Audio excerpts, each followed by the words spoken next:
match of his life. If they're down 15k gold, he is still absolutely owning. And so the fact that the two most clutch guys ever that I've seen are on the same lane, I think it's just only fitting that it fits Spirit so much that they're just the clutch guys. I also find it a benefit of it when it's your first time playing a tournament or like a big tournament like TI. You don't really necessarily have the experience of like fully having understood what it means and all this pressure that's going on. You just show up and you're thinking, I'm just going to focus on playing the best Dota that I possibly can. And I think that it also enables you to be a bit more clutch, to take those risks, because you don't have the experience of trying to do that and then being punished for it. So I think that gives them a little bit of freedom in the series too. Well, 25 seconds. I'm just excited. Are you more nervous as a paddlist than when you were playing, walking out for a grand final? No, not even close. Playing is way more stressful, and that's why I'm excited to see how they look, how they feel, how they play, because it's just such a monumental moment for all 10 of those players. It's just so insane the way that everyone's feeling, Effie, to feel like we're this close, moments away from our grand finals in Shanghai. I have such high expectations for these finals. I think it's going to go to all 5 games. All 5 games would be amazing, and we get the moment everyone's been waiting for, the horn here. This grand final has everything on the line. 3-time hopefuls here, 2-time hopeful in LoL, first-timers as well on the side of Vision. But we know at the end of the day, whoever lifts that Aegis, it's going to be a lot of fun, and it brings me immense pleasure to welcome you to the grand finals here at TI 15. They battle around the world for the right to stand amongst legends. We gather where the legends are made.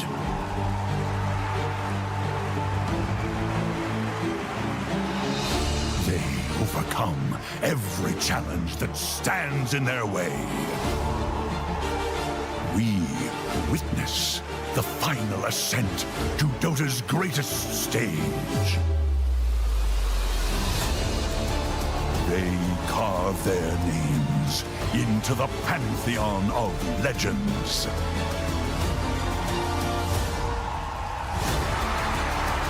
We cheer as the immortal pattern finally comes into view.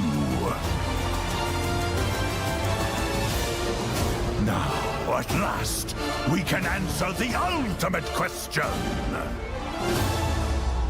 What shape does greatness take?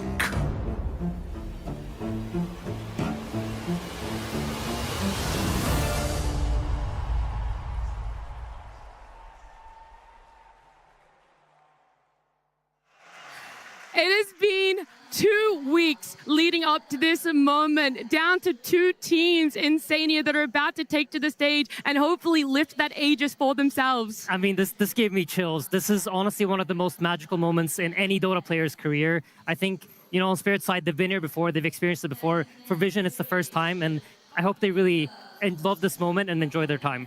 They've talked about enjoying the journey, take in this moment and enjoy the walkout for a grand final, taking to the stage.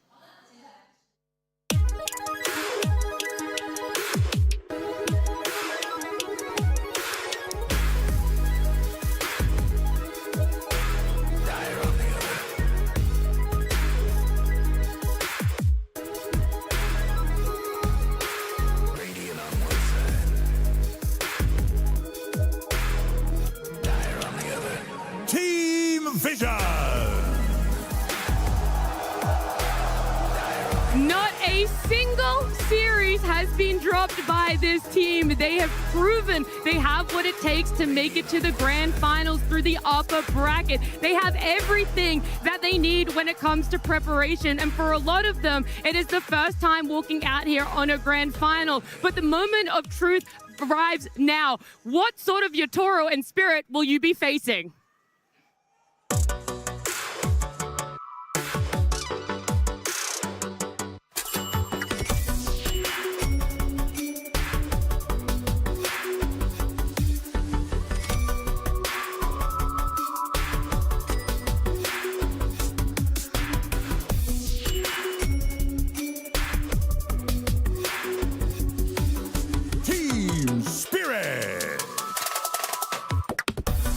A 100% success rate when it comes to TI Grand Finals. We've got Spirit walking out there, and I think a little bit of a dismay to some of the Spirit fans. It is YATORO with a full head of hair, but he doesn't need to make a sacrifice to the Dota gods to show that he has what it takes to potentially be our first ever 3-time TI winner along with Collapse there, and so many new players by their side. They've done it time and again, bringing in new players, changing up their roster, and still proving they have what it takes when it comes to a grand final, when it comes to Spirit being in TI Ito na! They are Grand one of the finals, most guys! epic rosters in Dota history. This is their bread and butter. They love this spot. They love the spotlight, the crowd, the pressure. They are the kings of this domain.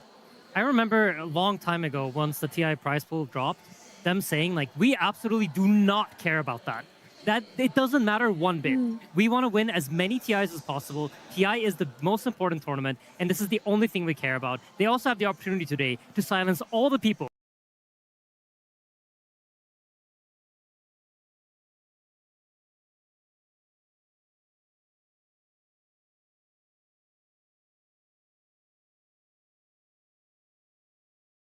They don't look at it by, I have X amount of wins, therefore I am done. I've succeeded.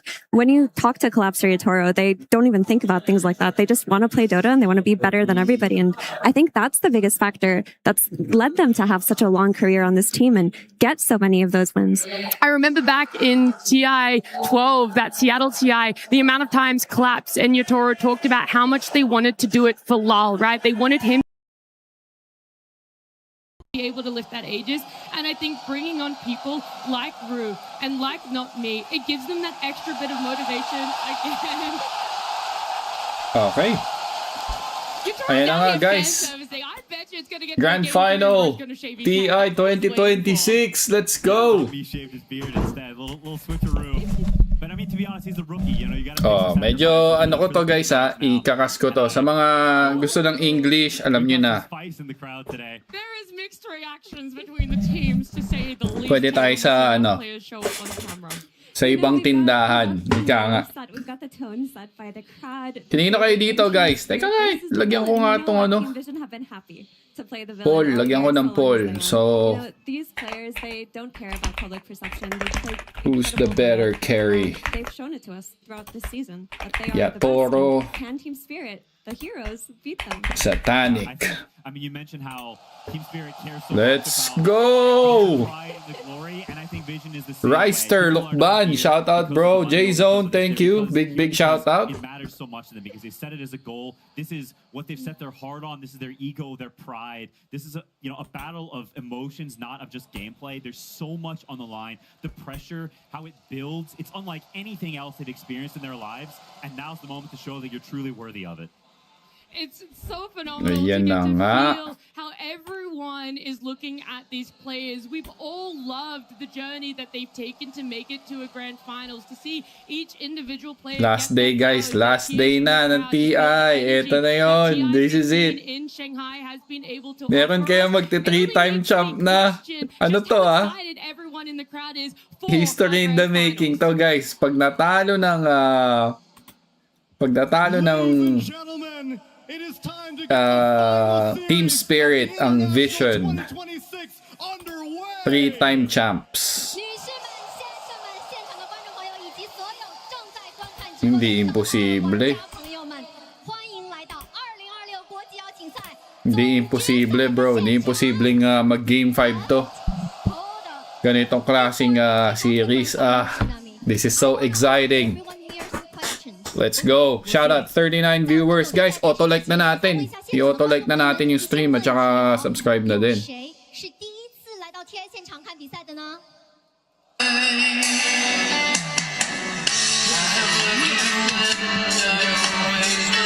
Uy, grabe naman yun. Very smart. 那接下来我想问一下，有谁7年前上海 TI9 也在现场呢？ Walang TI surprise? Ano yan? Anong surprise yan, J-Zone? Anong TI surprise yan? That's a lot of history. 15 years of the international, and now we are celebrating a very important anniversary. But in that time, Ay, sorry. Okay yun. teams, coaches. Yung They have TikTok ko poured their nag-play. blood, sweat, and tears to reach this moment. Okay, teka lang guys ha. Wait lang. Ayusin ko lang tong ano ko. 15年，而距离 TI9也过去了7年。当年那些熬夜陪你看比赛的朋友们，可能很久没有联系了，可能还坐在你身边，而有一些可能成了云玩家。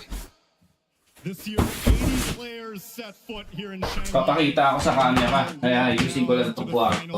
Makakita niyo yung mga ano ko eh. We may have said our final goodbyes to some of the most Yung mga hindi nyo dapat makita eh. So ayusin ko lang saglit. of this game. Wait lang. 但是当现场的声音响起来，我们还是会回到这里，不是吗？我们见证了太多太多的故事，我们熟悉了太多太多的选手 ID， 而我们也不停的在跟他们道别。比如今年的国际邀请赛，我们就跟 Smile 和 Crit 说了再见。 Behind us are the two teams that remain, fighting for a chance that the greatest feat a Dota player can achieve, a chance to immortalize themselves on the Aegis of Champions. 而在我们身后，就是我们本次总决赛的最后2支战队，他们将为一名 DOTA 选手所能触及的最高荣誉而战，他们想要将自己的名字镌刻在这枚冠军神盾上。 On one side, it's Team Vision. They came so close to reaching this Oo nga eh, no? Walang pa-surprise ngayon eh, no? in Hamburg before their run was cut short at 3rd place. Walang pa-surprise ang Dota. 是 Team Vision 1年前的浩浩，他们距离这个舞台仅有1步之遥，但是他们被 XG 挡在了门外。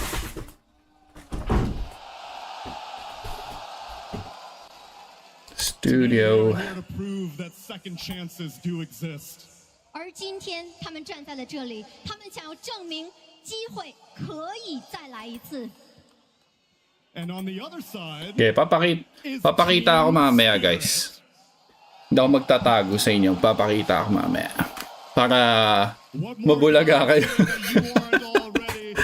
Ending na bulaga, ano? Minds of everyone in 2021, and they have simply built on that legacy ever since. Kanino kayo dito guys? Spirit，我们还需要再多说一 Yun 些 nga, 什么？ gusto kong makita ang mga inputs nyo kung kanino kayo dito. 全世界观众朋友们的心，而在那之后，他们从未停止过书写自己的传奇。 Some of the players may have changed, but the storied core remains, and they are here fighting for a chance to potentially make a 3rd inscription on this Aegis. Kay Noah na ba to? 许阵容会改变，他们的 Bibigay na ba kay 核心 Noah to? 永远 Tignan 不变 natin. 他们想要达到他们的 Wala, 目标 hindi nag-bald si Yatoro eh. 这门冠军盾第3次。 He didn't go bald. Taking very different paths to get to this best of 5, however. Vision made their way through the upper bracket, defeating all of the Sa remaining Castle. 3 teams in 4th, 3rd, and potentially Ayun na nga, J-Zone. Kahit konti lang manood, okay lang. Gusto ko lang i-cast yung game. Sobrang exciting nito. Spirit, however, have had a different Super journey, but exciting. arguably a scarier journey. They got sent to lower Madami tayong makikita ano dito. SF, Nature's Prophet, Lone Druid, Terror Blade, Light Stealer. Yan yung mga carry na naiisip kong gagamitin nila. Bakit di nagpakalbo? Wala eh. Pinaasa lang tayo ng Yatoro. Hindi naman nagpakalbo, no? Kala ko pa naman hanap na siya ng kapangyarihan dun sa 话说到这里，我们想问一下现场的 To 观 the 众朋友们 gods.，你们是来支持谁的呢？ Who here is shooting for Team sana mag Vision? best of 5 para sulit. Oo nga, sana mag 5 games, no? Charge na, Reister! Huwag nang patagalin yan. Mag-charge na kaagad. I think it's probably half. Sven. Oo nga. May Sven pa tayo. Who here is cheering for Team Spirit? Team Spirit, pag nanalo, 3-time. Ano yun? Ang hirap nang i-ano nun, ha, guys, ha? Mahirap nang i-tawag dito. It's half and half. I-achieve 3-time TI winner. So, si Yatoro at Collapse yung pwedeng makakuha nun. 可以明显的听到我们 Team Spirit 的粉丝好像 Brown out, yun lang. But I know I can get one thing. Yun lang, wag lang kabahan yung bata. Tapos sa Team Vision naman, To see some good pag nag-champion sila, syempre si No One makakakuha na ng unang Aegis niya. So, It has been a long journey to get to ano this yan? point. Goods na These goods, two kumbaga. teams have been fighting all year long. Kung sino man manalo dito, deserve naman, no? Deserve naman talaga. Kung sino, kahit sino manalo, deserve. 进行到今天，最初有80位选手来到了上海，而最终只有10位选手留在了我们总决赛的舞台上。 It never ceases to amaze me the history of this game. 15 years of the international. An esport that has survived the test of time, and I'm looking around this crowd right now, and I do not see any empty seats. You all are amazing for showing your commitment to this game. 在这15年里，我们见证了无数的战队、选手和教练，为了站上今天的舞台，付出了很多的汗水，也流下过泪水。而我们所有 DOTA 2玩家，坐在这里的每一位观众，感謝你們陪伴我們成長。 Need step up ulit yung post 3. Boss, medyo nawawala eh. Sino dyan? Sinotis ba? Further ado, Depende sa hero kasi. it is time for the Depende sa magiging role niya eh. Kaya hindi mo din masabi. Iikot talaga yung draft sa ano eh, sa carry. Kung sino yung magdadala ng late game, yun talaga. Si Collapse. Oh, yun nga. Eto na!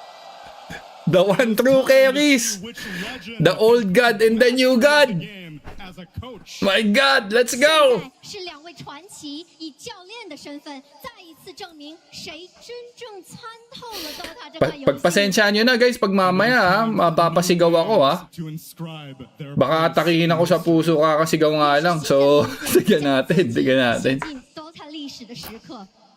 Shanghai, are you ready? Huwag ka magpapamama sa mama. Totoo. Let's go! Let's go! Let's go! Grand final, guys! Beautiful arena here, a full house, a lot of fans coming. Daming from tao. everywhere here to celebrate what is our 15th international. And there's cheers for Vision. There's a lot of cheers for Spirit is the way in which I will coin this, and I love just what narrative we've been able to accrue for ourselves between these 10 players. Nag-predict ako ng ano eh, Team Vision eh. Gawa ng performance nila eh. Oh, si Papi.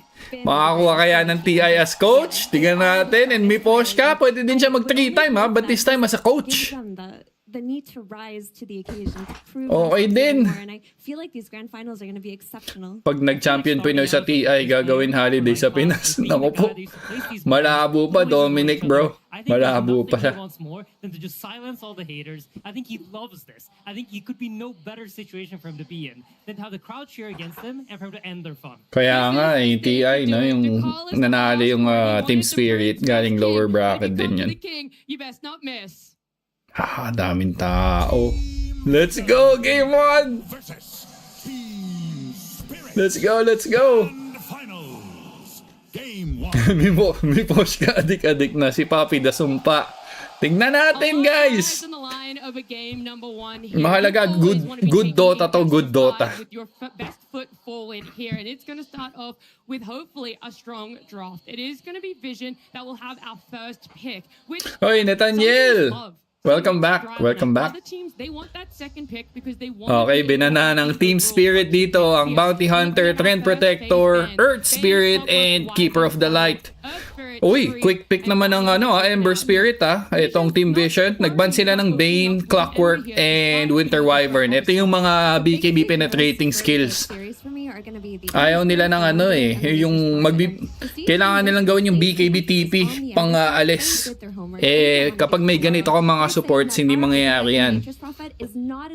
Trent, ganun din. Okay, Slark. First pick, Slark. Para sa Team Spirit, this is very unusual sa kanilang draft. Woohoo! Ubus noodles ngayon doon. Yan nga. Mauubos ang noodles. Pag sa China ang TI. Sinong gagamit itong Slark? Hindi pwedeng Yatoro kaagad to. Magmi-mid Slark kaya? Kagaya ng ginawa ni Noan, no? Mid Slark? Okay. Exciting kaagad. Picks pa lang. Ano ba naman yan? Kinikiliti ang aking chum. Okay, 95 na tayo guys ha. Don't forget to hit like and subscribe. Kung di pa kayo nakaka-subscribe, subscribe na. May ano pa, may hoodwink na pwedeng kunin. Meron pang undying, yung mga meta na supports. Meron pa ding Nature's Prophet, Support Slark. Siguro kung Vision yung nag-pick, pwedeng mag-support Slark si 9 class. Pero Team Spirit, hindi ko pa nakita si Not Me na mag-support Slark. So, tignan natin, we will see. Underlord ang ban and Doom dito ng Vision. Juggernaut position 4 and I feel like it's a different situation, right? Because let's say we go down the hypothetical of the Ember Spirit is a position 4 in this game. Larl is not Slark, Yatoro, Lina, Larl yan, sabi ni Brian Troll. Tignan natin yung mga prediction nyo dyan sa natin, sa draft natin. Alam niyo naman ako kung may masabi lang ako guys, pero hindi ko naman sigurado yung mga nasa isip dito mga pro players na to. Makikihula lang din. So Darkseer naman yung binan dito ng Team Spirit at quick pick ng Dark Willow. Okay, this is another Imba support din. Lone Druid available pa rin. Andre and Eder and sa mga tropa na sila Balong, Bukol, Tantan at Cheche. Salamat. Game of Mental. Yes, tama ka dyan bro, Dota Square. Game of Mental ito. Matic Willow ni Not Me. Oh, grabe mag-Dark Willow. Grabe siya mag-Dark Willow, mag-Rubik at saka mag-Hoodwink tong si Not Me. So, tiga natin. Grabe, mukhang mapapa-noodles din ako kada matatapos isang game mukhang mapapa-noodles tayo dahil nasa China tayo ngayon King can't be killed, sabi dito. In the hands of Satanic, and the only way to beat it has been to consistently run at it with heroes with tempo non-stop, and the mid Slark, while it's going to shut down Ember effectively in that mid lane, doesn't provide the same tempo. Mirana naman ang sinecure na support dito ng Team Vision. Meron na silang setup dun sa Searing Chains. So hahanap na lang sila pwedeng hoodwink yung Bushwhack setup or Shadow Demon, yung mga typical na setup ng Arrow, di ba? Shadow Demon, Bushwhack. Ano ba? Yung mga Lionstein or Shadow Shaman, Shackles. So, tingnan natin kung anong pang setup nila dito. Ayo! Wow. Yeah, an IO being let through, because it goes back to what you were referencing here, Quinn, where there is this massive cycle that is happening. Okay, IO ni 9 class, pumasok. It wasn't looked at in the group stages. It hit a peak where everyone was first face banning it. Tayo dyan! But ultimately, you are afraid of what it can do either as a mid or a carry hero. Nag-carry IO na ba si Satanic this tournament? Hindi ko pa nakikita. They're pulling out of the hat saying, hey, we've got this extra... Shout out boss, Jerson, NR. Big shout out sa iyo, brother. When played well on core, be borderline unbeatable. The question is, can Vision actually execute it to the level that maybe some of these other teams that are now fallen by the wayside can? It's quite heads up of them to take it though, because while Spirit haven't run it would have been an excellent thing to combo with the Slark. And wala pa silang Arrow setup. So offlane nila kukunin yung setup. Nature's Prophet pwede pa rin pero yun nga may relocate SF! Ayun na, Shadow Fin na ni Yatoro guys. Oh my gosh! Who's gonna be their another support pick? Nga natin. Has a way to counter the relocate. He relocates in, you can gate in. Nowadays the gate also has the root on top of it, so it's a tricky matchup for the IO. Same thing with the Doom, stops all healing. One of the drawbacks to IO is that you have no stuns, so Bane is quite effective. Medyo medyo na deviate dito yung team vision sa usual sa usual strat nila. But anyway, too early to say. May dalawang heroes pa silang hinihintay.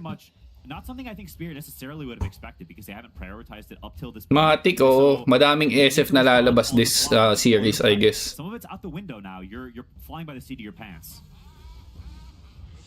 Okay, so alam nyo na. This is IO carry na, guys. Ay, hindi pala. Sorry, Team Spirit pala yung pumili ng Disruptor. Uy, gandang counter nito. Gandang counter nito sa sa relocate. Okay. First time pinik to sa tournament. Okay. Yun lang trabaho niya. Pag nag-relocate yung Ayo, hanggat wala pang BKB, i-relocate niya yan. Then Axe naman for Vision. Para kay Notice. Pwede din, Tiny, si Satanic. Pwede. If you pair up the glimpse with the Slark just dewarding, positioning his body aggressively, the amount of kills that can be developed by Team Spirit. Ayo carry na ba to? Yeah, absolutely. Well, kung here's the thing, kung mag-Ayo carry, yun nga, na-counter na kaagad yung Ayo, yung Ayo relocate. So, I guess, bibigay mo na lang sa support. You get any sort of stun on the Ember, you get the static storm on top of it, and he just dies. And against Mirana, she wants to leap away. And we've seen problems in this patch where these Miranas, like GH was playing, it was like 9-1 and 17 because you just can't kill him. But with Glimpse, that suddenly becomes very... And tagal pa kasi mag-BKB ng Ayo, dami niya pang kailangang items And they respond to it on a theoretical level. They're not trying to pick the same stuff every game. They're trying to pick what makes mahirapan to. Baka i-adjust to ng Team Vision. Magaling din naman mag Ayo C9 class. Or even Ducalis.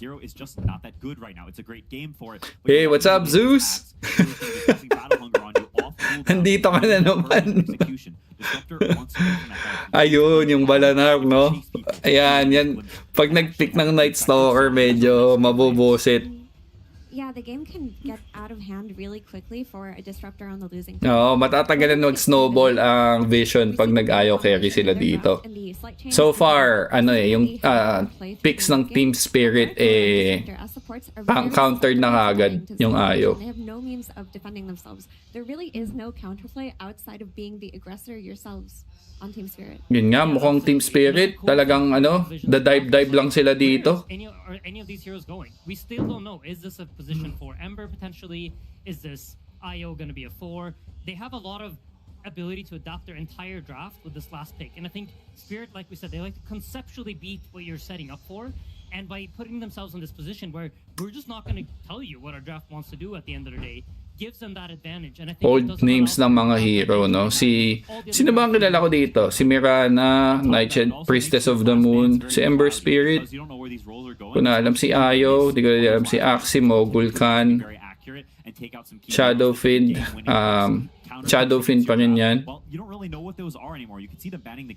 Hindi ko alam. Oy, madam, what's up? Hello? I mean, that's the only thing we've seen from Vision throughout the year, right? I don't think we've seen a Satanic Ayo. It's been 9 classes. Yun nga, hindi ko pa nakikitang nag-Ayo si Satanic. Nevermore. Ayun, tama Madison. Si Nevermore pala si Shadowfiend. Alright. Oo nga, nakalimutan ko, Nevermore nga pala siya. Nobody knows what the plan is with this IO. Is pre-concocted for this game where we're going to surprise them. We're going to get off the jump in the right way, and so we just don't know yet. I mean, I think even for Vision, right, you have the option of Wisp yung Ayo. I think they're trying to kind of yes. Collapse isang highlights lang, sabi dito niya. Shedrick David. What they feel like is, Ed, what's up? Okay, oo nga. Thank you. John Ryan. Yapets SF, old school, Old school yun, Yeah, you often can gauge who's picking the hero just by who's talking. Goyo Podge. Strigweir. Ayaw kong banggitin yung Strigweir na yan dahil bulol ako sa R. Yung Dota pag naglaro na ibang games, matik, trash talker. Okay, Hoodwink. Okay.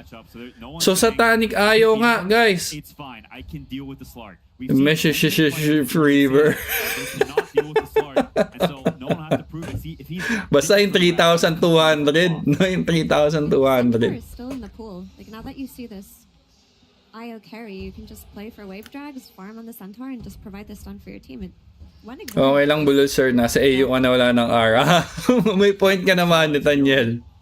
We don't need the letter A here. Russian ba both teams? Yeah. And last pick, Undying. So Lars, Lark mid, Collapse, Undying. And yeah, not me and Brew, Dark Widow, and Disruptor. It's a Satanic Ember. And Yatoro nga sa kanyang Nevermore. What? Satanic Ember Spirit? Undying is gonna absolutely cause issues for this Ember. Satanic Ember Spirit, guys? No one, ayaw. Powerful as it is in mid, you don't get the bottle refills, you don't have that. Parang ano to, ha? And Undying parang experiment draft to ng Vision, guys, ha? Alam nila best of 5 eh. Experimental. Parang si Ana lang, Satanic, Ember Spirit, carry. Okay. Tignan natin, guys. Tignan natin. They're making this series spicy. Oh my. Who would have thought na si Satanic pala ang mag-Ember Spirit? Team Spirit, yes, stable. Stable yung ano dito, yung lineup ng Team Spirit. Kailangan lang mag-pay off ng Slark mid nila.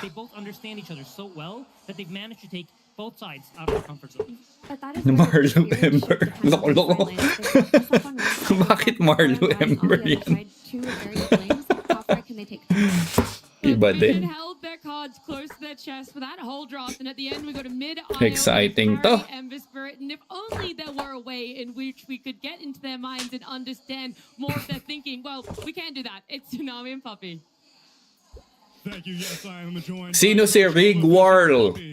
Si ano yan? Bristleback. Bristleback. Caster 1xbet ka ba? Hindi bro eh. What do you mean 1xbet? Like affiliated ng 1xbet? Hindi. Gusto nyo ba mag-affiliate ako? Parang magigilty ako pag nag-affiliate ako sa betting site. Alam niyo naman, I'm against gambling, but anyway. I'm here just to entertain you guys. It's Matic. And in a best of 5, I'm wondering, how do you approach banning and drafting? Do you get to give yourself more of a leash because you're like, well, I'm not going to get eliminated after 2 games of experimentation? Yeah, but this is not necessarily an experiment. This is Si Papi, yes, si Papi to bro. Si Papi. Okay lang yan, basta bigyan mo ng pansugal. Tay-tay sa'yo. Angelo. Sana all palaging paldo Sana all. That's what TI is for. Caster na pala si Kumar. Sino si Kumar? Thank you very much for the interview as we send it to game number 1. Next week mag-reset ng Dota 2 player. So nga. Let's go! Game number 1! Up against Team Vision, folks, everybody around the world. Saro din Kumar. Walang yaka talaga, Zeus. You couldn't ask for anything more. Trash talk mo ko lagi, Zeus. Right, there's storylines, there's incredible different type of style hero picks, there's new heroes being picked in the grand finals. We got a disruptor. I mean, I don't even know where to begin, right? So, yeah, Vision changing things up quite a bit here. Spirit with more, you could just look at it, right? A bit more of a normal approach. Ayan na, nagpakita na ako, guys, Walang trash talkan sa, sa pagmumukha, Alright. Let's go, let's go. Mid Ayo versus Mid Slark. Mga, unusual heroes na nagmi-mid. But yeah, a confident move here from Team Vision, and a risky one. You know, Puppy said, game one, trying something different. It's TI. It's the time apparently to try something a little new. Sino kaya lalamang dito sa mid? Kasi hindi pwede makapag-tether dito si No One kapag na ano siya na pounce. Pero ito naman ang masakit, yung mga orbs. So SATANIC playing the side lane Ember. I think we Oo, malamig. May abs pala si Kuya Clip sa Titanic siya. The abs is doing it. Yun ang problema dito ng top yung Ember Spirit SATANIC. Pwedeng ma-burst dito si SATANIC gawa nung Decay at saka yung Shadow Realm. Meanwhile, si Larl running low sa mid. Lose the lane and get pressured super hard, so I'm wondering how he's gonna do if he does get set behind too much versus the Iron. Masyado malaki yung ano ko, pagmumukha ko. Teka, liitan ko lang guys ha. Liitan ko lang yung pagmumukha ko. Yan, hindi nyo ako masyado makita. At least nagpakita ako sa inyo ha. With high mobility that can punish a bit of more of a kind of greedy type of draft, I guess you could say.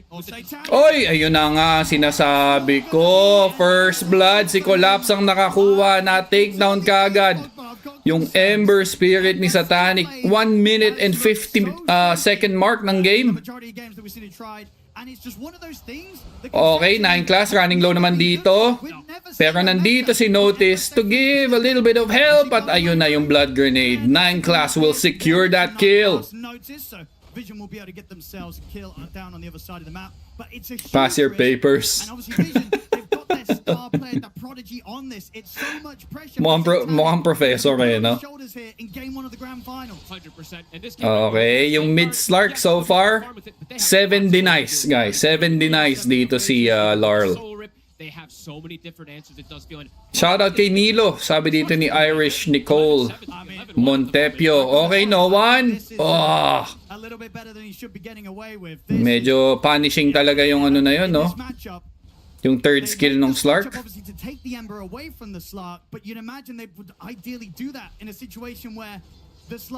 Sino panalo first game? Kakastart pa lang, bro, Ryan. Kakastart pa lang. At the least, it isn't an Ember that has Joshua Garcia. Patay tayo sa Joshua Garcia. Wala na, lumaki na yung ulo ko. Okay, teka lang. Yung Dark Willow dito, inahabol si Ducalis. Aray, sakit ng Shadow Realm talaga. At nahuli pa nga nung Bramble. And not me. Taking Ducalis' life.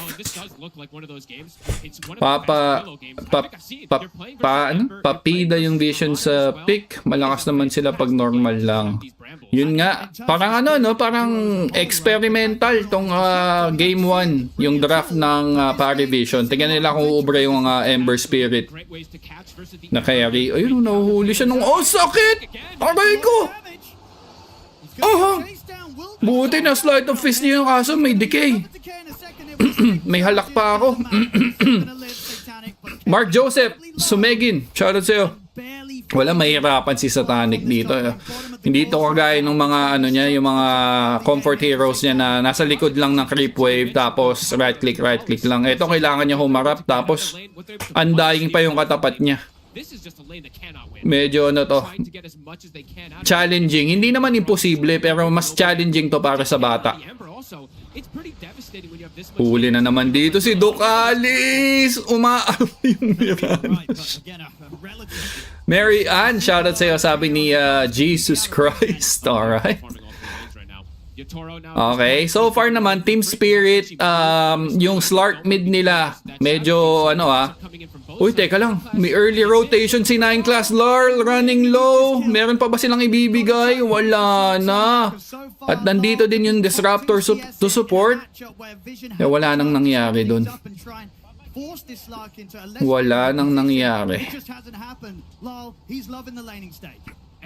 Oo, lamang na lamang si Larla. Tapos si Yatoro, guys, 27 last hits and 9 denies against Axe na may 24. Not me, andito. Na Bramble may sinowan. Nandun si Larl, hindi nga lang nagpa-proc yung pounds. Meanwhile, 9 class, susubok ditong kumulit. Grabe, andun din si Ru. has run away with these games when he's been given this space on the Shadow Fiend. So si Satanic, tignan mo, laging laging low HP yung Ember. Paano ka naman lilane? Ito, tinry lane na nila yung top lane. Collapse running low. Ang gandang bushwa coming from 9 class. And the slide of fist will take down Collapse. Meanwhile, nandito si Ru sa Gedli, Ducalis. Mabibigyan na lang yan. Not me. Gustong bigyan dito ni 9 class. And not me. He's gonna fall on the hands of 9 class. And mukhang nga mabibigyan din naman si 9 class in return. Buhay pa rin. Na bushwhack.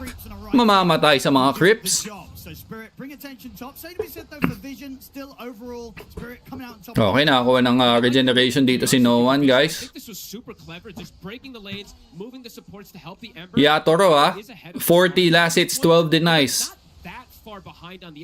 Parang meron siyang ano dito. May sneaky moves yung SF. May ulti na kasi siya eh. Okay. Napakaagang rotation dito ng SF Ayun na nga, nahuli si 9 class. Siya na lang daw. Siya na lang daw. At nag-glimpse back pa nga si No One. May follow-up ba? Ayan na yung SF.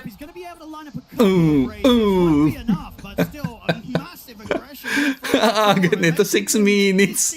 Nandito sa mid yung safe lane. Okay, 7 minutes guys. Uy, mukhang papatay nila si Collapse dito. Kaya? Kaya? Nagmi-miss. Aray ko! Pero andito si No One and they will take down Collapse at makakuha pa nila dito yung Shrine of Wisdom. So that's 2 Shrine of Wisdoms para sa Parivision, guys. They will have to give up that double shrine there, which is very important, as we said, for Vision being able to get this. And it's Satanic. Not me, lingering dito sa lane. Satanic naman, may Flame Guard siyang available. Hindi magpo-proc ang Bramble Maze. Ito na yung Flame Guard. Nasasaktan na si Not Me. Satanic running low. Meron siya ditong konting sustain coming from that Lotus. Grabe si Larlo. Tamang kulit lang. So top of the net worth natin, of course, si Yatoro with 3.7k. Sa kanyang SF, followed by Collapse, 3.1k. Sobrang behind dito yung Ember Spirit, guys. Sobrang behind.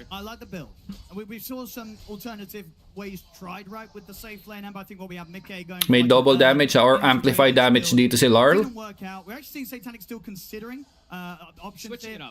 Yun talaga. Annoying talaga yung sobrang annoying talaga nitong Disruptor. Kasi maglinger ka lang ng konti sa lane, pwede kanyang pabalikin sa nakaraan. Satanic. What is happening here, Satanic? Nag-crit. Hindi pala nag-crit ng mga creeps na Hirap. Ang hirap ng buhay ng Ember, guys. Masakit naman bumalik sa nakaraan. Tsaka, ito lang yung simple thought ko dyan sa Ember. Paano mo tatapatan yung SF late game, di ba? Like, paano nyo papatayin yan? Tingnan natin. Maybe Satanic will surprise us pag meron na siyang BKB refresher. Kaso si Yatoro madali eh. Tatayo lang siya sa gitna, right click lang siya. Si Ember kailangan niya pang magsasayaw. Di ba? Like, hindi ko talaga alam kung paano magiging late game dito ng Vision. Shoutout sa best friend kong bading na si John Walter Imbo. Sabi dito ni SJR or Ranke. SJ Ranke. Ito si 9 class, napabalik sa nakaraan. Mabilis na tinake down ni Yatoro. They will try to take down the tier 1 tower. 10-minute mark. Meanwhile, Collapse naman ang gusto dito ng Team Spirit. Mahuhuli ba nila si Collapse? They will. And Collapse, pumalag! Natakot si Satanic! Gusto nyo ba ako? At eto ba nga, nahuli pa nga siya ng Brambles! Nadali pa si Satanic!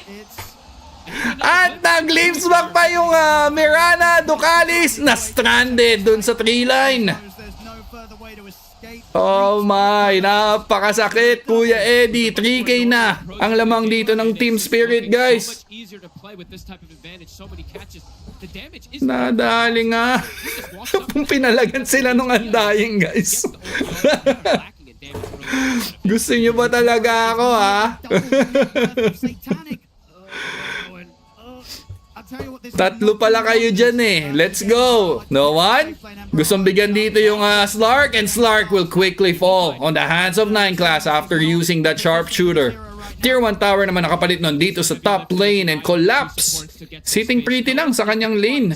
Trying to get his Octarine core as quick as possible. I'm looking at the damage. I'm looking at some lackluster approaches here from Vision. I can't find it. Their burst could come out. Jeez, okay. Notice naman ang susubukang buwisitin dito at hindi na nga napag-ulti dito si YATORO. Does he need to though? Notice, munti ka na. Grabe, clutch yun, ha? Clutch! And I'll be honest, I think Notice, he's probably the one that you're looking at to try and save Team Vision from the Clutch yun, clutch call yun. Wow.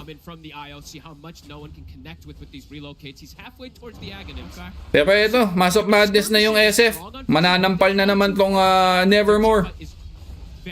Nagbet ata sa Spirit yung mission. Grabe ka naman, Angel. Hindi na, mga ganitong games, hindi na nila ilalaglag to, bro. Mukhang kabado ang Spirit ni Ember. Mismo. Malay natin, meron pala silang natatagong strat, no? Pag meron silang item na nakuha, then it will turn the game around. We'll see. Hindi natin alam. Mga pro players naman to. At ayun na nga, si Slark nahuli na into call into Ducalis. Double Star Storm. So another kill para dito sa Vision. Slark, pangalawang ano nila yan. Nabigyan na naman siya. Si Axe nakaligtas sa X niya. Lugi lahat ng lanes. Oo nga eh. Walang lane na nananalo dito ang Parivision so far. Eto na naman. May disruptor na naman sa Ledgi. And popwestohan na naman to ni ano. Ayun na. Diyos ko po. Eto na yung ulti. Kailangan ba? Hindi na kailangan. Ayun na yung relocate. 9 class. Habol na dito si Slark. Naka-haste. Takbo! Pero apat sila. Hindi tumama yung bushwhack. Satanic. Lingering here. At ayun na nga. Muntikan pa siya mga glimpse back doon. Diba? Ito yung sinasabi ko, guys. For Satanic to be effective, ang dami niya pang kailangan gawin. Si YATORO, isusubo niya na lang yung mga kalaban dahil siniset up na ng mga supports para sa kanya. 9 class, nahuli dito si Collapse. And Collapse, sobrang low ng HP. May ulti pa to kung gustong pumalag. Andito naman din si YATORO, naka-smoke of the seat. And nag-glimpse back na naman. The Disruptor pick paying off, guys. The Disruptor pick is paying off. Wow. Ito pala yung secret weapon nila, guys. This is their secret weapon. Hindi core, pero support. Basic lang. So, naku po, diffusal blade na. Naku po, diffusal blade na po yung Slark. What are you gonna do, Satanic? Hindi ako sanay na makita yung Satanic nasa bottom, bottom of the food chain. Siya yung pinakamababang net worth sa mga core. Oh my. At tignan mo naman yung scaling ng Shadow Fiend ni YATORO. Okay, I can't actually go for the greed blade, but I need a blink. We need a way to slow the pace. I don't mind it. I mean, it definitely. Wala pa ring blink. Yung nag-blink muna yung Axe. So instead na blade mail, blink muna yung kanyang binili. Not me dito ready to break the smoke. And goods to para sa Team Spirit. He's maxed the soul rip. So there's quite a bit of sustain that can come in even if they do get the catch. And YATORO has Mask of Madness. Ayun yung SF ah. YATORO is gonna step up. Ayun, huli. Hinto arrow. Naku, kaso merong ulti. Yung Disruptor. The Disruptor talaga. The Game Changer. Patay yung dalawa. And Ducalis. Nabaliw na yung Mirana. Mamamatay din. Disruptor is doing it. They cannot go on this SF right now. They hit the call, they hit the arrow, but it just doesn't matter. Wala, you cannot. Tapos Ember Spirit ka pa, scary. Kailangan mong tabihan yung SF. Eh di na setup mo lang yung sarili mo sa Spirit, they're 1, 2, sa Vortex at saka dun sa Static Field. Static Storm, sorry. Nadali sila dun. that move's gonna happen, and YATORO, he loves to play super aggressive on this Shadow Fiend. Kasalanan ni Papi to. Sige lang, play the game guys, play the game. Kumbaga warming up yung parehas na team. Alright, 9 class. Wrong turn! Wrong turn! Paalam! Another Agi para dito kay Larl. Meanwhile, Moonlight Shadows here. Makikita nila si Not Me. Nag-Shadow Realm kagad.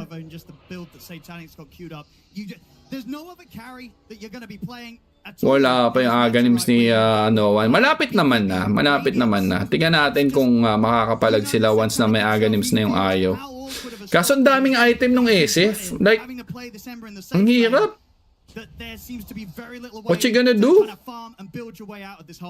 don't think we're gonna see this again. This, Slark type of thing with the Ember teams. It's been tried too many times in this tournament. It's just looking so. Okay, Not Me. Gusto atang i-set up dito si Satanic, guys, ha. He's gonna farm very fast, but he's still so vulnerable. Uli! Hindi ka na. Bilis ng kamay ng bata. A lot of times when you're playing with the IO, it's not, of course, it is about the IO, the spirits, how much damage they do, but it's also, hindi pwede mo naman nga papasukin yung SF, kaya lang, kailangan ma-counter mo. At ayun na nga, nahuli nila dito yung Disruptor into call, pero merong terrorize, nadali pa yung Axe. Not Me, magiging casualty din naman, pero nandito na yung SF, ready nang sumampal. Backout muna. Okay. Andito din si Collapse. May ulti pa tong Undying guys in case na may mag-overextend sa side ng Team Vision. The veteran buff is real. Vision is choking, sabi ni George dito. All the wards, they're just getting taken away. So just ayun nga, ayun naman ang kinagandahan ng Slark na mid, di ba? Kasi ang mid lane makulit malikot sa mapa yan, unlike supports or core, magpa-farm lang talaga. Si Larl, napo-provide niya yung yung Vision Gaming para sa Team Spirit. Okay, Moonlight Shadow. Makikita nila si Collapse dito. Will it be enough? Call, and there's the burst. Ducalis will take the kill. Kamot ulo ka, di makate. Okay, second to the lowest na siya sa core dito, guys.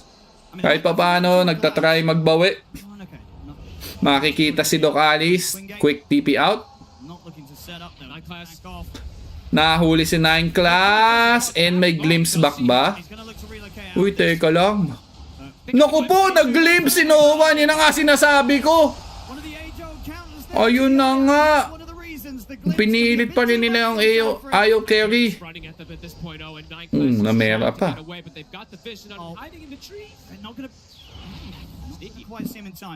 Ayun. Sinave lang ni Ru yung relocate para dun sa Ayo, no? How smart is this? At eto na nga, Satanic. Makikita dito ni Larl. Oops. Muntik lang. Malapit na yung BKB dito ni Satanic. Slark mid din bumaboy sa Nigma. Yun nga, kamot ulo makatisis. Wala, madam. Malakas yung... Uy, teka lang. Wrong turn wrong turn. Nahuli dito si Ducalis. Libreng Agi para kay Larl. Ducalis will fall on the hands of Collapse. Eto na. The kills here against Vision. And Spirit too. They have a building hitter. While on Vision, they do not have a building hitter. They don't have a single building. They do not have a single one at this point too. So overall, just have to play to farm and try to catch back up with these items that they can get. Looking for the BKB timing. So double BKB potential. So may blade mail na dito yung axe, guys. Versus that heavy team fight, but it's not just Ember Spirit naman, malapit na sa kanyang BKB. Hindi talaga ako sanay na makita si Satanic dyan sa sa lower food chain natin.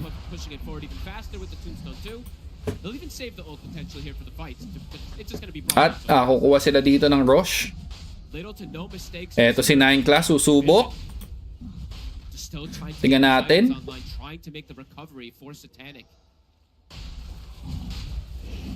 Hindi na.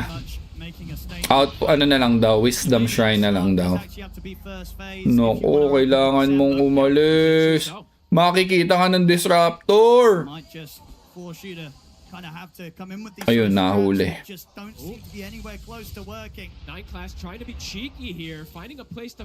Ayun, nahuli! Nahuli. Ayun, patay si 9 Class. Ayun nga, nakakita. Uy, tiga mo naman, kinol ni Notice pero baliwala. Andito na si Ayo and Satanic. May BKB na to, nahuli yung Slark. Slark, nahil dito ni Collapse. Collapse, tanking all the damage. Eto na, yung zombie, nag-ulti na, running low, pero may sustain. And back off muna, Team Vision. Wala pang damage, hindi pa kaya. Hindi pa kaya.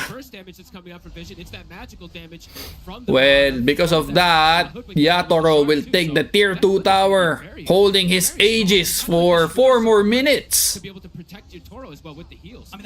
Nag-smoke naman dito ang Team Vision. They will try to take Slark instead. And there's the jump, there's the arrow, and Slark will fall on the hands of Axe. Meanwhile, Axe minasahe sa likod. Dukalis, mahuhuli ng dalawang supports. Wala din siyang leap. And he's as good as dead. 21-10 ang score natin in big favor of Team Spirit. Wow. Uy! Satanic? Well, may BKB naman siya. Uy, nandun si YATORO. Uy. Teka lang, may monster. Ay na, nahuli na si Satanic. BKB. Hop, BKB. Okay. Galing.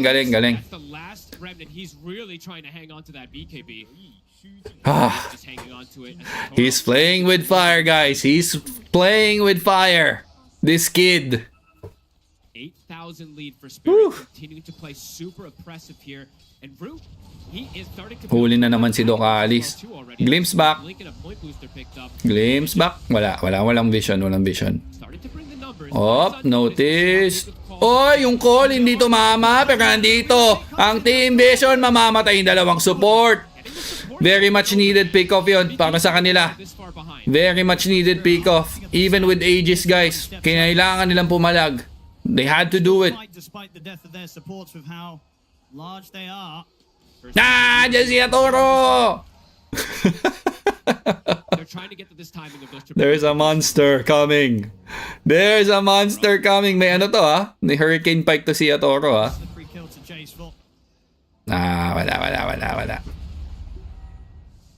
Wala. Okay. Potentially looking for alright, snipe. It's gonna shift soon. Both these teams not really the biggest tormentor teams either. Walang tormentor na magaganap.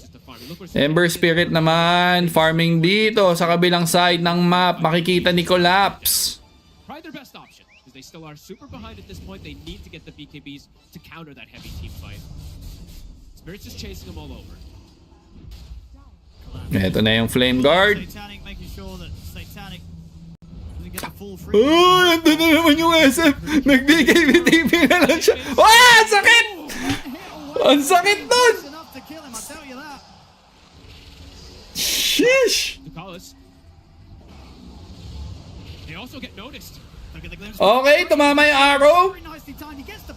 Pero hindi enough. Andun na agad yung 4 na members ng Team Spirit to take down Axe and Mirana. Okay, si Collapse naman. Oh, andito na yung Slark. Slark's everywhere. Walang game si Nawan. At nandito na yung Disruptor. Napabigay na lang din. And gusto niyang bigyan si Ru. Pero na-heal dito ni Collapse. Buhay ang support. Wow. Walang sagot ang Team Vision dito, guys. Yun na yung BKB.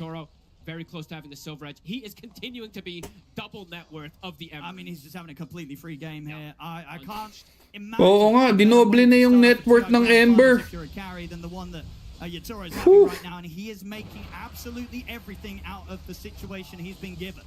Not only is it 24-12, but look at the tower situation, right? As we said, Vision, they cannot touch the towers, especially because of how far behind they were at the start of this game. They're almost full HP. All the ones of Spirits have barely been touched at this point, while hirap to para sa Vision, guys. Napakahirap na ito. And noticed his BKB is the timing that he wanted to get a bit of acceleration on. Wala silang vision. Alam nila kung saan magde-deward. Gawa ng Slark. So wala silang information around the map. So they have to play it super safe and defensive. They cannot make a move. Ember? Silver edge YATORO stalking him. Hinahanap niya kung nasa yung remnant. Nasaan kaya ang remnant? So hard for Vision to put together a team fight.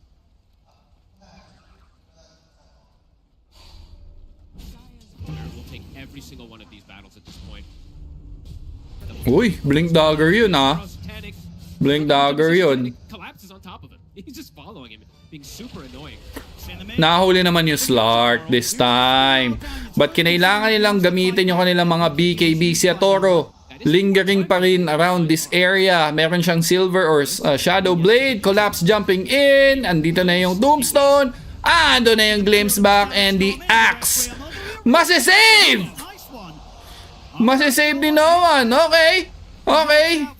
May konting laban dito yung Vision. That was good. That was good. BKB still cool down for no one. He'll play caution. Spirit also will back up to respect that save. Anong magiging item dito ni Ember?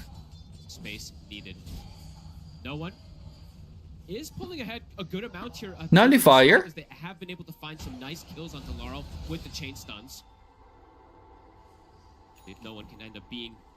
Okay, nag-gem na dito si Not Me. Sa kanyang Wisp. Makikita ba? Wala. Nag-back off lang magkabilang teams.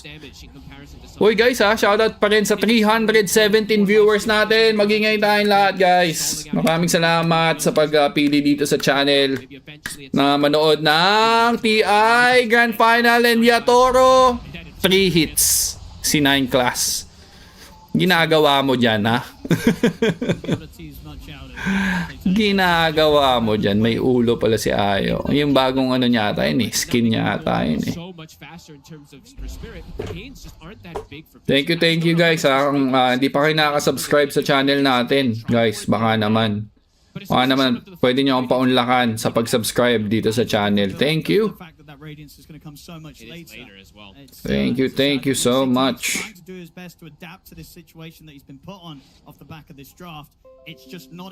Uy, what is that? What's that noise? So should be a lot safer. We have seen them pick him off a couple times here, but now with the gem should be much more protected in terms of not getting caught by the Blink Axe from that distance. Also going for the BKB early. Radiance. Mag-Radiance. Thinking about it. If he can line up the Requiem. Sino nag-gem? Not me. Sino not me? Nadali yung Ember. Ayun na. Oh my. Yun na nga. Nadali na. Nadali yung Ember. Flawless game from the legend himself. 8-0-3. I'm pretty much maintaining this net worth position where it's so close to essentially being double the net worth of SATANIC. He's double the net worth of Laurel even too, of his own teammate. Oh my. Absolutely crazy. Dahil dyan boss, subscribe kita. Nakabit ako Vision 14k for champion. Babawi yung Vision sa game 2. Mark my words, sabi ni Crufel Reyes. Tingnan natin, ito naman ang kagandahan ng best of 5. No, you mess up one game, it's not over yet. It's not over yet. Yung damage ni Ese parang Divine Rapier na. Well, yun nga eh. Yung Silver Edge, kasakitan talaga eh. Uy, teka lang, 9 class. TP out. Whoop! Nakapag-TP out. May gem dito yung Larla. Trying to catch Spirit if they're split up in any way, but Spirit have been so careful in this game. The Satanic is going to be coming out very soon for YATORO. They haven't had the damage to bring him down yet. And now wala eh. Mahirap patayin yung SF eh. Tapos meron ka pang shadow, yung Disruptor nga. Yung Static Storm kasi. Pag yan nakapag-aganims pa, tong Disruptor, alam mo na. Nadali pa pagbili ng kape. Boss, pag-giveaway ka, Windrunner Arcana pag nag-champion OG next TI. Sige, sige. Sige, Gian. Mangingay mo. Ay, sorry. Eh, ganun talaga. Alam nga naman hindi ako magsalita, di ba? Okay, nahuli na naman si 9 class. And sinampal na naman ni YATORO. Godlike na yung SF. Another rush attempt para dito sa Team Spirit. Uncontested na naman to. I-maximize na lang ng Team Vision na mag-farm around the map while this is happening. They're not gonna challenge this. Isang brownout lang, ubos lahat yan. Matik. He's got 3 components already finished up. So yes, pretty close. Vision's got some BKBs, but they might be put in a position where ayan na nga, itong Disruptor is working his way to get the Aganims. Whew. Radiance na? Yung Ember? Got a decent amount bottom here, but it is just that tier 1. Ang problema dito, yes, pwede ka makapag-BKB TP, no? Pero yung duration ng TP, ilang hits ang pwedeng gawin ng SF sa'yo, tas ganito yung yung damage output. It's not good. And Tormentor. Si Ru pa nga ang makakakuha ng Tormentor. Versus the IO, even versus the Ember in some situations, can be quite annoying. Extra little bit of lockdown. Lapit na yung Aganims ng Disruptor, guys. Save at this point on Spirit. Vision, what's the next big gain they're getting? Okay, no one is going for something a bit different too. Queuing up the Hex. So looking like they just... Oy, sa mga nasa Pinas dyan may paparating daw na bagyo, I heard. So ingat kayo, guys. Ingat. Ingat. Enjoy lang tayo sa panonood, pero syempre ingat pa rin.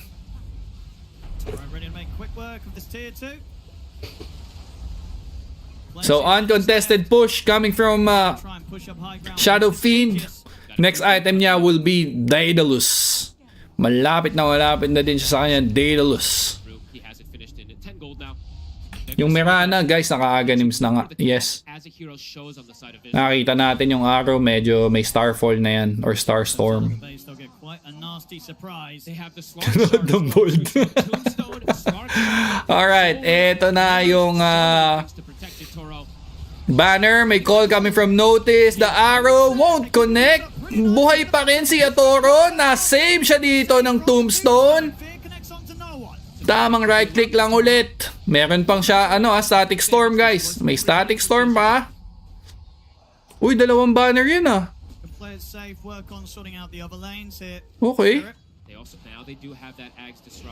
Okay, Ags Disruptor na to. To click those BKBs, but it's going to be difficult because the blink is there too for Ru. So can't just blink and drop that Static Storm.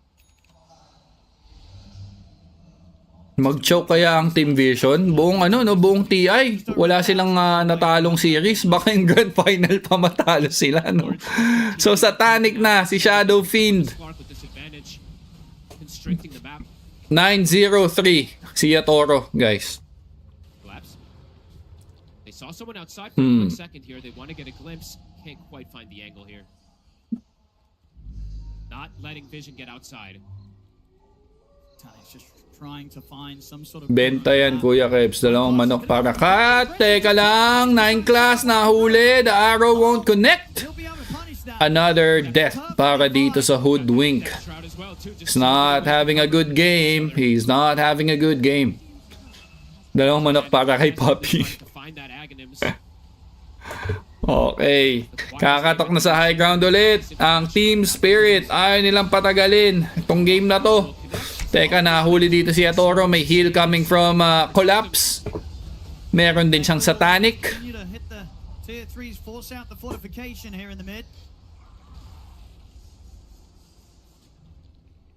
Meanwhile, yung Ember Spirit naman, cut lang siya ng creep wave dito sa bottom lane. So, they're trying their best to somehow delay the inevitable. Oy, may relocate si Ayo.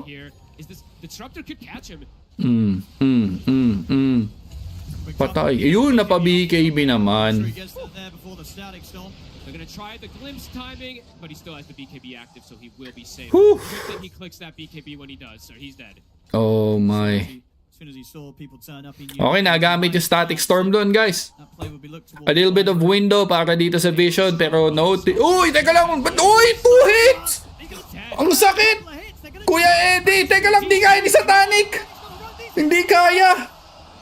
So close to SATANIC even getting brought down. YATORO showing he can fight versus everybody. Na 2 hits lang doon si ano na si 9 class. Aray ko po. Yung sakit. Sakit noon, sir. My God. Eto na, high ground push na naman. Bigay niya na tong game 1. Masyadong ano to. Masyadong degrading tong game 1 para sa ano, Vision. Paano nila papatayin yung SF? Oo, pinalagan lang talaga. Okay, may call. Notice. Sakit oh. Ang sakit. Andito si Collapse. Nag-blink in. Nasa likod naman si Satanic trying to take down the Disruptor. And Disruptor will fall. Will he manage to escape? Yes, he will. Pero Collapse nandun lang sa high ground. Tier 3 tower will fall on the hands of Team Spirit. Jumps past everybody. Did have to use a lot of the remnants. They did have to use their BKB. That was both the BKBs. My goodness. It's something, but it's sakit nun, sure. Just to find a disruptor here at this point, but they have to do that, right? I think this is exactly how the Emperor has Tier 1 tower. Hindi pa nga na-push. Hindi pa na-push. Even the bigger static storm, a chasm stone casually picked up from the disruptor too, so even more massive to be able to get the connection on. La, ang bilis na ng decay ni Collapse, guys. Decay na lang siya ng decay. Pinapalambot niya na yung mga heroes.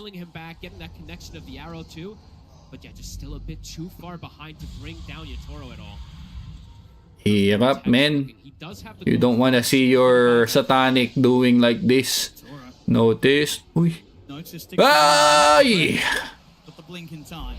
Wag po. Hindi ka sasantuhin ng ano, SF. Promise. Ayan o, kailangan niya mag-go scepter talaga eh. Static Storm? Andun yung Axe? Naka-BKB yung Axe. Si YATORO nasa gitna. Notice, nag-go scepter na lang. And notice, alay na lang sa tagumpay. YATORO is beyond godlike. My, 13k gold lead. What would Team Vision do? This game number 1, wala silang window of opportunity to turn this game around. They're just delaying the inevitable. Nag-force in. The arrow will connect. Na-save ng tombstone si YATORO. And nandun yung call. And nandun, patay si YATORO. TP out na lang dito yung Stark. Nakapag-TP out and Collapse na iwang mag-isa pero papalag. Papalag. May Disruptor and Ayo. Ito na, medyo makalat. Medyo makalat. Collapse. Napakakunat. Ember Spirit. Mamamatay din si Satanic. Okay lang namang wala si Yatoro. Nandito naman si Collapse. And Collapse taking down that axe. Triple kill. Oh my God. I'm alright. I got you, Yatoro. Hindi pa sila tapos. Ducalis. And no one. Uy. Won't quite be able to get slow onto Woo. leash. Collapse. He still wants to get in. Boom. Nagdaday pa sa loob. My gosh. Finally defeat Yatoro. They kill him the once at least. Oh my. Good. They synergized that pretty beautifully there too. I didn't see if they broke the tombstone. I think they did, right? Because he got stunned right out of it. Ganda nun. So it's pretty perfect that ends up happening. Ang ganda nun. Hindi lang po. Guys, hindi lang si Yatoro problema. Andito din kami. Meanwhile, Stark nakahuli dito ni 9 Class. 9 Class! Teka lang. Mirana, pinalaga nung Static Storm, nakapag-leap out. Andito si No One, boy pa rin. Pero Mirana, will he survive? Makakasurvive si No One. Pero si Mirana ang naiwan sa biyahe. Oh no! Too much regen. Gets to steal a lot here with the Shiv versus the Io. Hirap. Hirap, bes. Absolutely seeing that come into play there. Si Collapse nga lang, di nag-collapse dun sa team fight na yon. Mapatay, tsaka mapatay mo si Collapse, boy ulit eh. Yung passive skill niya eh.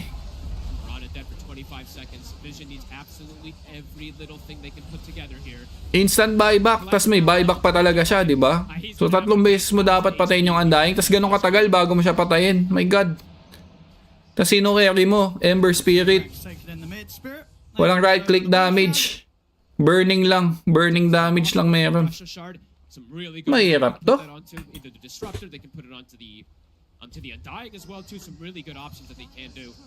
Even on Dislike, I mean, everybody's a good option to get that refresher shard. They'll wait for a moment here though. We'll see it again. Yatoro had just died over there from that great chain stun that they were able to do, but yeah, Collapse. A different beast after they've expended so much. I mean, they sort of think about trying to do something about him, but not a lot that you could do about this Undying right now with that amount of HP built up on him. Just walking at them. Ayun. Binigyan. Okay. Relax lang. Kahit patay. Ice lang.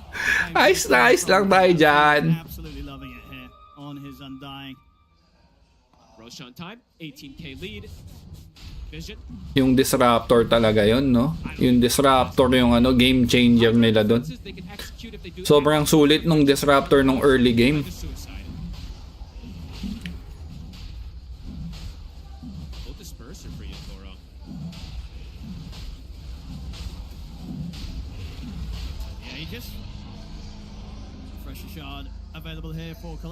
Ayan na nga. 16k gold lead. Dispersers there. Nakita nyo kung paano nila i-protect si Collapse. Nandun yung yung tombstone save. Nandun din yung fog nitong si Slark. Kung ano man tawag doon. Yung smoke niya na yon. Tapos yung static storm. Tapos yun nga. Pag napatay mo yung raid boss, may isa pang raid boss, si Collapse. Ready siyang clean up. So, ang daming kailangan dito ng Team Vision para kahit pa paano, no, makapalag ng long game. Hoy, teka lang napa-BKB, the arrow won't connect. Gawa nung tombstone save. Meron ba tayong follow-up dyan? Nag-ulti na si Collapse dito. Naku, 9 Class medyo nag-overextend. What you gonna do? Na-hex dito yung Undying. You don't wanna deal with that Undying, guys. You don't wanna deal with that. Good luck bringing him down. I mean, put some vessels onto him. Vessel's gonna do like 300 damage per tick. Wala. It cannot be. Another banner. Somebody's gotta do something. Goal.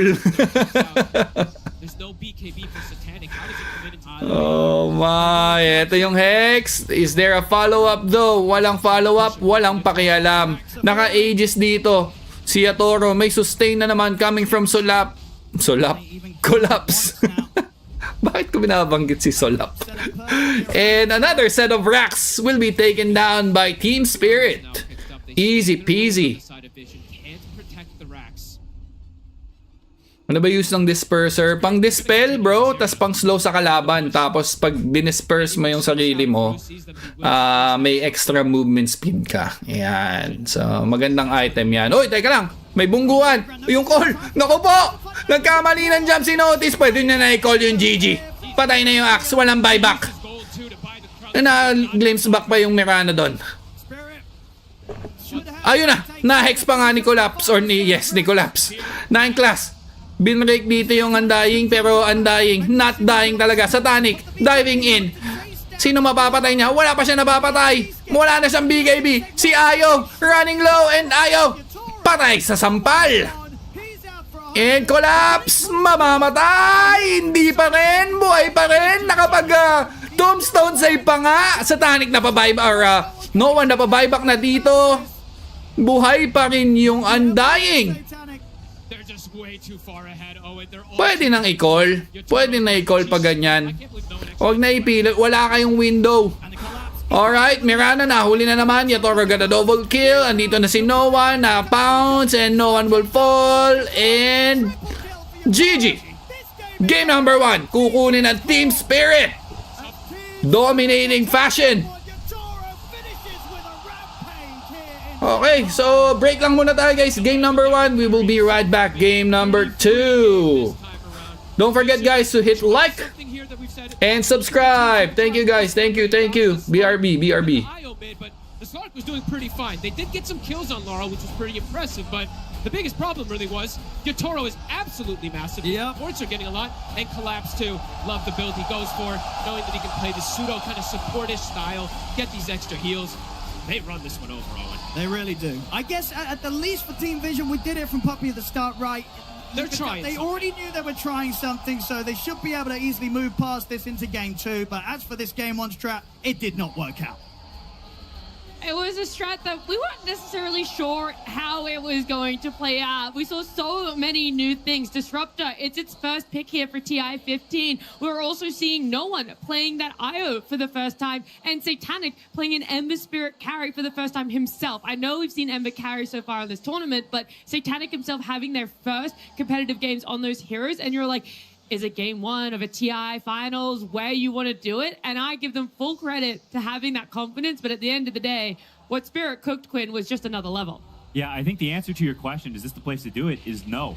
I think you want to go back to your comfort. You want to go back to the solid strategies you played for the entirety of your career. We look at Satanic, you think of him as the hard carry that scales into the late game, that's going to put the team on the back. And how can you really do that with an Ember carry? It just wasn't the same level impact we're used to seeing from him. And I don't blame him. It's a very uncomfortable position to be in. Yeah, I mean, we heard from Puppy in the coach interview that they have tried it before and it wasn't unexpected for them. And he thinks that TI is for trying things and that's why they did it. But in practice, it didn't look that good. That IO mid didn't even manage to have a game against the Slark. The Ember lost to that Undying pick, which was brilliant because Team Spirit set up a situation where both side lanes would win and the mid flex didn't matter in Zania. Yeah, I mean, to me, it just comes back to what you brought up about how maybe Puppy is saying no to 9 Class's ideas. And for me, personally, I feel like Satanic's been the player of the tournament, or the player of Team Vision at least. And put him in an Ember against Undying lane, you're not really setting him up for success. And I feel like you have a guy on 9 Class that could take that upon him. He could play that Ember. It's something he's done in the past. Their lane didn't go well anyway. It's not like he's a particularly strong hoodwink player. So for me, it's just a little bit questionable how they approach this game 1. But to be honest, in a best of 5, you have a lot of room to do these kinds of things. And it doesn't matter for the next game. It's 0-0. Room for error, room for growth, whichever way you want to look at it here. But it definitely felt like a game of bluffs in some way as well, because whilst the execution was incredibly high from Spirit, it felt like that they were coming in almost as a continuation of the best of 3 that they had in their upper bracket 2 days ago, where it's, we actually know what you like, we know what you don't like, and so they try and put Lal on an uncomfortable slot that he hasn't necessarily shown or proven himself on the same way he has other heroes, and vice versa, again, where Vision are thinking, we've got this Ember that we can move to other roles. We've got this IO that we know is comfortable mid. But at the end of the day, Quinn, I'm not really sure how that mid matchup played out. You said that it should be something more favorable to IO, but we didn't see that in eventuality. Yeah, I think it probably should. It ended up being where Slark takes a relatively decent early CS advantage, and I think you can chalk a lot of that up to no one's inexperienced on the hero. It's quite a very player-specific hero. You need a lot of reps into how you move the spirits back and forth. It's a very finicky, I don't know, very IO-specific mechanic that not any other heroes have. And so I think I chalked that up to inexperience, and I think it's not just sort of a fault of Vision, but it's a skill that Spirit is really good at. And I think specifically in finals, I've felt this myself, that they are really good at taking you out of your comfort zone. It's not just Vision doing it to themselves. They're picking things and banning in a way that forces you to do that, or you feel compelled to it, almost like they're mind controlling you. On that topic of potential inexperience on the mid IO, that may very well be true, but watching it play out, I don't think IO has any inherent advantages against Slark.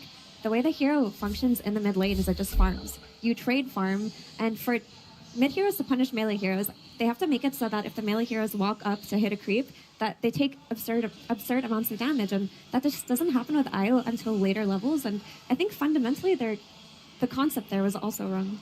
We're going to look at the earlier mark between these two, right? Looking at about 10 minutes, I feel like that's that moment where you're wanting to see a little bit more movement coming out from your mid. You're hoping that they're going to be up there, the playmaker, or the solid rock for your team, and hopefully that they've had a good enough lane for themselves. But when it comes to this mark, it's not necessarily a glaring obvious who is doing that for their team, right, Quinn? Yeah, it's very even, and you've got the pressure on the side lanes, and I think that's Spirit, that's how they love to play. They want to have Laurel just chilling, playing some matchup that's whatever, that's normal, that he's fine in, and they put pressure and they put the precedence on their side lanes to do well and have good matchups. And I think that came to fruition completely this game. It's exactly how they want to play. It's a bread and butter Spirit draft. I feel like the main thing that I take away from the is the net worth. The Wisp has to be a lot more farmed coming out of that matchup. Honestly, it needs to be almost 1,000 gold higher. Oh, wow. At minute time. Okay, that is a big difference. And you mentioned something briefly, Quinn, where you're talking about it's a lot down to the side lanes. What's happening on the action there as well? How much more can their mids offer, depending on how well their side lanes are going? And we've already talked about it. This is the first official we've seen Satanic on that Ember Spirit. And luckily we have Purge, who's going to give us more information about how it played out for him. Yeah, they tried out the Ember Spirit with the shift to the safe lane. They thought they could make it work. Last I saw was Team Liquid playing it. And it's definitely a little bit harder here. Satanic did his best in the lane. He did some nice little tricky things like dodging the Willow blasts here. But after a quick level 2 on Willow, she got a D ward here. This really nice root is going to guarantee the kill on Satanic. That got him a first blood. And the lane didn't really get that much better for a bit here because that level 3 now for Undying is very, very fearsome. He did use Flame Guard to protect himself when he got gone on a bit here, which is going to give him a little bit of protection, but the downside is they have a lot of nuke damage here, so they actually were just bursting through his Flame Guard and almost killing him. Here's his final death here that you would normally get successfully, but Satanic, of course, so he's going to slight dodge that one as well, even using another Fairy Fire to survive. He had a tough lane. They did gank the Undying, but they did do this nice move on the Wisdom Shrine, which allowed them to, at the very least, get the Wisdom Shrine, but it forced a ton of rotations here, and Claps still got one support kill. So, but this was a nice moment for Satanic to catch up, and in the end of this, he's actually kind of close in net worth if you take a look at it. All things considered, yeah, he's really not that far away. So that was great. Then YATORO did some really interesting things in this game. And you probably spotted him in the stream at some point showing up somewhere he's not supposed to be. So watch his path here. He was thinking about killing the Axe, but Axe basically got zoned because he's SF. SF wins his matchups. And then he's just fishing to do mid pressure. There's a catapult at this moment. So this is a really good time for him to be here, because if he's just successful at helping to get a kill, then they get a whole bunch more damage. And this is probably the moment you saw him on stream when he came here and double raised the enemy mid. This is kind of crazy to look at, but if you look at what happened on the map here, he's basically forcing the IO to go farm these camps over here, which means he's super far away from the mid lane. So it basically makes it easier for them to pressure the mid lane and for his Slark to get as much farm as he wants. And a short time later, he basically does the same thing. He's going to clear the wave. He's going to walk towards mid. He's going to take this nice little ancient stack, which is beautiful for him, and he's going to do the same thing. Hiding behind the tower, looking for a hero. He ends up spotting out 9 class, which guarantees the vision, which guarantees the kill, and again, guarantees the tower. So this early pressure that YATORO did to rotate, it didn't take a huge amount of him. He lost a little bit of gold, but he got some nice ganks, and that pressure really opened things up on the map. The mid was opened up. Claps had this really sick play, getting the kill on Satanic, and as a whole, the lanes just went great for Team Spirit. Thank you so much, Purge. We're seeing it play out in real time. The YATORO of TI-10, that's what he was praised for time and time again, was how early he was willing to rotate to mid, how he was willing to help out other cores despite this more traditional viewpoint of a carry being the #1 farmer. You're supposed to always be farming if you're not out there in your lane. And at the end of the day, he goes, well, there's other means to get kills. There's other means to be able to shut down our opponents, and that is pushing the mid laner out as far as possible. Yeah, I love those clips. I think that it really shows some of the skills that the YATORO doesn't always show, but somehow when it comes to TI, when it comes to the finals, he just builds this extra awareness of places he can be, places he can pressure. These are split-second decisions that you need to make in very specific moments, or you're just going to miss the opportunity, and he's so in the moment. He's so clutch in these finals. Almost no one else would make these moves, but YATORO in zone is just a different beast. To add on to that, it's just Team Spirit's understanding of which lanes to focus on has always been some of the most impressive out of all the teams in Dota. But they had this knowledge that if IO doesn't have any kind of farm, they won't be able to make moves because both side lanes were shut down. So if they moved their emphasis to the mid lane and pushed no one into the jungle, then there really was no tempo or counterplay for a very long time. And I do have to give them props for how they set up the Disruptor. Playing Disruptor with Slark's night vision and an SF coming mid, you're just happy in that situation, aren't you, Insania? Yeah, I mean, I think when I played Disruptor, two of my favorite heroes to lane with were TB and SF, and it's just because they provide so much overwhelming damage. Whenever you glimpse someone back, they just immediately die. And that's like what they do on the lane, but then YATORO takes it one step further, and he just makes sure that he's connected to all the moves that Disruptor wants to make. When Disruptor wants to move mid, well, he's there to provide the damage. And now suddenly, anybody that's within 1,600 range of a Disruptor is just dead. Yeah, you can see it even from just the positioning. The SF is not playing like a typical turret and that he's standing behind everyone. For the majority of this game, YATORO is standing in front of everyone because his supports wants to stand behind. He's charging at them so then the Disruptor can glimpse them back. That's such an unusual sort of switch of priority in how you're even just standing. These are the little things that go into the greatness that is these Tier 1 carry players or Tier 1 players in general on the biggest stage that he sees in the moment. This is a time for me to walk up and chat up for my supports who are going to sit behind. Compared to the inverse, that is amazing awareness in the moment. The domino effects that can happen in Dota are so beautiful because, like, when you think about it, you're like, okay, Slark, night vision, and yes, Disruptor, he needs vision. But if your side lanes are so overwhelming, you can play on the first night after minute 5. That's when the laning stage occurs, and that's when a lot of the kills were happening after those first 5 minutes. So from the first night to be able to make that many kills happen off of your vision strategy, we don't see that very often. Usually it's the second or third night that this really becomes significant. I don't think I've ever seen a first night be that impactful. It's rare. It's honestly super rare that you have like a Disruptor in a winning lane, a Slark mid of all things, and then the carry willing to connect as well. So I think all three of these things have to align for us to have this beautiful early game.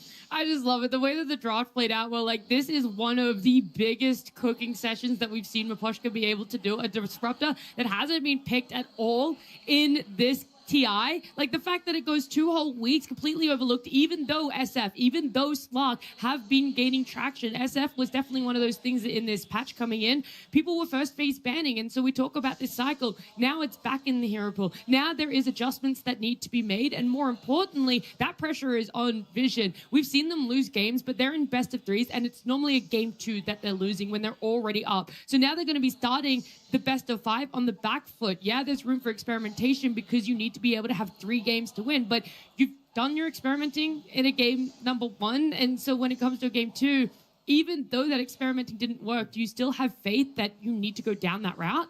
I feel like you mixed it up. I don't think they went for this Ember. The idea was Lar doesn't play Slark, and coming into the series, I would have said the same thing. Okay. So, you know, Spirit kind of catch them off guard. They got the Slark, they played the Ember, and now you're just going to shift priorities. You have so many other heroes in the Ember Spirit. You're not reliant on this hero. You know, there's a difference between a team like Vision and maybe Nigma that needed to play the Ember. These guys have a lot more up their sleeve. Yeah, you're here for a reason. You've proven throughout the entire tournament that you are one of the best teams, if not the best team in the tournament. That was not a fair showing of their true potential. They're playing extremely off comfort on multiple roles. Go back to what you're good at and show the world and show Spirit why you're in this final. You deserve to be here. This is not the moment where you push over and say, they're just better than us. This is where you steel yourself and you go back to this and say, we're here for a reason, and now we're going to show you. Yeah, that felt like a statement by Puppy that if they take Ember away from Team Spirit, then Laurel doesn't have heroes that they're uncomfortable dealing with in terms of tempo. Because if not the Ember, what have we seen Laurel play that pushed the Team Spirit supports forward on the map? I mean, another hero would be Pango, but it hasn't been that successful this tournament for him. And Puppy basically just said that our plan is to take it away. And if they do plan on taking it away again, it would just be with Slark being factored into the bans. I don't think it's a bad idea to go for Ember. Yeah, absolutely. But then you open up doors for potentially a Bane, potentially a Winter Wyvern, and we just honestly, I feel like we just got to see how they react to this. It's hard to make any sort of predictions about what their take from the game is, because for me, at least watching, I think you don't want Satanic on Ember. We want him on some sort of win condition. And if this is the plan B, then I don't like the plan. Yeah. I think it's also interesting how the sort of the order of these drafts pans out whenever hard counters like the Slark versus Ember arise. Ember, through a lot of this tournament, I think would be getting first pick, but there's this one pesky Slark. And so that means Ember is will be a second pick only hero, because you need to pick it on the end of the first phase, so then you can ban the Slark in the next phase. Compared to if you try to pre-ban it, then they will just respond with the Ember ban. So you can actually never get Ember if you're first pick. And these things can arise and change how teams prioritize draft order and how the lineups are created, because maybe Ember was crucial and now you can't get it anymore from that pick side. It's always the back and forth when it does come to drafting. Are you a team that loves and thrives on that first pick, or are you a team that wants to wait until the end to be able to be more reactionary and know that you have that depth within you there? And we're seeing all of our players, they walked out on stage, sitting back down in the booth, and we've brought this up time and time again, is how necessarily Division feel after a loss, right? Are they a team that gets a little bit downtrodden about it, or are they a team that goes, hey man, you chalk it up, it is what it is, and we just look towards a whole brand new game here? And I honestly think it's the second of those two options, because even though we've seen them be the team with an early GG in a game at TI, there were still a lot of laughs, there were still a lot of smiles, and I think the camaraderie between Vision is much stronger than maybe public perception sees. I think so too, and I mean, no one was smiling at Satanic at the end of the game. Someone was chatting, and they seem to be okay. I think they have this understanding that when it's a draft issue, then you go next. Like Insania loves to say, every game is 0-0. You give up on the last loss. Yeah, I think you just forget about the last game. I think you can draw some drafting lessons, but that's mostly for Puppy to do. And I think for the players, it's just, we're going to go into the game, we're going to run it back. We had a series against Spirit before where we lost the game, and it's nothing new to us. We've done this before, and I feel like they've proven throughout this tournament that they are not fazed by losses. This has happened so many times, and this whole idea of like they used to be a team that tilted out a series or stuff like that, it just doesn't apply to them anymore. Yeah. And again, they have so many approaches they can take in a draft Quinn, like their Lone Druid or Nature's Prophet. Yeah, I totally agree. I think they've got plenty of tricks in the bag still. And I think they've also gotten, I hope, some of the jitters out of the way. If you look at some of the clips that Purge was showing, the Ember Spirit walks back into a bramble, or no one maybe is CSing it's a little bit off in lane. I think some of that is, it's a grand final. It just feels a little different. It's a little bigger, grander, scarier. You love to see it. Bro knows it's him. You love to see the smiles in finals. I think it's very easy to get sucked into, especially when you're down a game, the stress and pressure of we're down, we need to come back, we need to fix things, there's problems, and these can mount up and feel like this overwhelming dread sort of enveloping you. But I think the ability to not, only try to win, which is the most important thing, but also appreciate this is a very special moment. You may never get again. You never know whenever these things will happen. Dota is a very competitive game, and people fall by the wayside all the time. And so I think being able to laugh and appreciate the moment, the privilege you've been given, I think is something they should all very much look to do. We also saw just briefly there, we had Not Me come up on the screen, and I think it's a face not a lot of people are familiar with for two reasons. One, this is his first TI appearance. You're making it to a grand final with a veteran and a decorated org such as Spirit here.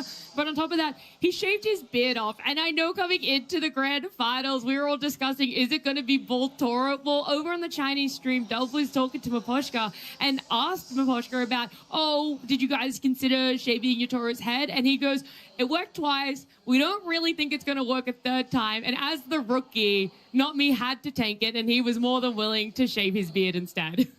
I love that this is kind of an initiation ritual for Team Spirit. I mean, there is a very specific culture in this team, and you can really watch it unfold in moments like these in the TI Grand Finals. We've alluded to draft alterations that need to be had. The preparation and the pressure of those said drafts really falls on Puppy and Maposhka, and so we'll see how it pans out for game number 2. Okay. Nakapag-noodles na. Game 2, let's go. Noodles is doing it. Experiment yung game 1. Spirit is Feeling ko na shock sila dun sa ano eh. Na-shock sila dun sa Slark pick. So, pang Sinowan, ayong katapat yan. Feeling ko ganun yung nangyari. So, tiga natin. Papasok kaya Earth Spirit. Shoutout sa inyo guys, 129 viewers natin right now. Big shoutout. There's this really cool thing you can do here if you're Team Spirit. Like, let's see, we're gonna see Vision's 2 first bans, and if they notice that there's like 2 heroes that they want to ban out, that we know they want to ban, and we don't want to give them the opportunity to do it, you can ban out the Slark, forcing them to ban the Ember, and then giving you one of those heroes that you want to play in the upcoming situation. Yeah, it's definitely something you consider, and with the way the bans have been changed over the years, the order of them is very important, and trading bans in that Okay, way ban Nature's Prophet, ban yung Dark Willow, and yung Bounty Hunter. Team Vision, nagban sila ng Clockwork, ng Trend Protector, and ano kaya? Winter Wyvern? There's always the concern of the first pick Winter Wyvern coming out from Team Spirit, but you have Uy, binan yung Bane. Instead, they ban the Bane. Bane covers for Ember, it covers for Io. Yeah, I wonder if these will be the bans that they continue with throughout the series. I know in the finals we played that sometimes you're wrong about the first phase bans. It can be a bit tricky to actually get those right, and it's so much easier from a third eye perspective, or from after the series to feel like, oh, obviously we should have banned this instead. Nature's Prophet was too broken. But sometimes you get mixed up and you ban the wrong heroes in the moment, and I think considering those and really making sure, is this really integral to their draft? Is this what Earth Spirit kaya? Bibigay kaya nila Earth Spirit dito kay Larl? Final ban here, and what's being left in the pool from game number 1 is that Wyvern. It's also the Earth Spirit and the Coddle. And now yes, Earth Spirit. Because at least 2 of those are getting through, along again with maybe that Ember. I mean, I think that you have a lot of things to consider here, right? If you ban the Slark, then Spirit picks Ember. Are you happy to play Earth Spirit into Ember? We've seen quite a lot of success. Okay. So hindi nila yung binan yung Earth Spirit. Go to first pick. I feel like in every single game that we've seen them play, they always go for it. So it's kukunin kaya ng Team Spirit ang Earth Spirit. Tingnan natin. They definitely could go for a Spirit trade. They've left Earth Spirit, a hero that's been very, very dominant. Laurel's very capable of. Ember is a classic response. It's not really a lane counter anymore, but in the game you buy Vessel and you buy Mage Slayer and you can negate some of his fighting with your own fighting. So they could be saying, hey, you take one Spirit, we take the other. Uy, Shadow Fiend pa rin. Okay, auto-pick na yung ES. Earth Spirit na yan. I wonder if they think that Notice hero pool suffers very hard against the Shadow Fiend, because there is always the potential of a Darkseer coming out to counter the SF. But maybe they think that that's very easy to deal with any kind of Dispel, any Enchantress, any Largo. I think the Darkseer against SF matchup is... Ganda ng hairline ni No One, parang no hair. Wala na talaga, bro. Tanggap niya na yun. Kunin nyo na. Kunin nyo na ang Earth Spirit. Para may chance kayo. Huwag nyo ibibigay kay Larl yan. So there are ways to deal with it, but they just want to get that pressure early on. They don't want to let the lanes snowball. And Team Vision go for the Earth Spirit. It's a very solid response. There's nothing wrong with this at all. And to be honest, I already like this opener more for Vision than I did last game. This Earth Spirit hero, it's just so good against all the turrets because you have a way to gap close. And so you get on top of the Shadow Fiend, you make him start running. And the whole advantage turrets have is they can hit you while you run into them. So if you close that gap immediately and you just roll on top of them, well, now suddenly he's running away. And those are valuable seconds that he's not hitting you and dealing DPS. Yeah, on the flip side of that is Earth Spirit, we've seen him kind of struggle when he rolls in and there's a turret hitting him. Like, if he misses his initial stun and he doesn't have backup, you're getting 5-shotted by the Shadow Fiend. So a lot of it is execution-based at later stages of the game, too. And Darkseer does get taken out. I think once the Earth Spirit shows you can't let Darkseer through, it just creates too strong of a combination. Yep, absolutely agree. 5-0? You know, if you have the 5-0 si No One sa Earth Spirit niya. Tingnan natin.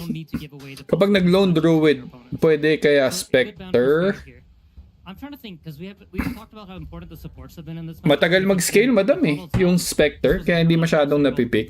So nagba ng Keeper of the Light dito ang Team Spirit. Find opportunities to make moves with this hero that no other here plays. Shoutout sa mga trabaho dito sa Norway. We are watching here with my co-workers. Lods, request nila konting English daw sa cast during Clash. Sorry sa pressure, sabi dito ni Play with Zyrina. We'll see, bro. really cares about that. It's so terrifying with the Sa bagay, hindi siya meta ngayon. Yes, you're right, madam. Hindi siya masyadong because he's so proficient at that clockwork. These things add up. hindi siya masyadong impact, nagbibigay ng impact dito sa current patch. It's still in the pool. We know Laurel's Enchanters? Yeah, there you go. You've got Nice call, Mira. the spells for the flame guard and the mid pressure. Mm-hmm. I do wonder though, if you're getting run at nonstop by an enchantress as an Ember Spirit, like what do you need from your support squad? I think you want pressure elsewhere. Yeah. Like Enchantress, the I biggest think thing about this hero is that Team Vision setting up for Lone Druid nga, no? So it takes her a little bit of time to get the creep, to walk there, to get the right angle, to wait for enchant to come off cooldown so you can slow with the creep. There's a lot of prerequisites that sort of have to be met. And if there's a ton of fighting and there's gate ganking and all these things, the pressure in the side lanes, well, she doesn't have the time and the freedom to go mid and make moves there. So I think you're kind of like, yo, team, can y'all put some pressure elsewhere and let me like do my thing here? And I think that is Spirit's MO, right? Like they want to have that side lane pressure to prevent you from going mid, to prevent you from pressuring this. What will be their second pick? Potential Ember Spirit. We haven't even seen it yet, but of course we have to. Slardar. Whoa. I love this. They're moving the priority up on the Slardar because we saw it get banned out in the final phases of bans. And I know that they were going for more of a different trajectory when it came to Spirit, but Life Stealer, pwede din, no? May ipadala eh. I'm excited to see what May pera padala nga eh. Life Stealer kaso may Slardar, no? Pwede silang ma-setup parehas. Hoodwink naman ang kukunin ng Team Spirit as their support. People gave up on it. I think another nice dynamic with Slardar is Lina, who's very popular in this patch, has been shown to be countered by Slardar the last couple of days. Yeah, you're reducing options, right? You pick Slardar, you know they're not going to pick any Linas from this point onward. Also, I think what Spirit does is really cool here because they have the flex on the Slardar, right, between the mid and the off lane. But because they already see the mid laner, they know that they guaranteed have one good lane for the Slardar. Even if there comes the hardest counter pick of all time on the safe lane, you guaranteed can put the Slardar in a nice position. But they could still put it on the off lane. Satanic, I can farm anywhere. Yatoro, I can fight everywhere. Uy, Rubik pick naman ang sagot dito. And Underlord, okay? Stability. Medyo a little bit of stability sa laning. Ano yan? Magandang combo yan. Underlord and Rubik.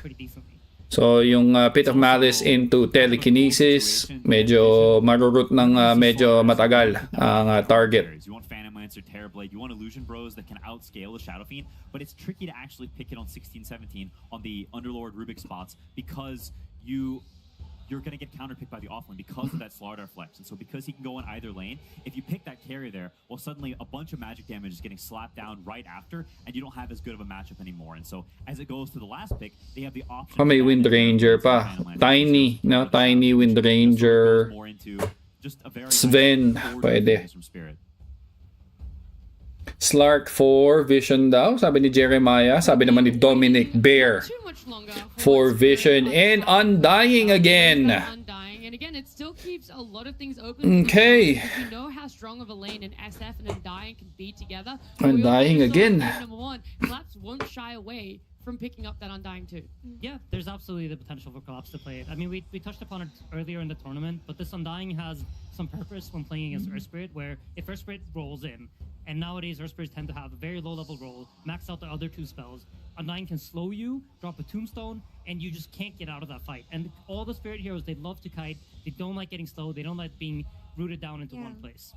And these are two of some of the highest strength gain heroes in Dota, and Earth Spirit and Underlord. Team Vision pick green heroes. Sabi ni Mr. DJ. Okay, they banned the Pango. Medyo magulo yan sa lane. Sino kayang iniisip nilang pantapat dito sa Slardar? Sobrang flexible nung dalawang picks ng Team Spirit eh. Yung Undying at saka yung Slardar. Hindi mo alam kung saan magle-lane. Tapos yung Undying pwede mag-play ng support or core. So, puzzle. This is quite a puzzle for Team Vision. They always look at how to conceptually beat what you're doing. They also take out the TB. It's a great matchup against. Yes, pwede din mag-mid yung Slardar, madam. Today, so I like the position that they're in. I feel like when I think of Earth Spirit and how he deals damage, it's by being tanky. It's by staying alive, letting that Magnetize run. It takes time. But when you don't have time to do that, suddenly this hero isn't that super high magic damage hero that we've seen throughout the rest of the tournament. What's another carry that Spirit might be looking at taking out then that also fits a similar sort of playstyle or item timing that TB does? I mean, you're looking for something with a lot of armor. You want heroes that naturally buy agility or buy ACs, buy like something that has Life Stealer nga. Baka Life Stealer. Yeah, we saw the Luna from Yandex earlier. Kes, pwede din, no? Ayun, Tiny. Binan nila yung Tiny. It's some hero like that. It's a traditional agile carry that, I mean, I love that for them, for Vision now, that they get Satanic to play what he wants to play. He gets to play the heroes he's practiced for his entire career. The anime protagonist hero. That's what Satanic is best at. Okay, nagban sila ng Monkey King. Bakit? Bakit nagban ng Monkey King? This is interesting. So, Team Spirit ang last pick dito, guys. Decent is the Templar Assassin, but we did see her lose to Slardar yesterday. Yeah, I mean the tiny ban I think makes a lot of sense, right? It's just his ultimate gives him armor. It's a tricky position to be a carry, I think. I'm trying to think of good options. To be honest, the TA I personally only really liked it when we saw it against the Centaur the other day. It had a clear purpose. It's gonna destroy its lane. It's gonna abuse the minus armor. High armor. Here against Slardar potentially, I feel like that is a draw-ish lane. It's not like a super dominant. Ooh, okay. Mid Slardar, guys. Mid Slardar and Axe dito ni Collapse. It's not a lane that's easy to pick super hard carries into, and I think that may be a little bit of sort of a pre-countering. We're picking the Axe hero that's going to blink blade mail call you. So if you pick these traditional agile heroes that are low HP, high armor, well, the Axe is going to be super good against them. May Life Stealer, may Drow Ranger, may Lone Druid. And things like Pwede yung Drow Ranger. Kaso kailangan talagang i-save. Kailangan, ang daming pwedeng tumalon sa Team Spirit. Nandun yung Slardar, nandun yung Axe. Mamaya may Blink Dagger din tong Hoodwink. Choose to just play tempo on Vision instead if you feel that you Ganatin. to lane counters or matchup counters, because you still do have the tempo of Earth Spirit. You have this Enchantress that's going to be running around taking towers. You have the Underlord who can connect any kind of plays you make. Maybe go for a Luna. I like Luna. I was thinking about or Luna. Heroes, and I'm like, okay, absolutely do Luna. High armor nga si Luna, no? To be able to spare. The bear won't be tanky. And to be honest, I like the Luna. Watson pulled it off. It looked pretty good. It buys the right items. It has a lot of armor. It even has damage reduction that it provides for itself. So pwede yung Luna. Yeah. You want some building damage too. You've got a lot of guys who sit behind you. Life Stealer. Okay. This is risky. Yes. Historically, Life Stealer is pretty bad against Slardar because when you press Rage, then he Amplify damages you and Shadow Fiend shreds you. You need to run into the fight. And while it does have a good lane, I think, and can get ahead early, you need to be quite farmed so you can actually get to the Manta, get to the AC eventually, and then the matchups can turn a little.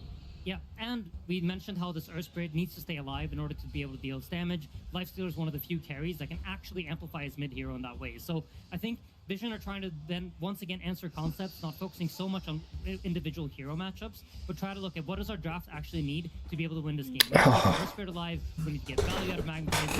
Sino mga pwedeng pumatay sa Earth Spirit? Yung Call, Saving, si Notice, kailangan niya ng Aghanims, pwede mag-out, pwede mag-Tombstone save, and parang okay pa rin yung guys? Parang okay pa rin yung lineup ng Team Spirit. For me, parang okay pa rin. Uy, teka lang. What? They flipped the script. That is support Axe, guys. I think it's really awesome from Rue, but I wonder if he'll be able to pull off. Not because I don't think he's capable, because so Collapse undying. And you're saying, Rue, you're gonna have a much worse game. Mines up lang nila yung last pick ng Team Vision. Yeah, so forget what I said about Satanic having a good lane, right? They're deciding like we're not gonna let that happen. And Spirit are prioritizing the things that they think are more important, right? They think Satanic being shut down is more important than Rue having the best lane possible. Yeah. Or, like the most powerful hero possible. So they just believe in his skill. What about it makes it so that a Life Stealer is having a more difficult lane?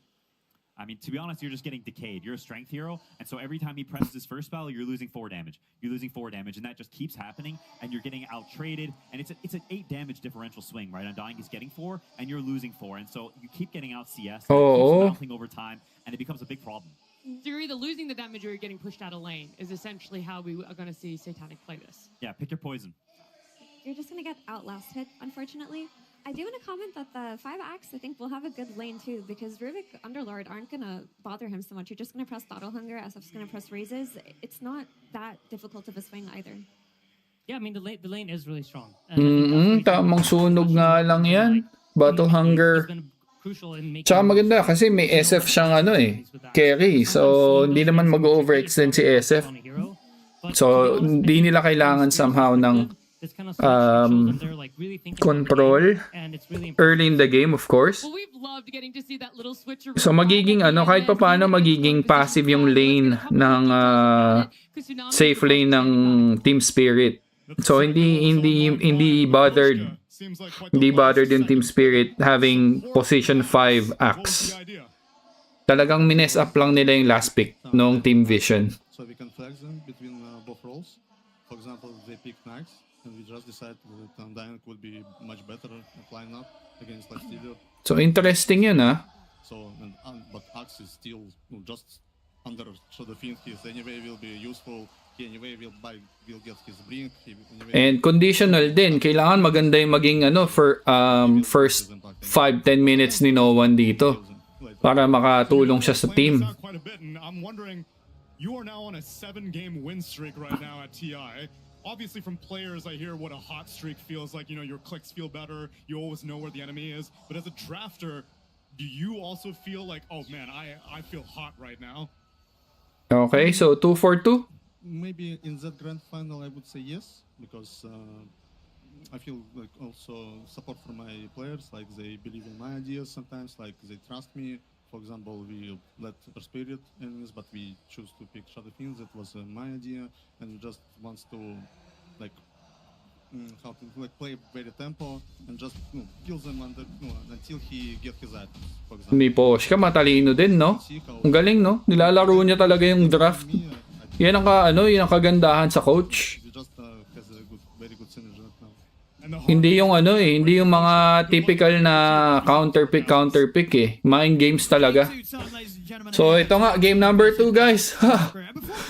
I think I'll still give the lineup wise, draft wise, I'll give it to Team Spirit after nilang ano yan. Ano yan? I mean, this guy play X5 in the TI finals. Good luck to him. Oh, okay. There we go. Good luck indeed. I mean, as we saw, they know themselves, right? Team Vision. Good luck to him, This is where you got to try the different stuff. Team Vision tried the different stuff in game 1. Didn't work too hot for them. Ayos yun, Si No One yun, Good luck to him. I mean, Spirit tried something different last game too, the Disruptor, and it was unbelievably good. I was shocked that it's the first Disruptor when we did see it start playing out versus Ember versus Io. It did seem like an Ayan na nga, sunog gaming lang talaga. Sisirain lang yung laro ni 9 class dito. Very appropriate in the game. They saw how good of a game Collapse also had on that last one. As soon as they see that Lifestealer pick, it can be annoying for Satanic. You're already starting to see that damage differential. Lifestealer's damage early isn't really so high in particular, just because you have very good attack speed that builds in that you can get these extra last hits. But yeah, you're just going to constantly get the K spam. You're going to get hit also from the hood. Kanino kayo dito, guys? Line up ng game number 2. Sino kaya ang dito? Lalamang dito. Sige nga, I wanna see your thoughts, guys. Comment down lang kayo, comment down. No doubt about it. This game, we should get to see some back and forth. We should get to see Satanic be much more in his element. Sure, as you say, and as we heard from the panel, there are many ways that the Lifestealer can be pressured and can suffer in this game, but he's not a carry. Team Spirit. Si Nathaniel naman Team Vision. Team Spirit pa rin si The Graphite Man. Si Jai, mukhang Team Spirit din siya. Draft-wise daw. Outdrafted ang Team Vision. Gigil si Yatoro kay bata. Sabi ni Raven Chang. Sa Vision naman, si Rowell Kabansag. Gigil na si Satanic. Okay? We'll see about that, guys, ha? Maganda tong balanse tayo dito sa chat box natin. Sa 179 na nanonood. Oh, bigay mo na. Yun na nga, masakit. But let's see how Satanic deals with when the levels start coming out down here, because this just does not feel like an easy lane for him to just freely last it. And potential just get burst. Especially not when Collapse Grabe yung haras ni Notme din, no? after his game 1 undying performance. And I love that Notme did this. It's a usual thing we see on the Hoodwinks, but some players have strayed away from it lately. It's just buying a Blightstone. I mean, Orb of Blight, sorry for the name change, but it's very strong versus something like Lifestealer. You're very low armor, it's very... Ban Timber? Hindi binan yung Timber. Mas pinili nila mag-axe. Ayun, Dokalis. Hirap nun lane. Na-mind game sila sa draft. Ang talino ni May Poshka talaga. Ayan na!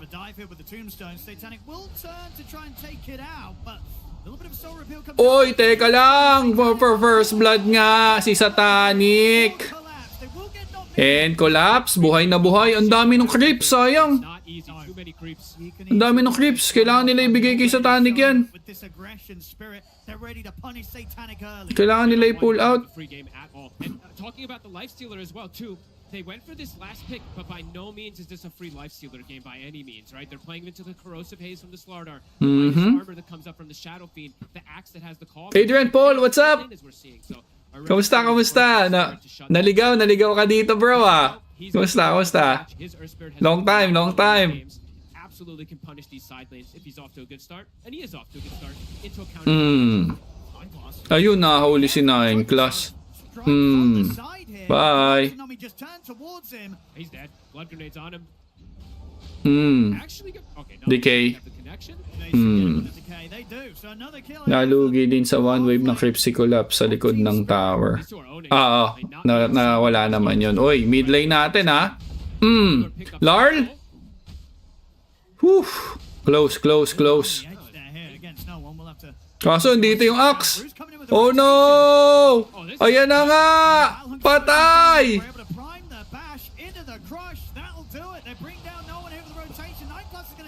Nine Class!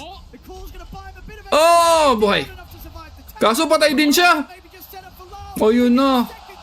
Ito na nga ang difference nung draft. Patay din si Satanic sa bottom. Si Yatoro, walang problema. No problems. Free farming. Di ko in-expect na mag-shoutcast ka. Oo nga eh. Na ano lang din ako. Na-excite akong manood ng TI kaya why not cast? Pwede naman. Ano standing nila? 1-0 in favor of Team Spirit, bro. Justin Parawan. Wala, ang agang rotation ng Axe dun. Talino. Can be very strong, and they have a gap closer that comes in from the Earth Spirit. But if he falls too far behind, this Earth Spirit, Panel was talking about it too. If he rolls in, you're gonna have level 1 roll very early into Undying, SF, Slardar, and stuns. It's not an easy game for him to just roll in and get out if he does get committed in. Oh. Won't be able to bring down Noticed. Pulling him away from the wave, making sure that Yatoro continues. Nahirapan nila. Shoutout sa'yo, Adrian Paul, bro. Long time. Amazing start that they're having. Froylan, ano na to? Grand final na to, bro. Grand final na. It's gone to that 7-minute mark too, so even if he does die down here, he will be able to respawn instantly, continue that pressure onto Satanic as well. And they'll have to bring a lot of resources to kill him too, even if they want to. Oh. Trying to poke onto he had to put a roll. Still healthy. Hindi kagaya ng mga ibang games niya na max first and third lang. Kailangan maglagay ng roll. With the similar rotation that he did hirap. They are reading it. They do get the scan. Spirit bringing even more reinforcements to potentially look for a tower push here and force Satanic to jungle.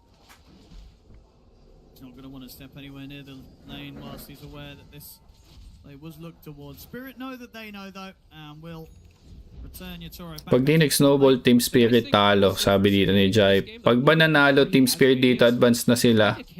Hindi pa, best of 5 to, bro.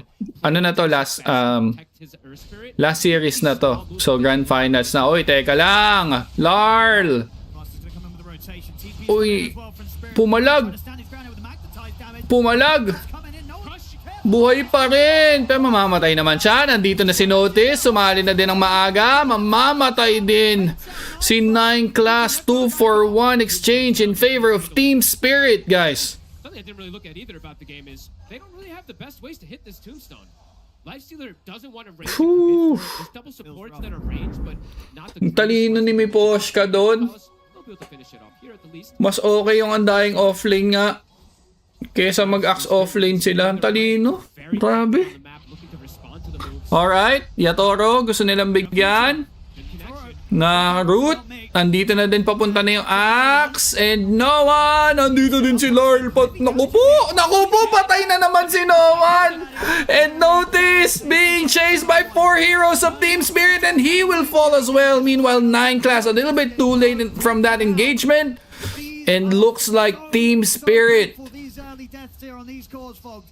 getting that early advantage, guys. The Orb of Blight with the Amplify. Earth Spirit just comes in and dies immediately, put at negative armor. Wow. And teams have talked about the best way to deal with Earth Spirit. Ang gulo dun sa chat box ng Wombo ko. Ano nangyari, bro? Jay. Yes, he has absurd scale. Shoutout sa'yo, bro. Slow down the vessel timing. This hero can fall off pretty quickly. No. This is not your ideal early game, Team Vision. You have to do better than this. He did struggle a little bit in the mid game on the Slark, although his team was owning. This one, Laurel is performing incredible here versus that Ursa. And there's a little bit of rotation coming from Slardar. They want to take the supports down. And overall, Laurel have to keep mentioning the type of game for this Slardar. The fact that he's having such a good opener, he's very good versus So, okay. Collapse. Makakasalubong dito si Docalis. Pinabody block pa nga! Oh my God! Oh my God! What a play! But ito na nga.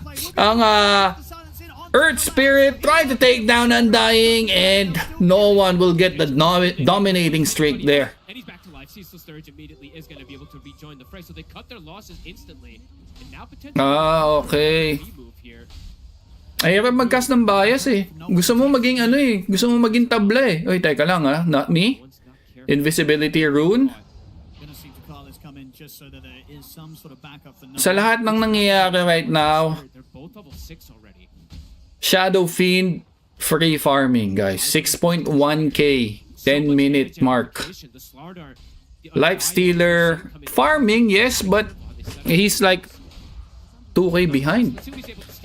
Ayan, level 6 na si 9 class. Okay, there will be a little bit of plays coming from this Rubik. This is reminiscent of last game. Yatoro in the enemy triangle.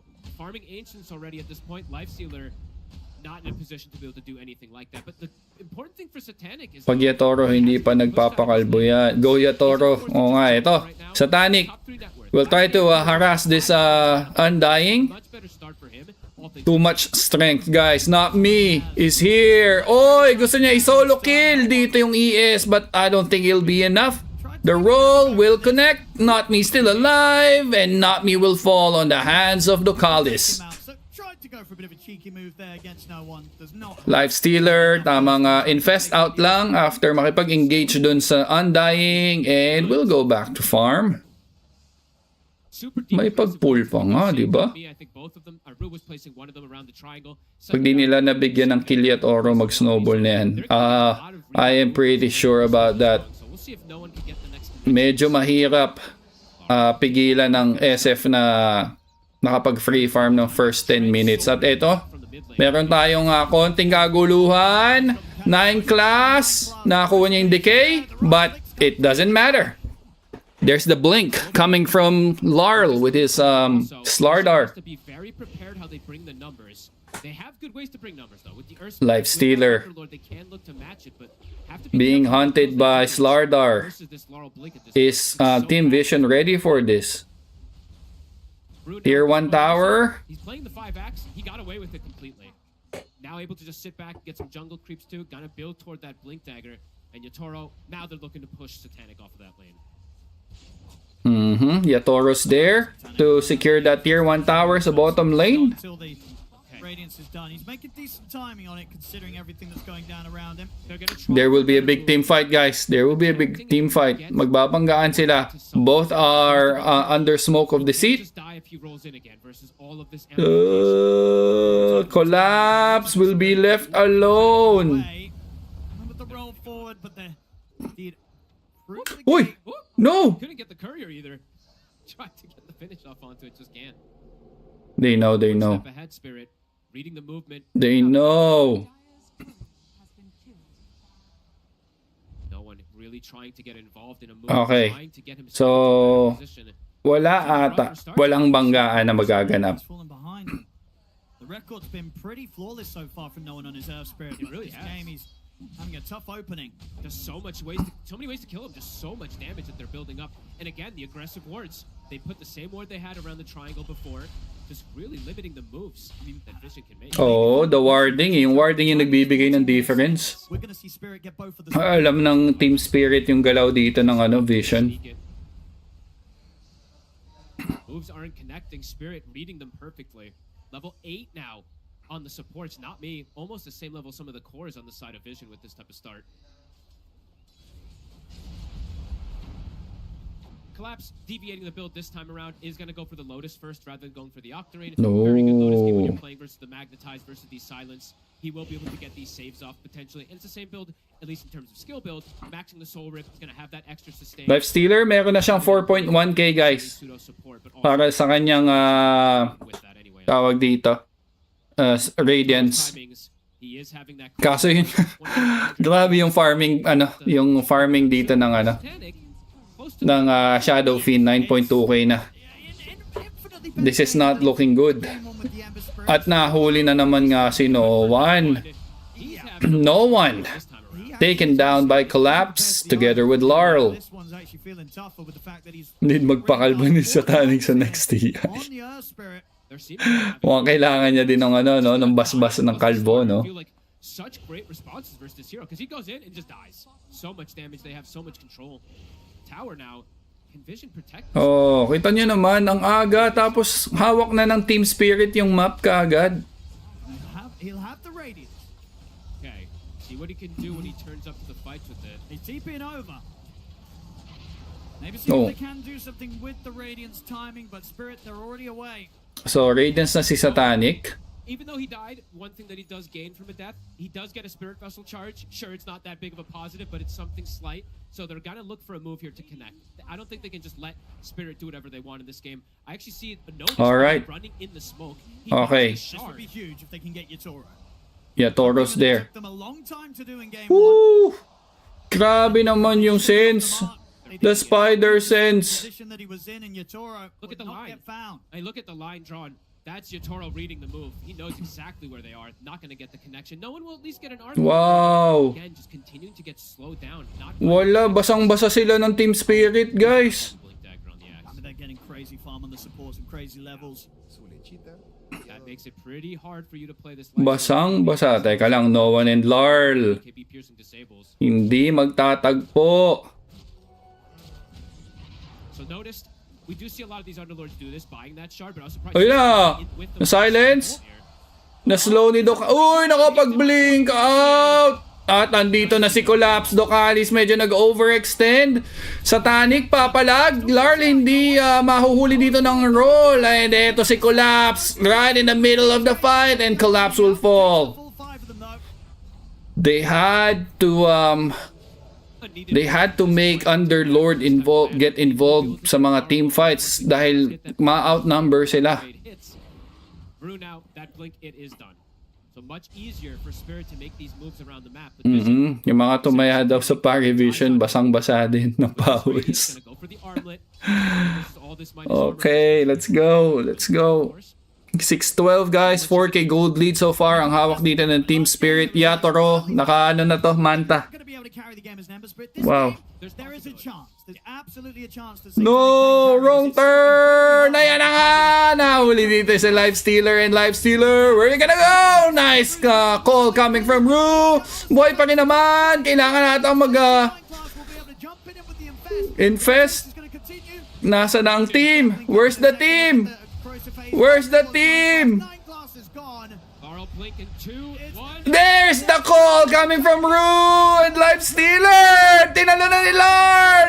Lako ba? Eto na si Nawan! Nag-overextend ang Spirit na ubos! Pero andito pa rin si Yatoro, hindi pa rin tapos! Killing spree na yung SF. Notice, susubukan na lang bigyan dito si Lard and Lard will fall. Meanwhile, Ducalis gustong slow down dito yung Shadow Fiend and Shadow Fiend will take down the Underlord as well. 16-9 in favor of Team Spirit. All three cores themselves and not being able to do anything about YATORO. Wow. Protect SATANIC, but the best trade they've gotten this game so far, this series in fact, getting these extra kills, no one getting the connection. The Radiance damage did start to build up, but just like YATORO, just like last time, an amp damage spawns right outside the pit. Gonna be able to commit for this. They're not done. They're not done. They want more. They want more kills. They want more kills. Walang magnetize. Walang infest. At ayun na yung call coming from Rue and Life Stealer will fall again. Together with Ducalis. Oy, nice miss, but not quite. Double kill. Oh my. Team Spirit. Full form sila dito sa Grand Final. Has a medallion too that he got with his tier 2 neutral, level 2 corrosive haze. This roast dead. Back-to-back deaths for SATANIC. Their movements, guys, they're just too perfect against the movements of Team Vision.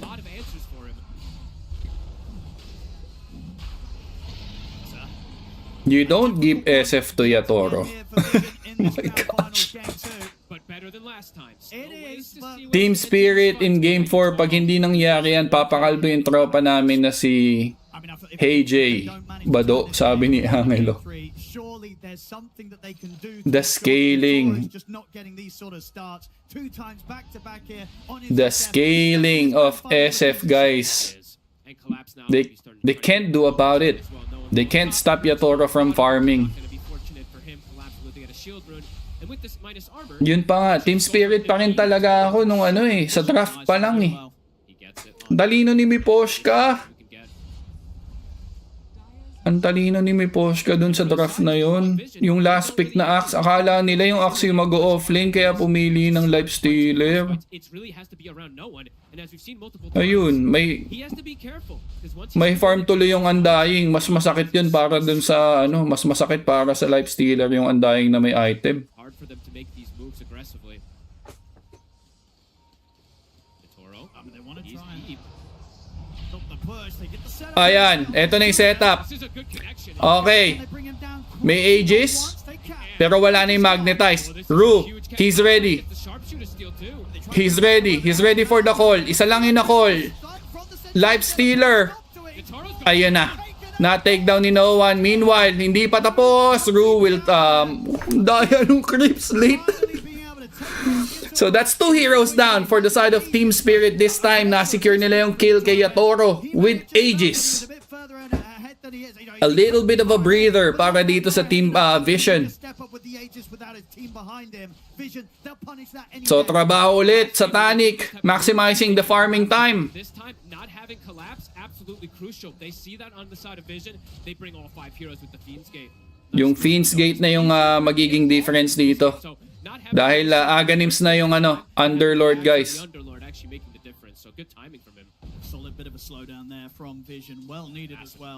Kaso next team fight may mga BKBs na to mga to, I guess.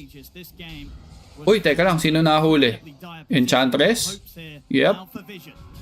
Oy! Oy! Oy! They will... Oh, andito na naman si Yatoro. He wants to be involved. Umalis na kayo dyan. No one. Out. Rubik, pumalag. Uy, layo nun. But there's a jump coming from Larl. Yatoro getting the double kill again. Speed from Spirit. No Magnetize available. No Underlord Gate. They immediately run at them. We'll be able to catch those 2 supports, but not core kills. Instant smoke though, they do want to find another one. There's another smoke coming from Team Spirit. They want to continue this onslaught. They don't want to stop. They don't want to give Life Stealer a breathing point para makapag-farm ng kanyang mga items. Can they connect with this smoke rotation? They know where he's farming right now. Easiest of kills. No, they probably want YATORO to be in there if they want to go for a triangle play. So looks like it's not going to be the case. 9 class, I like that he buys this shard this game. Knows that he needs to be the save for SATANIC or for no one to bail them out of a potential bad scenario. I like it quite a lot. Okay, this time, no one in Ducalis. Does have the plate mail. There's a smoke attempt coming from them. They're getting aggressive again. May magnetize. They've got Fiend's Gate. And merong ano dito, Kaya. Alright. Malayo si YATORO. Slowdown that they were able to do onto YATORO once. Can they find another core kill? Because YATORO this time does need a BKB this game. Not going to do it before the Shadow Blade, but the next item after that will be that BKB versus the Magnetize and the Underlord. So they do have windows. Still looking for They will kill him. possible victims. His build. Okay. Still does the Lotus, going for that Octarine, then the eventual Blink Shard for the save. Okay. This time also on Collapse, being slowed down himself. Not having that same insane performance as he did on the Undying last time. Things have been slowed down. Sabi nila dito na slow down daw si si Undying, pero yung Axe guys nagiging core na din pa konti-konti. Dami ding item ng Axe. Okay, another smoke coming from Team Spirit. Si Ducalis ang kanilang mamimit. At ayun na nga ang 4-staff out coming from Enchantress. Ibibigay na lang.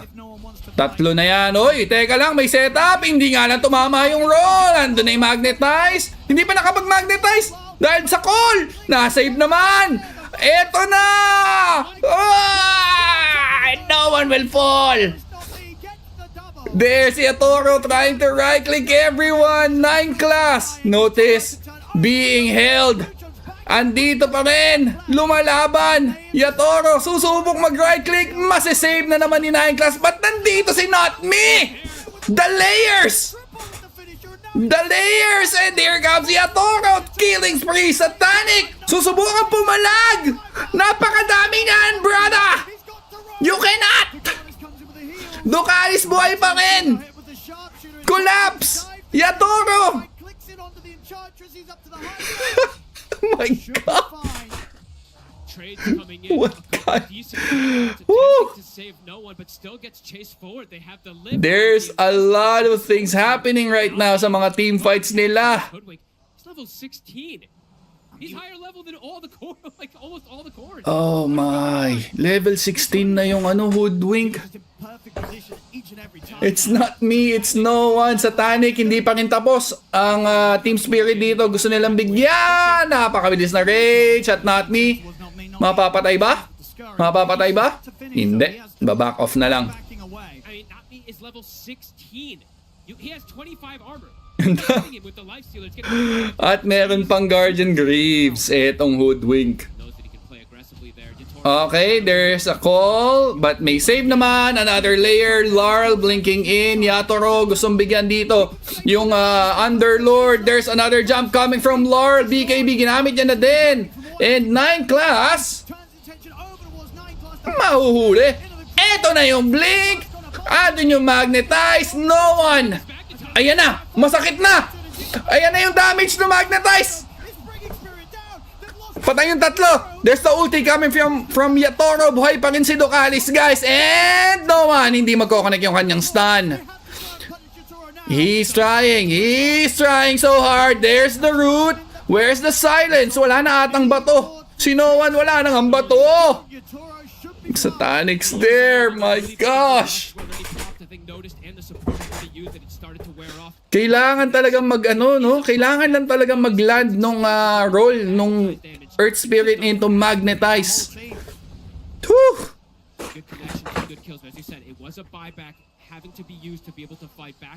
Yun lang nga, napabuyback si Notice doon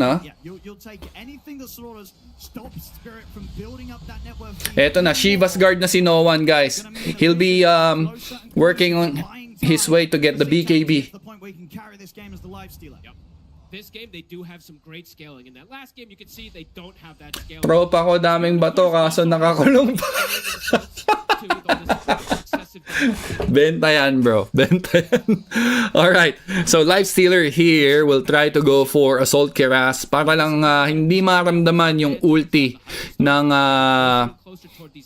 Slardar dito. Ay! May blink! And mabilis na tinake down si Dokalis. Satanic naman, he's trying to escape. He's trying to escape. Nakita nila. Nakita nila. Oh no! Oh no! Oh no! Nice Manta dodge! At merong infest! Oh no! There is no one! At dito na din si Notice! Kaso napapalibutan sila! Napakalalambot! Ubos! Pati pantubos! Grabe naman. Satanic trying everything just to escape that. Nandun yung Manta dodge, nandun yung infest, but ang tagal nung team. Ang tagal-tagal. Apat yung humahabol sa kanya doon, na-delay niya pa ng ganong katagal. They want to put this pressure on as much as possible onto Vision, force them to play reactive. That's exactly what it is, right? Grabe yung composure ng bata doon, ha? On the aggression. No, and it just continues to get caught. 7 deaths now for this Earth Spirit. Bringing in the mid-wave. Yatoro, meron na siyang silver edge. So, one right click lang kay Dokalis, alam nyo na yan. 11-1-5, guys. Nagpalit sila ng playstyle, no? No. Double Shiva's being picked up here, so they have committed onto these. They want to go with this. Yeah, they want to win these next fights before that BKB comes out from the SF. Vision. Time to try with the smoke. Root. They'll catch him. Get a clean catch to start this one. Not a lot the Root can do. Catch also looking for another one onto not me. Satanic's on top of him. All right, they'll get the chase down. Nakita nila din si Collapse at ayun na.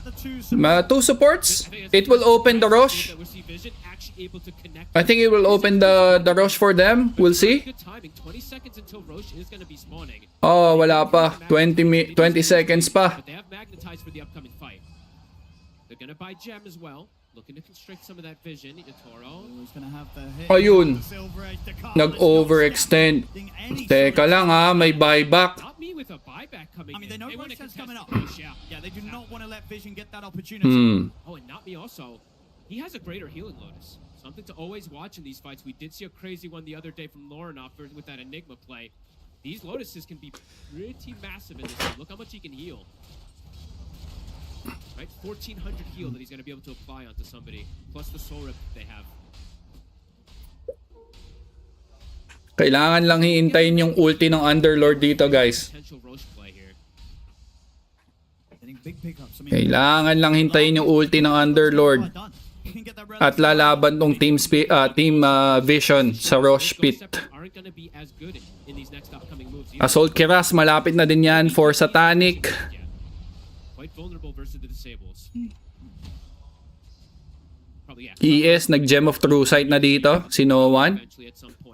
Keeping this game, it's stuck at 6K. Spirit looking to blow it open here. Ito na yung 5-man smoke. They are right now. No one in prime position to break the smoke. He is leading it. They've hit with the scan. Spirit know the Vision's up here. For a different angle of approach here. Oy! Oy! From the rest of the team. I mean, they know they're up on this high ground. There they are! There they are! Uy, nag-ghost ka agad siya! Ang ganda naman nun. Ang ganda naman nun. Satanic free hit. Pero merong tombstone save coming from Collapse. Mamamatay na yung Hoodwink. Tapos na ba? YATORO! Eto na naman! No! Aray!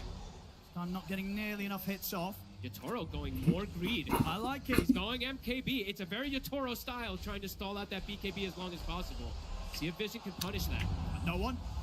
He's ready to try and look for Lar. Nakita. Uy. Lar does still have the BKB ready to press if he gets pressured, so it's not an easy hero to chase for. They have this fight. They're still looking for more, guys. Nagpapalaro ka pa rin. Hindi, kakabalik ko lang sa casting, bro, Marvin. Kakabalik ko lang. So, nagcast lang ako ng TI dahil magandang panoorin tong ano na to. Tong tournament na to. Okay. Okay. Sneaky rush, guys. Sneaky rush. Alright. Nakasmoke sila. Oy, nahuli si Noan. But may save coming from... Ang tagal nung call! Kailangan niya mag-buyback.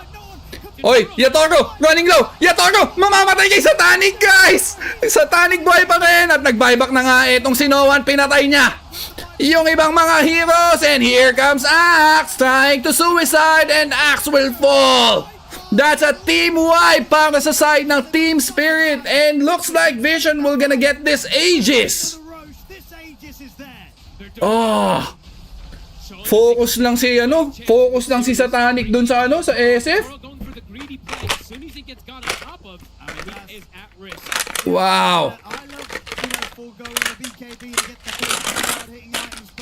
Na-save ko pa laro ko sa paturna mo. Nice. Nice.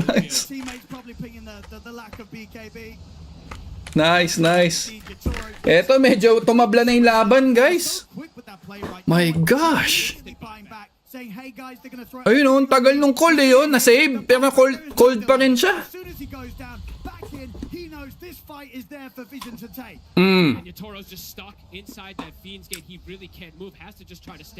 Ang sakit nga nung Enchantress.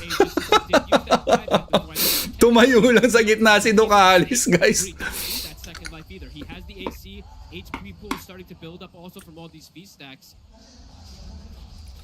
Eto na, medyo lumuwag yung mapa ng Team Vision dito after that team fight, guys, ha. Dumikit na din si Satanic sa net worth dito ng SF. Setting the score even on the net worth. Getting that kill, right? Not me. Using the buyback earlier, dying. It causes this type of chain effect that comes in here for Vision. And maybe finding another kill. Huli. They're gonna find him.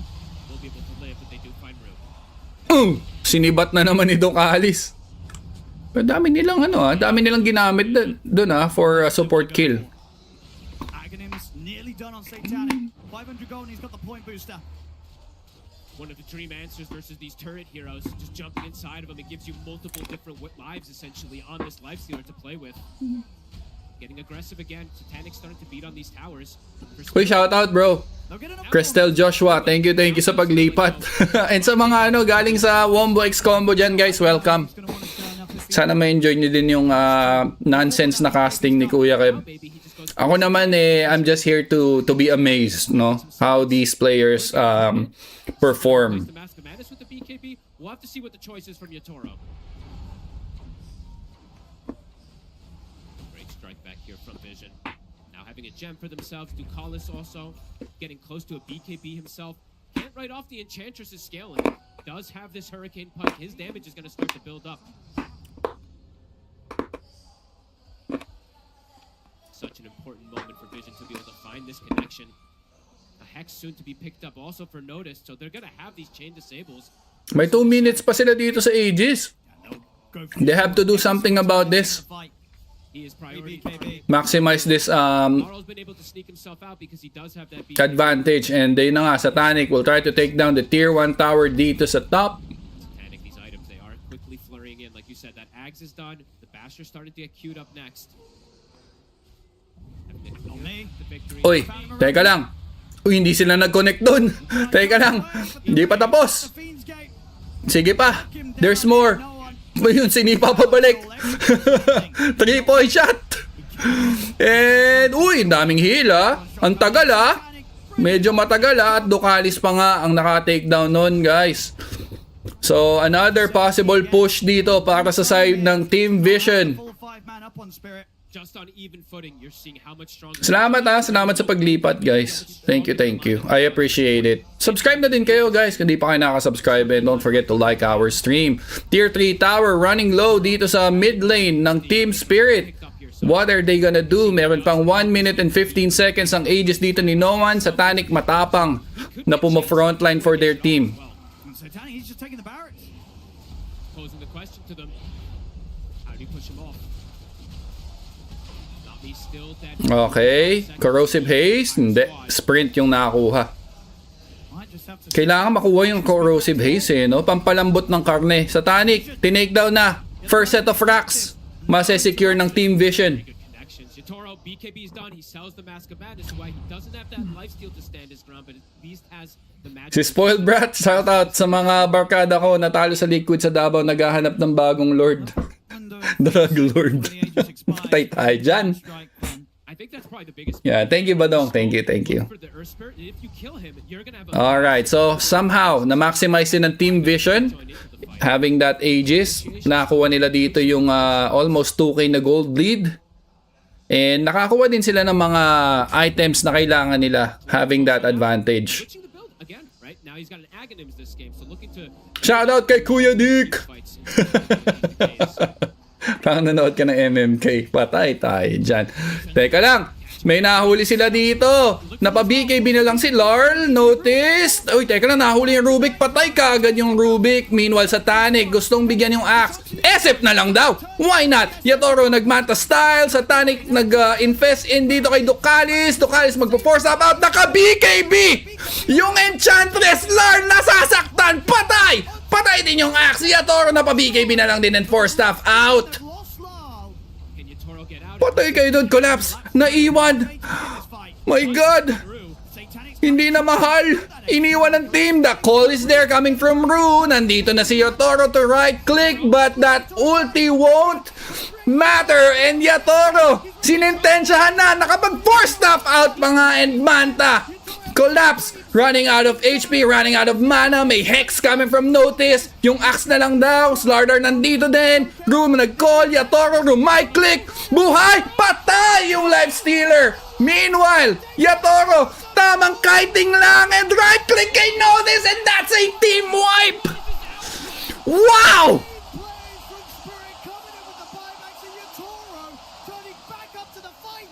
Sinayawan sila ni YATORO, guys! Sinayawan sila ni YATORO!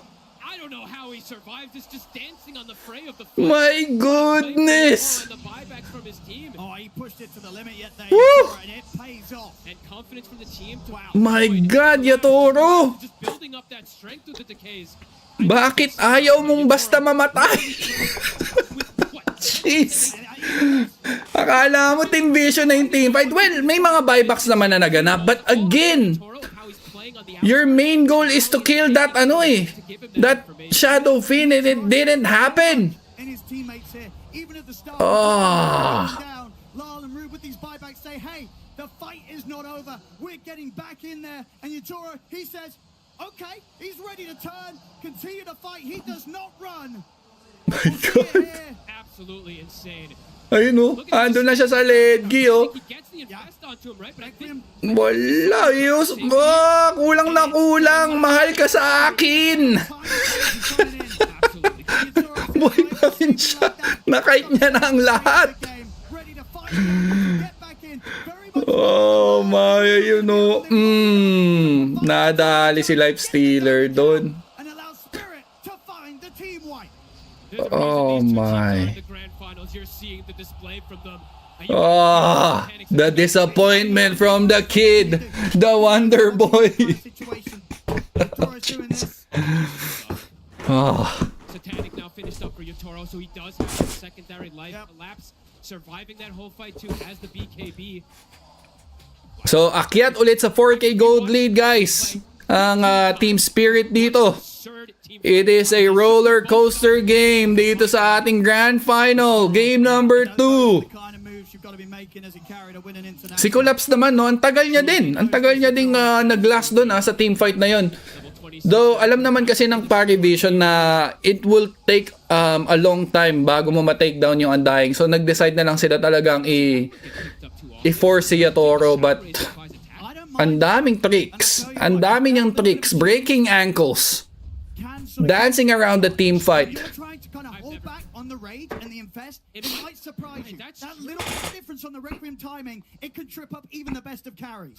So walang mga buybacks dito ang Team Spirit, guys. At alam ng Party Vision yan. Kaya naman they will try to make a move.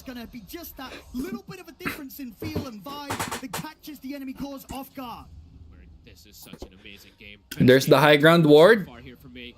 40 minutes in, super even. Yeah, both teams absolutely with a chance. As much as that fight was phenomenal for YATORO, did obviously mean that they had to use It was a lot of buybacks. It was. This can be punished by Vision. Hey, buybacks feel like it's going to be the name of the game, this one, right? Earth Spirit did use the last buyback, ends up winning the fight. This time, it's Spirit with the buyback, so could see it go the other way again. Well, that's the right thing, afterwards. as impressive as it is to win the team fight in that fashion, it's not the way you always want to do it, right? Sure. The plan is never to sort of let you carry, get to... Another smoke. Ginamit dito ng Team Spirit. The situation was there for YATORO. That's They cannot lose this team fight. Ang dami nilang ginamit na buybacks kanina, so they cannot lose this team fight. could be vastly different. Level 25 starting to get hit. Lifestealer level 25, Underlord, Shadow Fiend, and the Slardar and the Undying. So 3 level 25 cores on the side of Spirit. So much money on SATANIC. He's got pretty much 5k gold. Okay, napop yung smoke. Another. Nakita yung SF. There's the call. Ang layo at YATORO nag-BKB, pinalagan ng bata! Pinalagan! Natayo, namatay yung SF! Meanwhile yung Undying, ikaw naman ngayon! Mag-BKB ka na! Get out of here! TP out! Kaya ba? TP out! No TP out for you, Collapse! Ayun na nga. Let's do this! Pasok ng buhay pa rin si Collapse dito at may Roshan na. Guys, Team Vision. Alam nila kung ano yung advantage na hinahawakan nila ngayon. Walang mga buybacks. Ang Team Spirit kaya naman atapang atao sila. They're ready to make or to do that or to Uy, teka lang. Nahuli. Namatay. Yes, dear. Huh? Yes, I am now. Sorry. Am I too loud? I'm okay. Alright.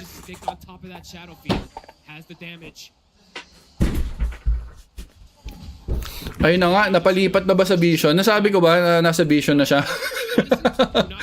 Grabe, na-hype ako. Nakakatuwa naman tong game na to. Roller coaster talaga. That's just going to make that situation so much more easier. They will kill him so quickly with how much SATANIC has ready to take him down, especially when he's going for obviously with this. At meron sila ditong Roshan banner. SATANIC. Wala na siyang takot. Uy, blinking out si No One. Tapang nga tao. Pwedeng mag-blink dito si Ru. Oop. And tier 3 tower will be taken down by SATANIC. Or Ducalis rather. The range racks. There you go. Okay, Lord, nahuli, nag-magnetize na kagad si No One. Andito siya sa gitna, nasa likod naman si Notice. Magnetize and ES will die. SATANIC, pumapalag pa rin. Mamatay si Lord, guys. Nadali si Lord. Collapse, the raid boss. 200 HP. That's a lot of health. They have so much percent damage. Ducalis na pa BKB na nga. Kaso napakakunat nito ha. SATANIC running low. May ages to pero hindi siya pwedeng mamatay basta-basta. SATANIC nag-rage at pumalag. Buhay na buhay at nginat-ngat si Not Me will fall. One-on-one. Hindi kaya ni YATORO. Out na lang muna. Ayoko. Collapse though. Taking down 9 class. Dando na yung ulti! Buhay pa rin, patay kang bata ka. Mamamatay nga lang si Axe in return. Kaso nga lang, this is like a 2-on-1 scenario. Collapse, naiwan na ni YATORO. Bahala ka na dyan! They may have got the ages, but again, SATANIC comes out on top. Buybacks after Woo! after buybacks, they've got the numbers to go for it here. Goosebumps, guys! Goosebumps! Team fights after team fights! Let's do this in another set of racks taken down. They won't be able to retrieve that gem. They got one more set of racks to hold. Team Spirit. They need to find a way to kill this life stealer first. Okay. But no buyback. One law. Go back up. Get the data list finished. Whew, goosebumps. Consider their options. They can look for the aggressive play. No one is respawning. Might just look for the jump onto YATORO. He's got BKB at the ready. They do have the control. Eto na yung life stealer. I'm not messing with you now, guys. I am pretty much serious about this. I wanted to go game number 4. Through YATORO, because YATORO doesn't have butterfly, so he can't just go for this hard. And another tower will fall. Think about going for that butterfly. I mean, that's the thing. He sees that. So, yan, na-force nila yung buyback ng Axe. And they are trying to play it smart somehow. Ang sakit na nung life stealer. Has a window right now when this Underlord respawns to potentially just go for the mega creeps. I mean, for sure, they know that Spirit's buyback situation is going to be in shambles. Nobody really having the buyback available on Spirit. Yeah, YATORO, he's going to spend up. He has to. Needs every little bit, as we can see. They need to outplay in these team fights on the side of Spirit. And maybe that timing will be the difference. So, YATORO may butterfly na, guys. Okay, kahit pa paano, may mga evasion na yan. Let's see if he sees it, because now also could just see the life stealer by the maybe himself too. He has the luxury to I mean, guys, watching this kind of game, diba? Kung halimbawa ako, pumusta man ako sa Team Vision, Team Spirit, matalo ako. Pero pinanood ko tong ganitong kagandang game, like, kung panalo ka na, bonus na lang kung mananalo ka sa pusta mo. Pakaganda ng mga laban.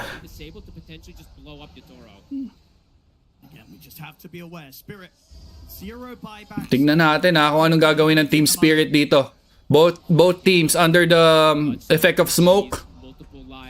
No one trying to break the smoke. Axe warding the area, rolling boulder in. There's the magnetize and no one.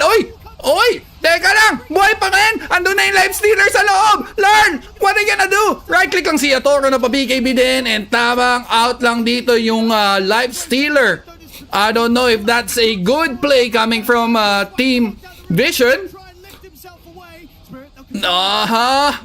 And 9 class will be a sacrificial lamb on that exchange. Well, yeah, wala silang vision. Why would you roll like that if you don't have vision? So for Team Spirit, they held that high ground.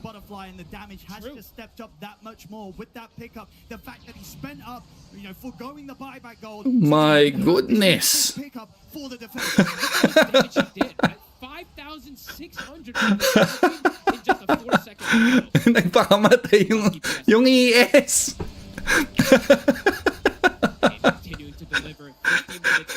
May buyback daw kasi siya. Kaya pakamatay gaming. Na-excite si Loco. Oh my. Kalbo talaga.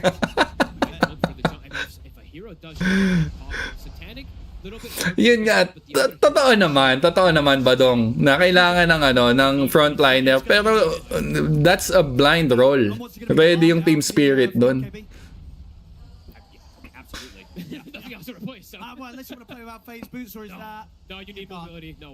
Okay. Subukan na lang daw nila ulit. Next attempt. Boy naman na daw ulit si No One. So life stealer dito mag-MKB na din siya. He has to because of the butterfly. Kailangan maganda yung palitan ng right clicks nila. Hindi siya nag-basher muna. Life stealer. Mukhang top of the network na natin to Burst speed. A little bit of objectives here. For Team Spirit, they will take down the Tormentor that quick. Pop na ba Rosh? 54 or 50 seconds, guys. Third Rosh will be up.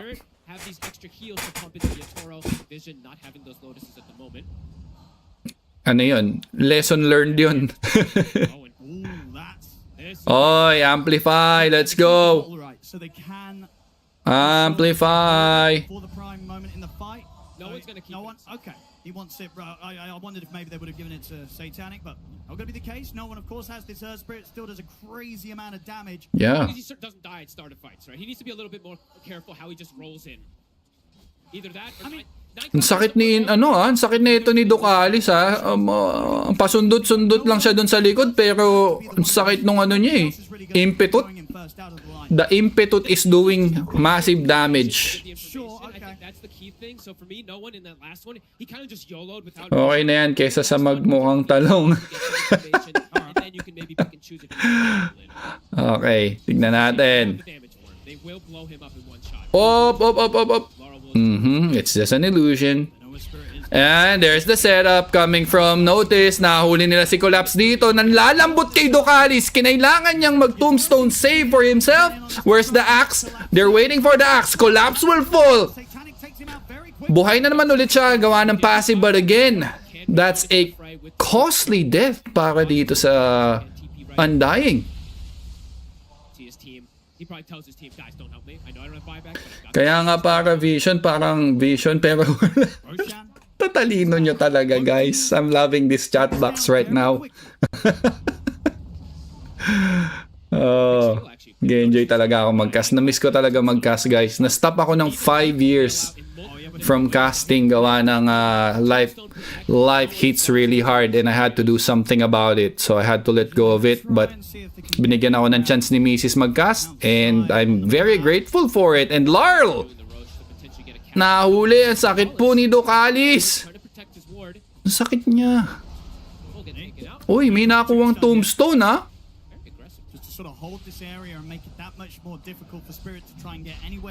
Meanwhile, Notice. Okay, Roshan, let's go. Third Rosh. Are they gonna contest this? Team Spirit. They do have their buybacks, but not for Collapse and Rue.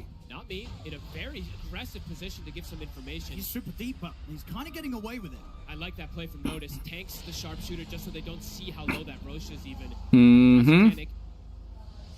And Team Spirit will back off. 6k gold lead. Uy, iniwan yung Roche banner. Who's gonna get that? Roche banner, guys. Guys, Roche banner. Oh my, pag yan ang naging game changing dito alam niyo na kung sino sisisihin, guys. Yung mga simpleng ganyan, no? You cannot leave the Roche banner there. That's one reason why you're gonna get AGs. Uy, sino yung nahuli? Okay, nahuli si Not Me, but he will just escape that. Napagamit pa dito ng Fiend's Gate si Notice. Looking to just avoid and just play for the high ground D. They have to protect this last set of racks. They don't want to get caught outside by any means. Okay, eto na yun. The final push. Ready lahat ng buybacks dito ng Team Vision. They have the Aegis advantage. They have the cheese. They have the refresher shard for no one. So yung magnetize, medyo matagal ang magiging duration. But again, you cannot just roll like that. You cannot. So they will slowly push this one. Ducalis, nag-BKB na din to do as much damage dito sa final building. Ang gandang save coming from 9 class. There's the magnetize. They cannot jump, guys. They cannot jump. And that's it. Mega creeps. And it's gonna linger for that long. Okay, nahuli si Notice. Yatoro. I like this much better, right? Instead of knowing just YOLO rolling in, play it slow. You don't need to force it. Roll on yung ulo. Grabe naman kayo, guys. We will all get there. Maaga lang si No One, but we will all get there, guys. Napaaga lang si kuya niyo No One. Hydra breath now starting to get picked up. YATORO looking for that extra bit of damage to go through these tanky cores. So, 8K gold lead. Ang amazing lang dito sa game number 2. Mega creeps na yung yung parry vision, pero hindi pa rin ganun kalaki yung gap sa gold. So 7K, that's just one main item pretty much. Okay, another magnetize. Ito na siya. Nag-roll in na si Noan. Yatoro, right-clicking. Hindi nga lang mabibigyan. And looks like Ducalis will fall. Mamamatay nga lang si Collapse. May buyback siya. There's the Manta style. There's the save coming from Rubik. Yatoro, running low. Hindi pa rin tapos. Yung magnetize! Yung magnetize! Sinusunog siya! Buhay pa rin naman at meron siyang Satanic. Again, tier 4 towers down para dito sa side ng Team Spirit. They have to defend forever. And Parry Vision will play this smart. They might just wait for Ducalis to respawn again.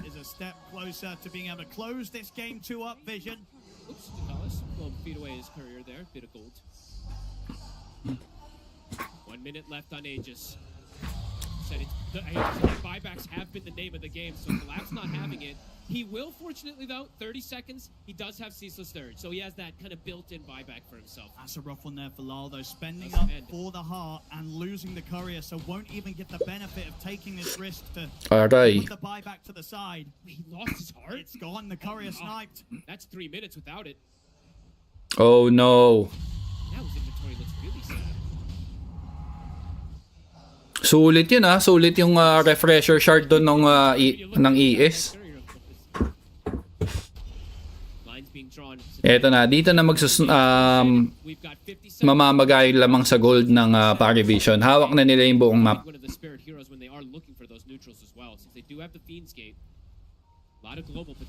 Okay, shoutout guys habang wala pa nangyayari, gusto ko lang magpasalamat sa presensya nyo dito sa 280 na nanonood. What happened to the camera?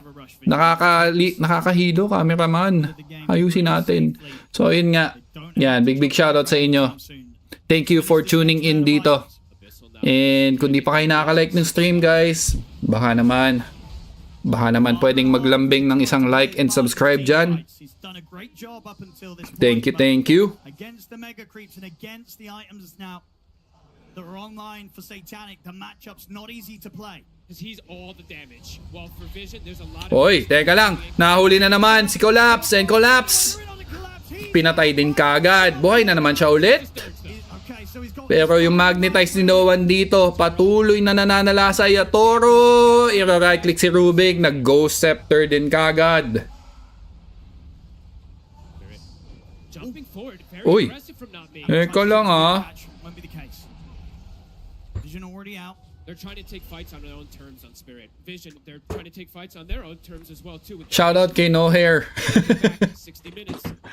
They find 1 minute until the heart is available again for Lal. And naiihina ako. Ang tagal matapos. Ayokong ma-miss yung final team fight Uy, teka lang. Nakita ni Noan dito yung undying at the stop and there's the call. Pati yung life stealer nandun din. Yatoro! Nginat-ngat ni Satanic na nag-boy! Ganda naman nun! Malakas na ako! I got my butterfly! Kaya lang yung base! Yung base! The base! Boy pa Ducalis! Oh no! Woo! They used the glyph! Teka lang, may 1-on-1 dito yung supports. 9 class versus not me. Who's the better support? Let's see. Nandito si Noan. Andun si Ru. Blinking in. Buhay na buhay. At mukhang hindi na mabubuhay. Ang daming battle hunger nun. Teleporting out dito yung Underlord. Oh my. Oh my. Beautiful Doto. Oy, amplify damage. Kaya naman pala, Divine Rapier naman pala yon. Kaya naman nasaktan yung Life Stealer. Let's go! Fortification left for Spirit. Who's got the Crimson? It's collapsed too, so it's a very strong Crimson Guard. If he pops the Flesh Golem, he pops the Crimson, it's gonna block almost all the damage that they're gonna be able to dish through it. Crimson also purchased the Ghost. And on the plus side for Spirit, right, it's only really Satanic that can tear through. Ito na. Ito na yung late game SF. Keep hold of the Lifestealer. They'll have a chance of keeping their ancient alive. Swift blink. God, it is gonna start healing, so it looks like they can't just fully all in for it here just yet. Rue is also, look at the positioning. Rue is like, okay, I'm the BKB piercing call. I'm the answer if they do try to go for it here. Collapse is the answer to protect YATORO. Kailangan maging pasensyoso dito yung Team Vision, guys. Kailangan nila ng mahabang pasensya. I guess another ages for them. You gotta watch out for YATORO's moves. Number 30's been hit as well too. I mean, if they get their way out of this situation in the ano kaya ang tier 5? So Lifestealer got Stygian Desolator. all the odds here, because Vision, they must feel so close to being able to get this game to victory. 2 minutes left on the glyphs. The lines are drawn. All the lanes starting to get forced in. Let's go. Vision ready to put an end. Oh, Roshan is up by the way. Roshan is up. Huli. Patay kagad. And he does not, he does. He has to go for buyback. So not me. We'll be ready to return. Uy! Teka, okay. Lord, napa-BKB na. Ducalis. Okay, a little bit of help coming from Satanic there. At andito na yung... ang sakit. Ang hirap. Kailangan mag-BKB ni YATORO. Eto na si Satanic. Alright, let's see. Let's see what you got. Let's see what you got. Let's see what you got. Where's your Divine Rapier? Let's go! Patay si YATORO. Learn! Mamamatay din. Satanic buhay pa! And that's it! Game number 2! Team Vision! What a... cinema, guys. Cinema. What a game! Woohoo! Okay. Magsha-short break lang ako, guys. 295 viewers. Big shoutout sa inyo. Witnessing this greatness of these two teams. Sobrang ganda. Be right back, guys. Be right back. Again, don't forget to hit like and subscribe. Thank you so much. Was having a very slow start on his Earth Spirit, but at the end, he had to be the one to go in. Him and Notice very much making the calls of when to start the fight, and they chose the right times. They made the right progression. They get the win. It's 1-1 here with Team Vision taking game 2. Everything was so perfect for Vision. It all ended up coming together for themselves. And we thought that this spirit advantage in lanes was going to be enough to see a similar of what happened in game 1. But Vision go, we're not bending over that easily. It's not going to be that sort of game number 2. And I am so impressed with how they were able to keep their composure, especially when it comes to pushing high ground, Quinn. You get into this position, you're pushing it, you're at the advantage, and you think it should be easy. But at the end of the day, it isn't. And too many times at once, if you go all in, that game slips out of your hand. So massive props to Vision and how they tackled that. Yeah, Spirit just got a little bit cocky, and it only takes a couple of fights before Earth Spirit's inevitability kicks in. He starts getting the levels up. The 25 gets nearer and nearer, and once it arrives, you've got some big problems that you do not have answers for. The Lifestealer as well, right? I mean, he did get countered on lane pretty hard, and it was a very difficult start for Satanic. But as this game progressed, it looked like it was impossible to fight into this. I mean, this fight here was so beautiful because Team Spirit created a situation out of nowhere, essentially. But this is where it started to look really good for Team Vision. This is where it started, even though they lost this fight, where I started to think, oh, wow, I don't know how Dire's going to win this. Yeah, I mean, if it takes all of this for you to win a team fight, you know the situation isn't really great because there's only so many times you can have, the YATORO, greatest player in the world, probably, do these things. There's only so many times he's going to be able to do it in a team fight. But honestly, I think what's really cool here, and we talked about it earlier in this tournament, but the resilience that they show, right? They're getting countered in lanes. They're playing up against all of this pressure, but they're just biding their time. They're trying to contest whatever moments they can find, whatever small opening they can see. And eventually, Team Vision managed to find just enough of these trades in these early game fights where the game drags on and Spirit can't close the game out. And that allows them to have a pathway back into the game once Satanic finally finishes up all the items that he needs. But noticed, on that Underlord, to me, was the absolute standout this tournament. I mean, not just this tournament, but this game. I mean, those circles of death that he was dropping in the late game with the refresher, it felt like there was no way to navigate. The way that Team Spirit won that beautiful fight in the triangle, they can't do that when the ground is essentially denied from them. He wouldn't allow them to roam around and look for openings. And that percentage-based damage was really cooking as the game progressed. He held his composure. He found openings. He got that triple kill in the bot lane when Spirit overextended. And he, to me, was the rock for Team Vision. Yeah, I mean, they made a very specific choice whenever they swapped this Axe to 5 and Undying to offlane. You're saying, hey, our scaling is going to be a little bit worse. We've got a lot of heroes that clump up in one spot, and we've got one Shadow Fiend who's going to deal all the damage. And you can see as more and more time passes that there is risk involved in that. You try to tempo them, you got a little sloppy. I think the key word Mira said earlier is trades. You're trading 3 for 3, 2 for 2, 4 for 4. This is not good for you. You need to win quickly. You don't want to be swapping resources back and forth. Vision, the more gold they get, the harder it gets for you, and that is the environment they want to play in. At the end of the day, there was another level from Vision coming out. They're always able to stem the bleeding in this game, those trades that you guys mentioned. But when it came to being able to take mega creeps, that's the part for me that sort of stands out above the rest, because pushing high ground has always been a big conversation. How do you do it in modern Dota, and how do you do it comfortably? And it wasn't really comfortable for Vision. We saw a couple of times no one roll in on the Earth Spirit, and it feels like they've all in, and now it's a make or break. They end up getting mega creeps because it's Ducalis they put at the front line. This Enchantress, which ends up being such a late game monster in Senior, and you wonder, and how do you start dealing with Ent? Why aren't we sort of looking more towards her, and how Ducalis played her almost seamlessly? I mean, to be honest, they had pretty decent answers. Like when the Ent was amped and SF hit her a few times, she just exploded. But luckily, 9 class has stolen a Tombstone. And when the Tombstone's next to her, she's sitting next to the Tombstone. So every time SF comes up to hit her, she has the potential of just hiding the Tombstone. And SF has to be scared of any sort of counter initiation, right? Rubik, Blink, Lift, any sort of roll in with an infested Nakes. It's super scary to stand there and try to hit the Tomb down. So this steal, honestly, is what secured them the Mega Creep. So huge props to 9 class as well for securing that high ground.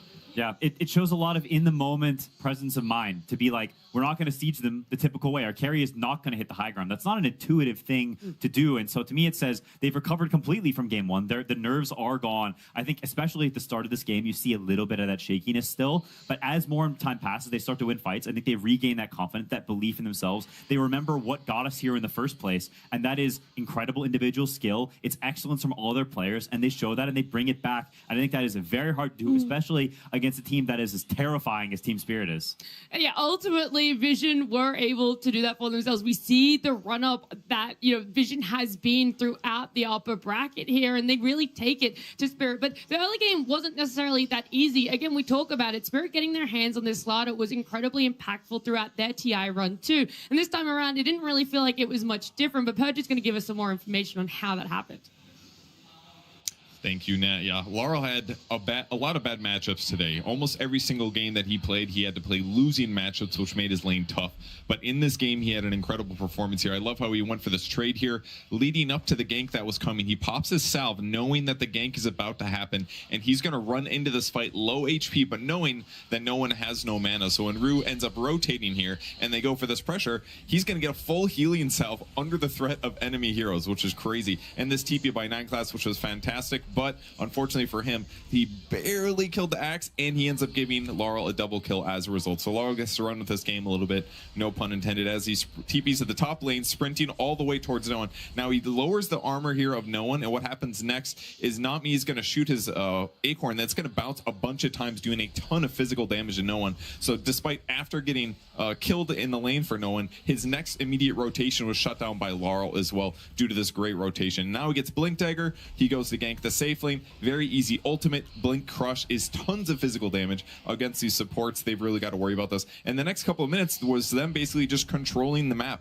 not letting their opponents get much done. So what Earth Spirit does is he uses his spells to clear the creep wave, but immediately afterwards, their Slard are on top of him, stunning him, and having huge movement speed, which means very, very easy for him to block the roll here. Laurel just absolutely demolished the mid game. He gave a lot of control for his team, and that allowed the Shadow Fiend, who had tons of net worth, to just stay on top for such a long time in this game. So excellent early game for Team Spirit, but in the end, they didn't win by enough. Thank you, Purge, breaking it all down. And I love this so much because it really, again, emphasizes just what Vision were able to do for themselves. Not only get a foot back into this game, but to close it out, to become victorious after you see what this slaughter is, what this nuisance of a hero can really push you to, and the limits that you're tested between. And it also gives that little bit of advantage when it comes to a draft, because often teams have been worried about a slaughter. They've had to focus on banning it, and despite slaughter getting off to a fantastic start that Purge showed us there, they were still able to beat it. And now you feel a little less worried about having to ban it, a little bit more confident. And if you guys want to run it, by all means. Yeah, I think that's such a massive part of how these series go, is not just the actual strength of the heroes, but how they feel. Are you scared of Slaughter? When they pick it, how does that make you feel? These are genuinely really important aspects of the game, because now, like you said, when they pick Slaughter, maybe you feel like we have answers for it, or we know the scaling's not very good, or this or that, the other. There are so many factors that play into these drafts, and each time you get a win like this, it instills a lot of confidence in you. I think also in regards to the draft, this Underlord has to have shifted up in priority. And this is a hero Team Spirit were also running, but the way that Notice made it look as a means to hold out the game, to later deny team fights just by just throwing those pits out over and over again, this is the hero to look at, in my opinion, for the next game. Yeah, I mean, you mentioned it earlier. He was absolutely a rock for them. I think what's really fascinating, though, is like when we were looking at this draft, it's really hard to see a good carry pick. Like we can't identify what is the hero to slot in here. Traditionally, Nyx is not a very good hero against Slaughter and SF, but due to the items that he buys, he goes for Manta, he goes for AC, he goes for Radiance, he buys Armlet. All these items are giving him armor, it's giving him evasion. He's just tanking up and he's buying all the right items. And I feel like recognizing that in the draft and going for a hero that's traditionally not good matchup, but because he buys the right items, he becomes that, is really, really cool. Yeah, it's a great point, and I think it's a testament to how in Dota sometimes you're almost picking items than you are picking a hero. Like you look at a draft and you know you need certain items. A classic example is like you see their heroes and you know you need a pipe, and so you pick pipe. You pick any hero that can buy it naturally in his item build, and I think I totally agree. I think that's sort of what they did this game, and it's ingenious and creative, and I don't know. It speaks to how high level these two teams are, that they had the awareness of that. They're not just looking at the matchups on terms of a hero-to-hero basis, but understanding that items can fix those problems. It's very good. Yeah, it's a statement to say we're gonna choose a weaker lane and win later on in the game, because Lifestealer absolutely had the scaling that game. But that early game was really rough. And while Team Spirit did end up losing it, I think they have to account for the way that the supports rotated and connected to Laurel, the way that the pressure was ongoing on no one. This is 2 games in a row. He's had 4 people in his lane, like minute 8. Yeah, I think for both sides, this game has like a lot of conversation afterwards. I don't think you walk away as Vision thinking like, oh, this is great. Let's just keep doing this. I love being ran out for 20 minutes and just getting absolutely slammed. And hopefully Satanic will carry us eventually. So from their side, there's that conversation to be had. How do we like secure up our early game? I think for Spirit, because they're able to play so many different styles of Dota, it also is a question of, do we want to continue with this like absolute ramp up? Do we want to keep trying to like overload them with so many plays happening at once that they cannot play, or do we try to fall back on a bit more scaling ourselves? Yeah.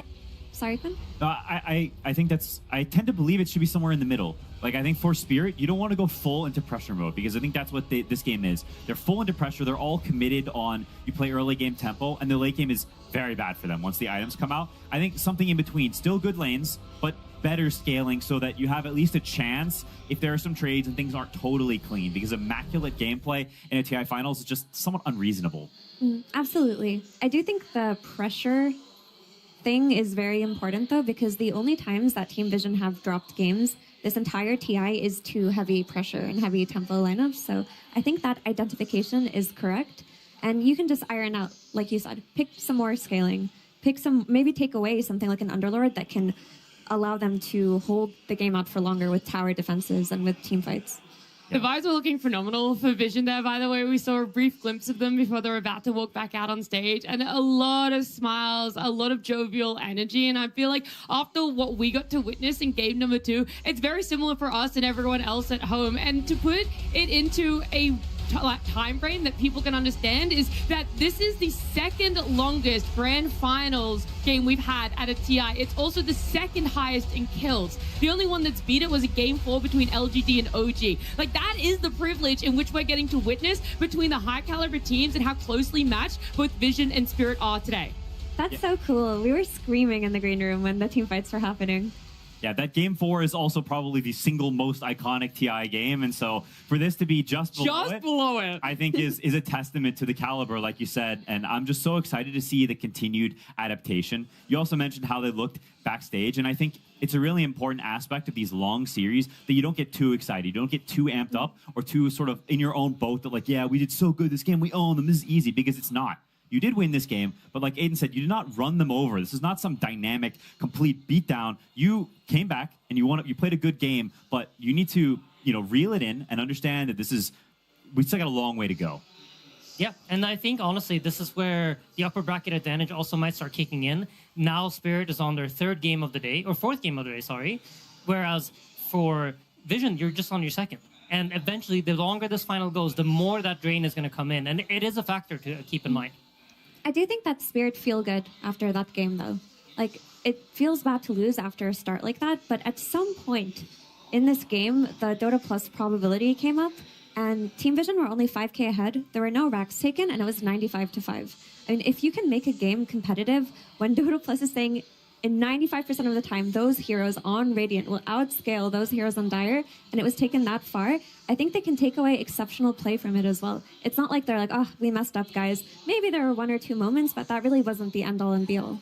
I think we were also seeing the Spirit buyback usage, right? That was another thing that we've always praised this team for. The late games that they're able to play, the buyback usage, and we saw it. They know the moments in which you have to buy back to be able to keep this game competitive, to push it further and to try and drag it out a little bit more. Give yourself any amount of breathing room and space that you possibly can get in this game. Yeah, I think this is actually kind of cool because Spirit in both these 2 games, they remind me a little bit of TI9 OG. They're bringing that pressure playstyle. They're bringing like the tempo, and something that they used to do very iconically was buy back really early on into the game. You buy back to secure that you don't lose your pressure. You don't let up that early fight and then try to save your buyback to be clutch later. You rather use it quite aggressively to make sure that the pressure stays on your side. You can keep the tempo rolling, and you don't ever let up and let the game flip back in your opponent's direction.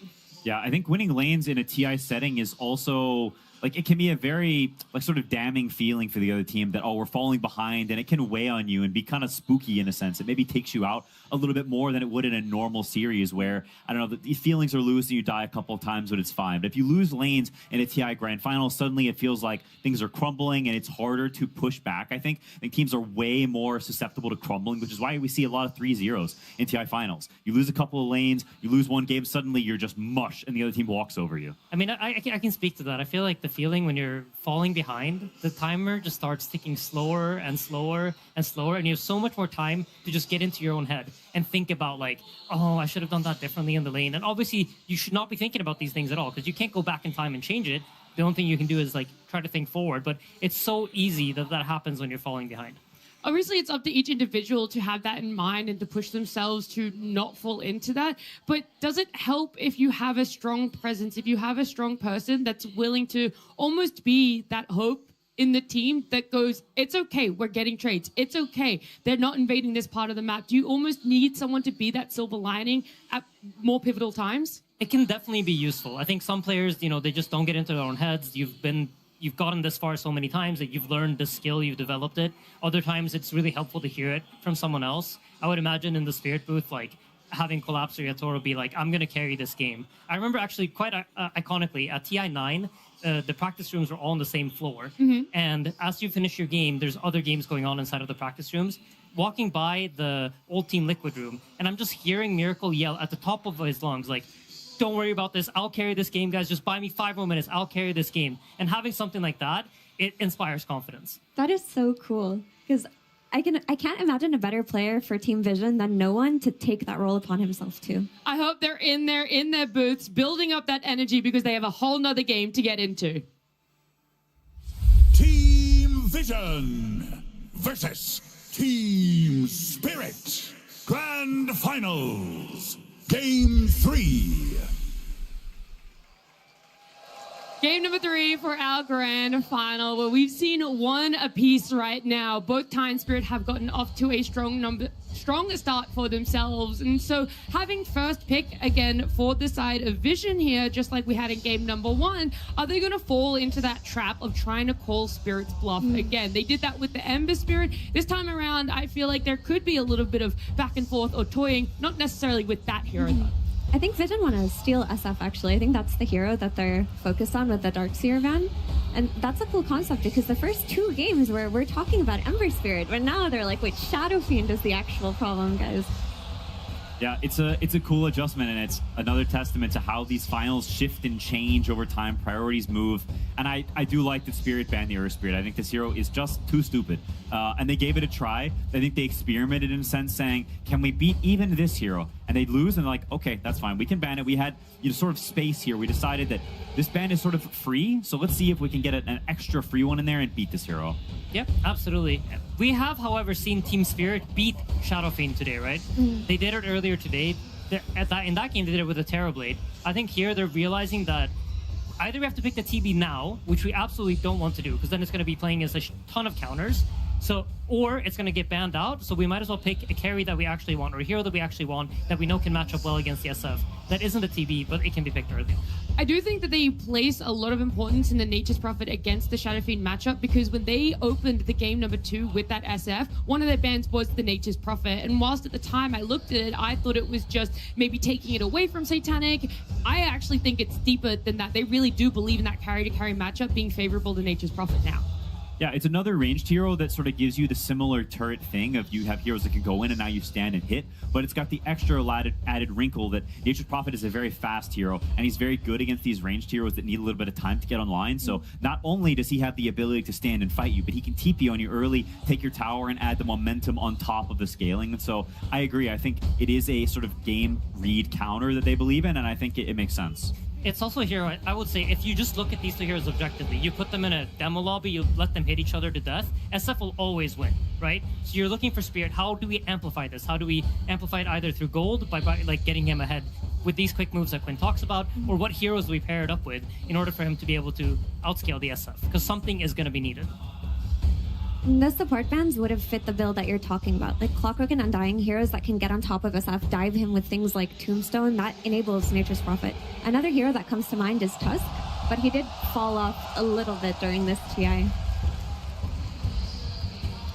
So I was also really confused. The arena screens were showing NTS, and I think it was maybe X numbers. I missed it very briefly, but a lot of Chinese superstars in the crowd getting amongst the grand finals hype as well.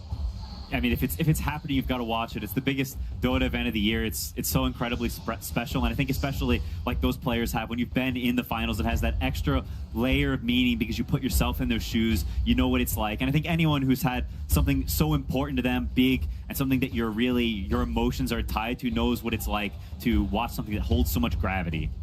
Yeah, absolutely. But back to the draft, they banned the Underlord. They take Mira's advice here. I mean, this hero just seems like it provides too many things. It provides late game damage, it provides so much crowd control, and I feel like there's no other offlaner quite like it at the moment. That is so stable. Really, it seems like as long as you pick it together with Rubik and you don't get Rubik yourself, you're almost always going to have a game. Regardless of how poor your lane is, it's going to have a way back into the game, and it always has high impact just through its spells. Yeah, it's a great realization. I think it was definitely a problem for them last game, and they sort of go back to the strategy they took in game 1, which is, you know, 9 Class doesn't have too many heroes he's been playing. He's been leaning on the Willow a lot. We had good success with it. We're going to take the Willow again. And so long as Ember is still in the pool, this Ducalis Enchantress will keep coming out. There were moments last game where I thought he clutched really hard. There was this one fight where he got a last-second stomp with his Centaur creep that killed YATORO that started the cascading effect. I mean, this is one of his most comfortable heroes. I think back to when Ducalis first popped up on the pro scene, it was playing a lot of Enchantress. Yeah. This was his go-to guy. Why is it that we don't see many Enchantresses these days? I'm actually not sure. I mean, usually what ends up happening is that other heroes that jet out, but if you look at the bans here, most of the really popular position 5 heroes are banned out. So that leaves, like, you take away the S tier, and now you enter the A tier, where Enchantress obviously sits somewhere in that range. It gets outscaled, like outshined by the other heroes, but when you take them away, suddenly Ench is a very good hero. And you also talk about the Ember threat, and when there is like this dynamics going on in the final, it kind of shifts your priorities, and it takes Ench from an A tier hero to an S tier hero, because it blocks off the other S tier hero and the Ember. There's also sort of an interesting dynamic going on that because the Slark has proven to be just unbeatable for Ember Spirit, now it's shifted to where first pick, having the last pick in that second phase, you have the advantage because Team Spirit can't pick Ember Spirit here, even if they wanted to, because you will get responded with Slark. And so now Team Vision gets the choice. If we want Ember Spirit on the last pick of the second phase, we can just take it, and it's already a great looking Ember game for Vision. I think it's absolutely genius. Like, they pick this Enchantress, they try to cut off any possible angles that Spirit pick it early on. They still have the threat of Slark open, so Spirit can't pick it now. And then on 18, or as we refer to, which is this last pick of the second phase, you can secure that Ember Spirit for yourself if you want to, following it up with a Slark ban, maybe even a Huskar ban if you're scared of that, probably not, but you can cover your hero.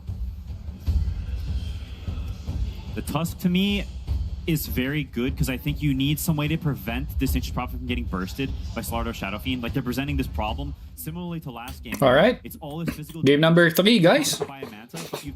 Oh, so SF sa Team Vision naman. Sila naman gagamit ng SF. Enchantress, tinuloy nila yan. Or kinuha pa rin nila. Slardar naman ang kanilang pick dito. So Team Spirit, they went for their Nature's Prophet, I also think the Tusk was being Dark Willow, Tusk, and Axe again. If the clock wasn't given to Team Spirit by Vision, there really aren't any archetypes that substitute for it except the Tusk. You need something that can dive the Shadow Fiend. You need to be able to just bring pressure to him whenever it's possible. And Uy, okay, Pango agad. Yep, so think about, if we look at Vision's draft and you think about how do these heroes Last pick support. there's a lot of amplification going on, right? There's Satanic on his SF, who self-amplifies by having his lasting presence, which provides minus armor on everyone. You get Slardar adding to that. Lambot lahat nito. Ang lambot ng manlalambot ang heroes ng Team Spirit dito, SF at saka Slardar. This is kind of like the idea that they're going with is that nothing. Go OG, sabi ni Panal Bimay. You're never stacking up enough armor. Boss, nakasubscribe ako sa'yo. Nakabet ako Vision 14k matches. Game 2 win Vision ko. Now Game 3 Vision. Game 1 di ako nagbet, boss. Micro pusta ba? Crewfil Reyes, wala ba tayo dyan? So nagban siya ng Snapfire. Okay. Binani Rubik. And so Vision realizing that and saying, okay, we see what you're doing here, and this is our response to that. I think this is a very calculated and thought out back and forth here, not just a we see what you have and instant. Hero na lang ni Larl ang kulang. Lina. Where there are double jump heroes in Team Vision, like you mentioned, but also 2 jump heroes in Axe and Tusk. The issue with Kaso, yari sa Enchantress yun eh, sa Enchant, matatanggal yung mga ano niya, buff. Pero maganda siyang setup. Sino ba pwede? Pamasa 6k ko, boss. Ano yan? Ano yan, bro? Ano yung 6k na yan?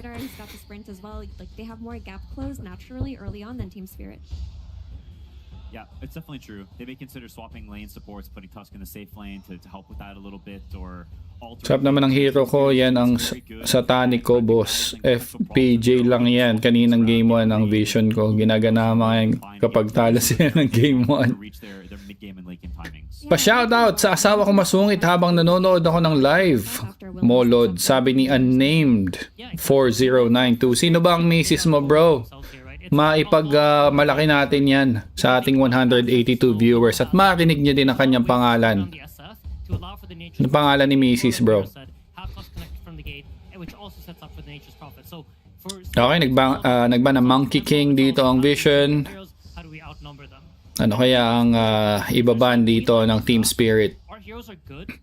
Shoutout bossing from Hindang Leyte, si yan, Panal Bimay. John Patrick Mendoza, shoutout sa iyo. Christine Joy Lorelia from John Paul Tyne or Teen. 6 million na munggo. Swerte ako ngayon, boss. All in na kayo sa Vision. Tapos na yan sa Game 4. Vision Champion. Nasa hospital kami ngayon. Mga anak na asawa ko. Uy, congratulations, bro. Congrats. Marcy! Pang save dun sa Axe Call. Okay. Okay. I mean, this is actually one of 9 Class's favorite heroes. It's not one we see very often recently. Yan, kay Miss Sally. Shoutout sa'yo. Sa Mrs. ni Berto. Miss Sally, shoutout. Tapatan ko yan ng 6 million na sago. GB, Nel, Jackla. Nanonood ng TI habang nagwo-work sa bahay. Shoutout sa'yo, brother. I love this. This is the creativity that you need to be bringing into a grand finals. This changes the dynamic. Oo, daming mga bagong hero na lumalabas nga. Whether you were laning against the Slardar or the Pango Flex, your Nature's Prophet was gonna have a good time. You know, Ayos to. Right-clicking them, free farming. You bring in Marcy, and all of a sudden, Slardar becomes a killer threat. He's not just a hero that you Pang setup din siya eh, no? Pang setup, pang save. You can do on Nature's Prophet when you get connected on. Yeah, I mean, luckily for I think now the Tusk has to be in that safe lane, right? The idea then is like you're gonna have to use that snowball to dodge that stun, and that way try to like battle out. Terror Blade. Uy! What is this? Oh my! Wow! TB didn't get banned. Yeah, so they just fully did not expect. Oh, Larl will play Nature's Prophet mid, and Yatoro will be playing his Terror Blade. Like 10 armor level 1. And it only goes up from there with the items he buys. So a lot of your strategy. Parehas maganda yung last pick nila. Hero with right clicks has been nerfed pretty hard. I just assumed TB was banned. Like I just didn't even think about the existence of this hero. It's honestly an amazing pick because if you take a look at Team Vision's draft, they have essentially Hindi na, Mimay. The way you usually do it is by Hindi na. So this is a Kalungkutan, hindi na. I am very much satisfied watching the games. I wouldn't say it's like he's a typical Nature's Prophet guy. But the things that we talked about earlier on, they still exist. The draft can still do the things. Vision pa rin, no? Well, yung mid lane matchup medyo magiging balance eh. So see really cool things happening for both sides. Pero tignan natin. Magmamatter naman pa rin dyan guys yung mga early rotations ng supports eh. Nakita nyo naman yung mga kilos ng mga supports. Popcorn lang ng popcorn. Shoutout kay John Modi from Mark Mohes. Press 1 para sa face reveal. Ay, nag-face reveal na ako kanina, Mimay. Nagpakita na ako sa camera kanina. Game number 1. Naumay sila eh. Naubos yung viewers natin. 65 to 35, but after that, I think it's a lot closer to 50-50. I love hearing a good 50-50 split on a draft. More importantly, I love hearing Pinusta ko na din mga baboy ko. Well, good luck sa inyo dyan, guys, ha. Teka lang, check lang yung mga bagets ko kung nag-ready na for bed. Balik ako, mabilis lang, guys, mabilis lang, balik ako. Let's talk a little bit about this. You have let 9 Class out of his cage. He is playing the meme heroes again.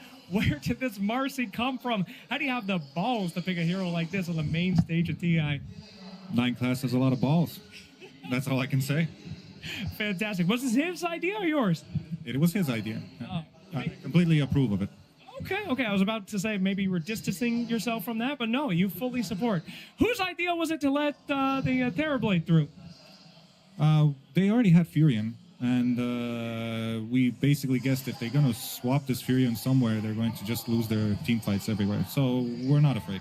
Okay, not afraid. It was actually pretty interesting to see a team be able to strike some blood against you guys, all right? Were you surprised with how those games went so far?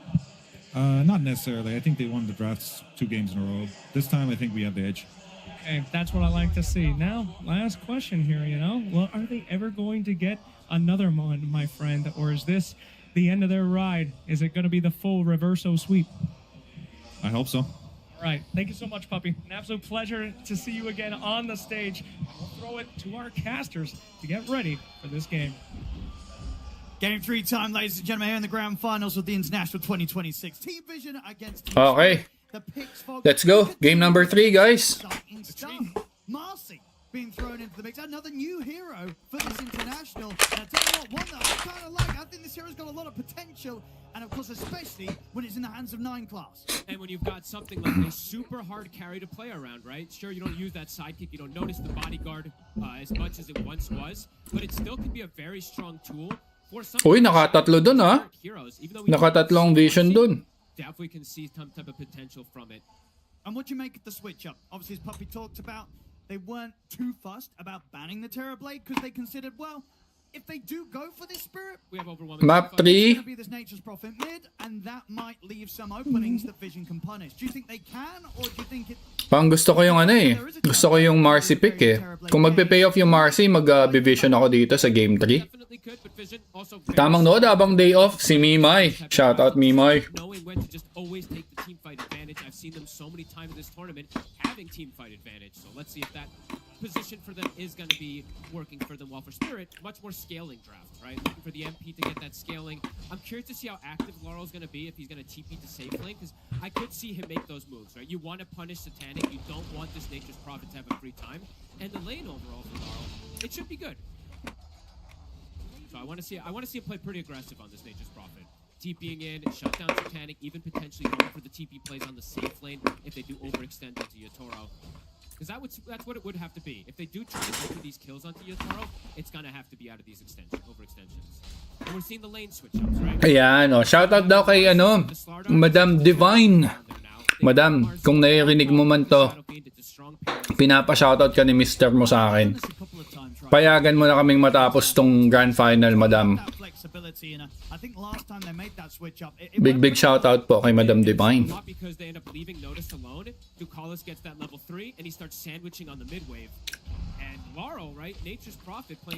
Okay, teka lang, not me. Not me. Kaya ba? Oh, he is healing. Na-dispose. Ayun na, na-dispose. Na-dispose. Hindi na. Masyado ng malalim.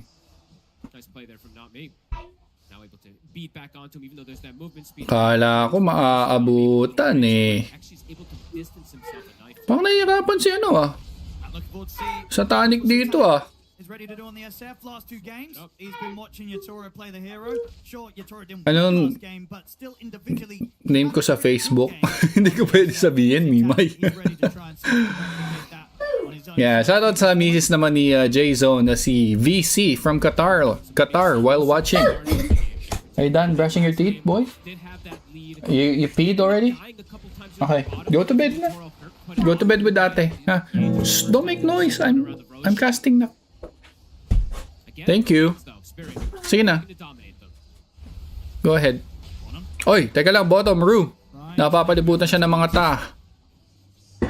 Difficult to do so. At least until they sort of see a chance where YATORO is going to be happy to pop the meta and try and force the kill. YATORO just buys the boots very early. He knows he's not really at threat down here. So it is going to be a free farm again for YATORO, but this time it does feel like Satanic's in a better position to get the free farm as well. So we're going to free farm carries versus each other, depending on what Laurel wants to do. I'm still just Oo, magmamatter na lang talaga yung ano nito, mid rotation at saka support rotation. Siyempre Nature's Prophet yan. Hindi nyo alam yung plano nila. Ang Parivision naman magre-react lang doon. Ayan. Maganda din yung lane ng Axe somehow. Halos pare-parehas lang sila dito ng last hits. Uy, na gano'n na lang ha.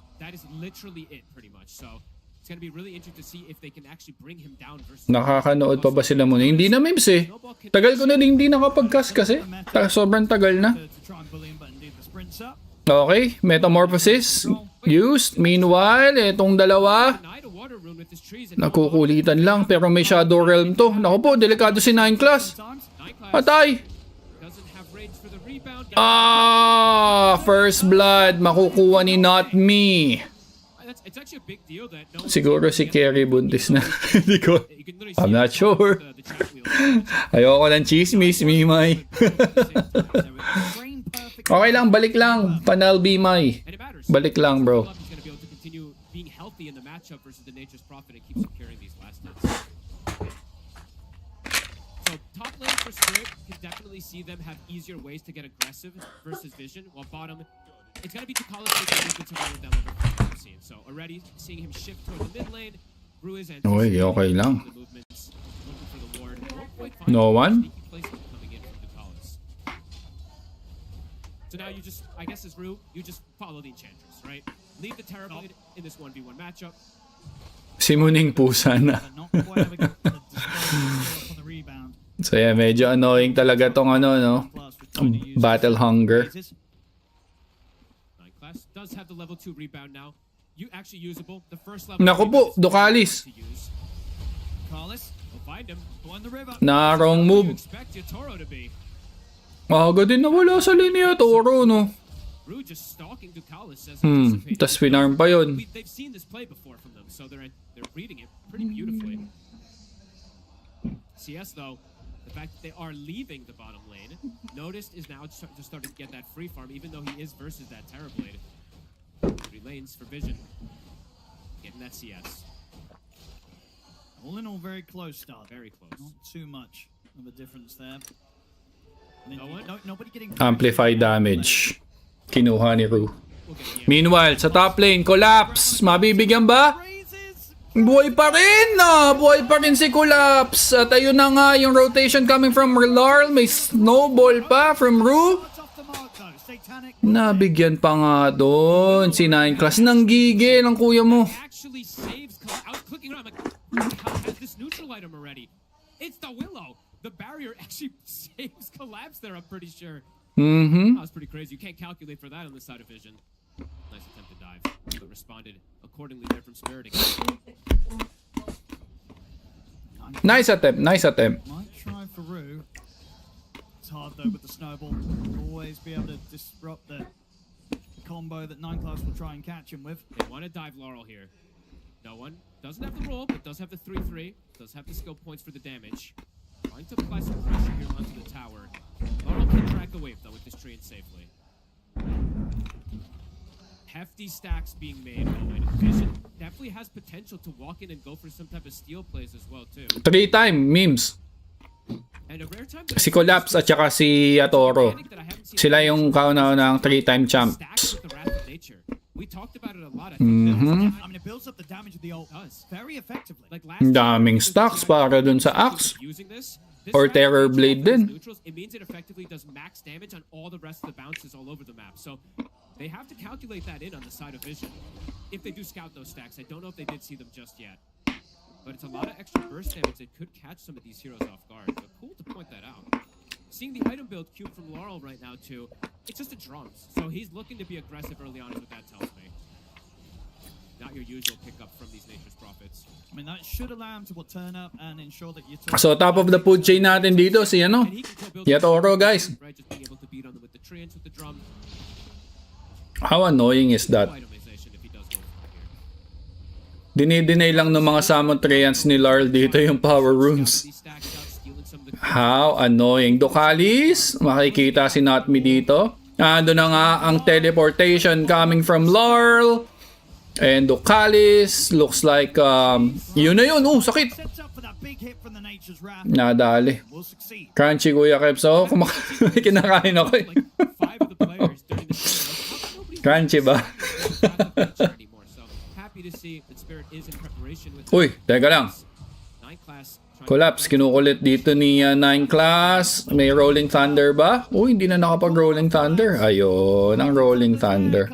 Hop! Oy! Easy! Oy! Oy! Wag na.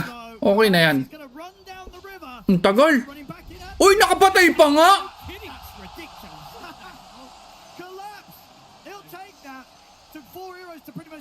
Ayun na nga. Grabe naman to si Collapse. Tas ayun, tier 1 power. Nahuli na. Metamorphosis was committed just to secure that objective. Breaking ankle si Collapse doon. The river movement speed absolutely coming into play there. Also having the stone feather satchel with the movement speed as well does come into play, of course. As we saw last game from Yatoro, they know when to run back in. Doesn't matter how low they are. They see an opportunity to get something. They'll get back in on the Master ano hula? Baka yes, they brought 4 heroes up there but not moving with Noticed, which is the important. Noticed is like parang Vision pa rin talaga eh. Ewan ko.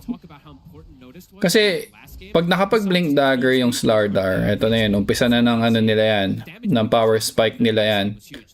So, ang magiging sagot dito ng Team Spirit, yung Axe. Na pwedeng, kung sino man ma-call ng Axe, pwedeng i-save ni 9 class. pwede naman mag-snowball save din yung yung task, but yung 9 class kasi medyo hindi niya kailangan ng blink dagger para makapag-save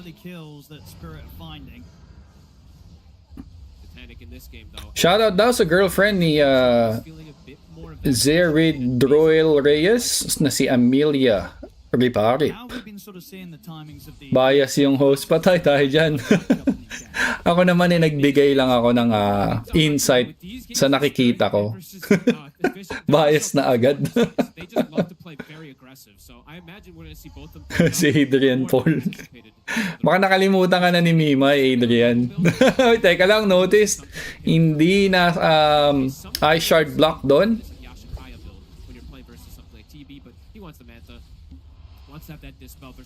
Ayun pa, X-Factor pa yung Rolling Thunder.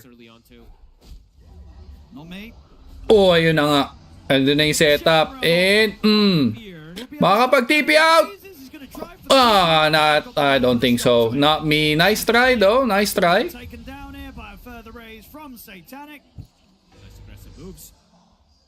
Trisha Jane. Madam. Gaming chair daw, madam. Sabi ni Von Mallorca. Big shoutout sa'yo, madam. Oh, boss. Pag binili ka, alam mo na akin na yung handle. Akin na yung armrest. No one. Eto na yung Rolling Thunder. Uy, napakagandang R-Shard block. Pero tinalon. And YATORO. Nagpaikot-ikot. But you're not collapse. Uy, nasunder naman dito si Notice. Uy, gandang snowball save. But there's the ulti of SATANIC.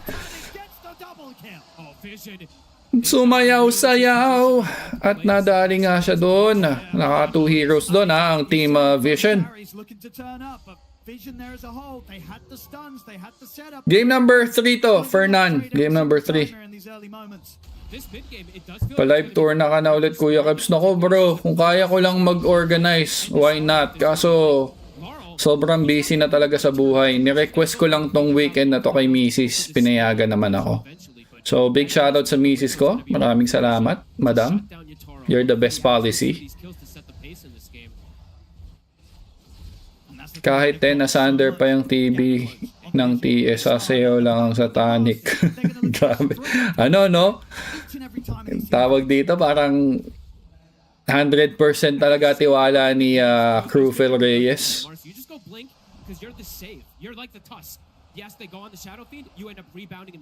Kung kanina boss Inghi ka na, ako naman tayong tumigil ng game to.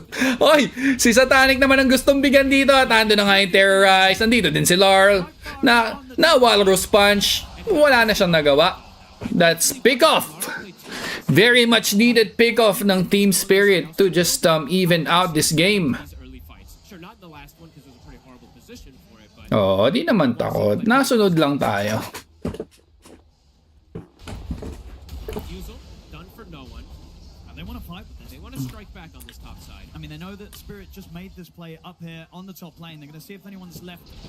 Ayun, nahuli ka agad. Ayun. Pucha, ni Rolling Thunder na ninawan. I don't care.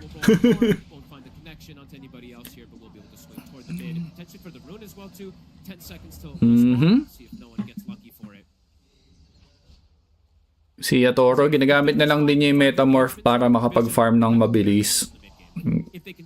They chose not to fight right now. Kailangan pa nila ng mga items. May Blink Dagger na yung Slardar, so ito na nga yung possible power spike nila. And Collapse, kailangan yung Blink dito ng Axe. And I think that's the time that they would fight.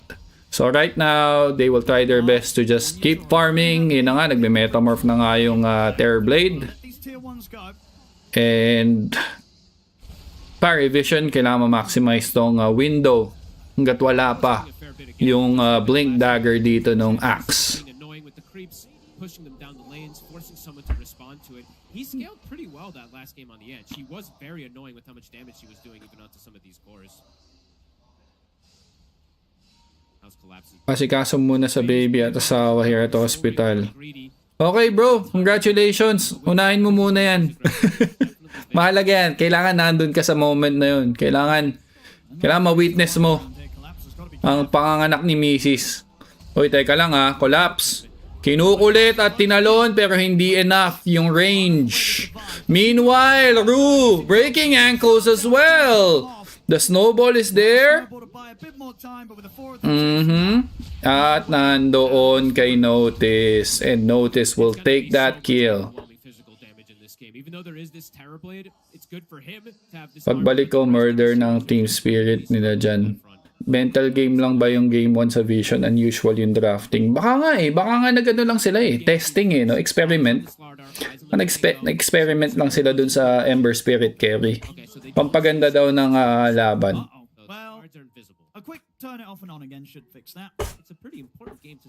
So, collapse. Kano to? 800 away sa kanyang Blink Dagger. Log. Log daw, log. Shoutout muna tayo sa 233 nating viewers dyan, guys. Ready na ba yung mga popcorn nyo?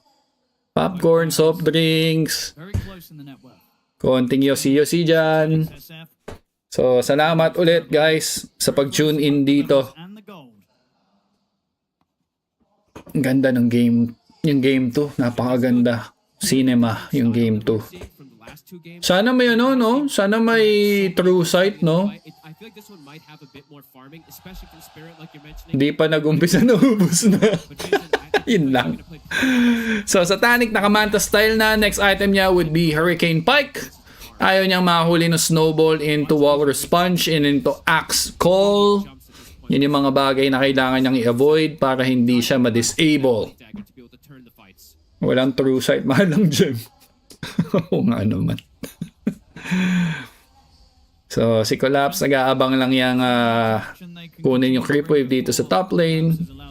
Fernan, yes, 1-1. Tabla. Ganda to kung magi-game 5 para sa fantasy points. Napakaganda kung magi-game 5. Baka makakuha pa tayo ng libreng Aegis, no? Kung mag-game 5, no? So many different ones we're now seeing in this grand finals. See if the idea working around for 9 class. May team spirit, may team vision. Ganun talaga, meron. We can only support them, guys. We cannot hope for them to win, but we're still not sure kung sino. So, let's make this casting as balanced as possible. Kailan laro ng mga Pinoy? Umuwi na sila, bro. Nag-airport na yung OG. Shoutout kay Paika, sabi ni Mark Mohes. Sana mabuhay yung matatandang legends ng OG. Buhay pa naman sila, bro. Hindi naman sila namatay. Ikaw naman, no? Baka gusto mo maglaro sila ulit. Huwag mo naman silang patayin, bro. Buhay pa naman. Chris John Paika, shoutout sa'yo. Chris John Paika. Nakambak ba game 2 lamang kanina? Oo, nakambak. Nakambak nga ng Vision yun. Pinatay mo naman yan eh. Ataiza Ramon Daniel. Yeah, shoutout sa'yo. Do you want to see Spirit try for a play? Yeah, absolutely. Okay, may 4-man smoke dito. May Blink Dagger na ata yung Axe. Best of 5 to, guys, ha? Best of 5. Grand Final. Sa mga bagong pasok lang. Grand Final na to. The final series ng the International 2026. And Satanic exposing himself. 9 class. Quite ready sa posibleng movements dito ng Team Spirit. Oh, at nice! Nice tumbler stoy doon coming from Not Me. Yung prediction ko di man lang umabot sa free terrain. Hindi pa naman ata finalize yun, bro, eh. Kasi may fantasy points pa eh. Alam ko kasama ang fantasy points doon eh. Malay mo, di ba? Malay mo, makakurot pa ng madaming points.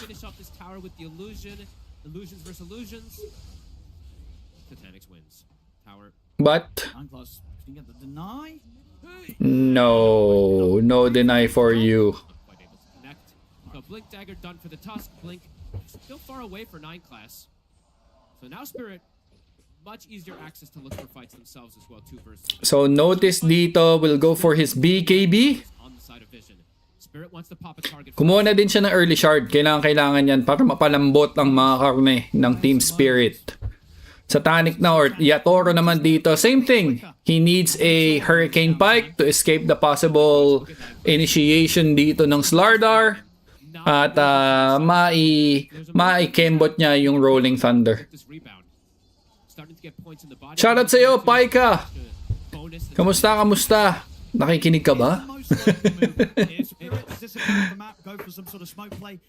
So alam na ng Team Vision dito na may Blink Dagger yung Axe, kaya kailangan nilang mag-ingat dyan. Kaya naman they're quite spread out, Ducalis and Not Me disengage lang parehas. Another smoke attempt coming from Team Spirit. They wanna make something out of this Blink Dagger ni Axe. Ano na po gears ni SATANIC? Baka Hurricane Pike na yun, bro. Si no one dito naka-Aghanim Scepter na and Diffusal Blade at ayun na nga ang blink ng Axe into the combo and hindi na nakapagbitaw ng stun man lang etong Slardar. Meanwhile SATANIC gustong sumama. Uy! Nahuli nila si YATORO, walang mana yung Terror Blade. Pero naka-metamorph. Kaya naman nag-back off na lang muna dito si no one. Chris John Paika, shoutout sa'yo bro. Malinaw na malinaw yan, Chris John.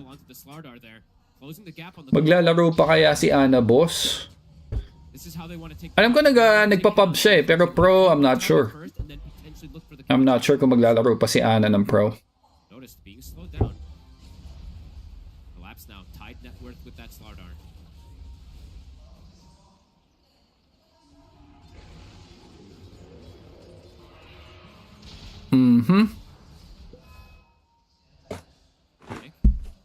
Ayan, minessage pala ako ni Mimay.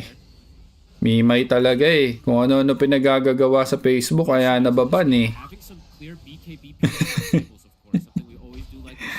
Okay. Alright, memes done.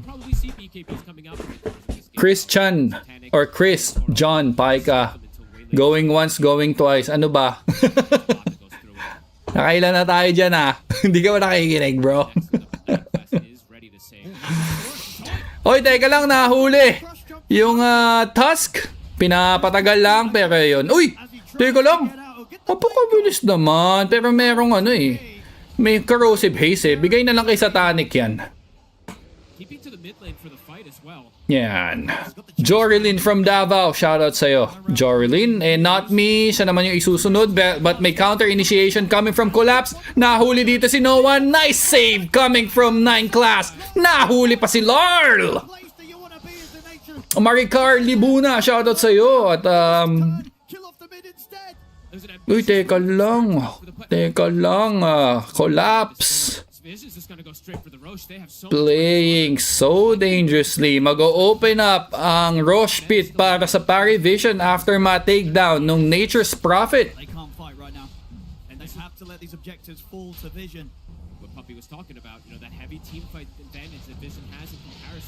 Ayun, narinig na tayo ni Chris John Paika. Finally. Yan ano sa inyo, best wishes sa inyo bro, John Anthony Peña and Maricar Libuna. Best wishes guys.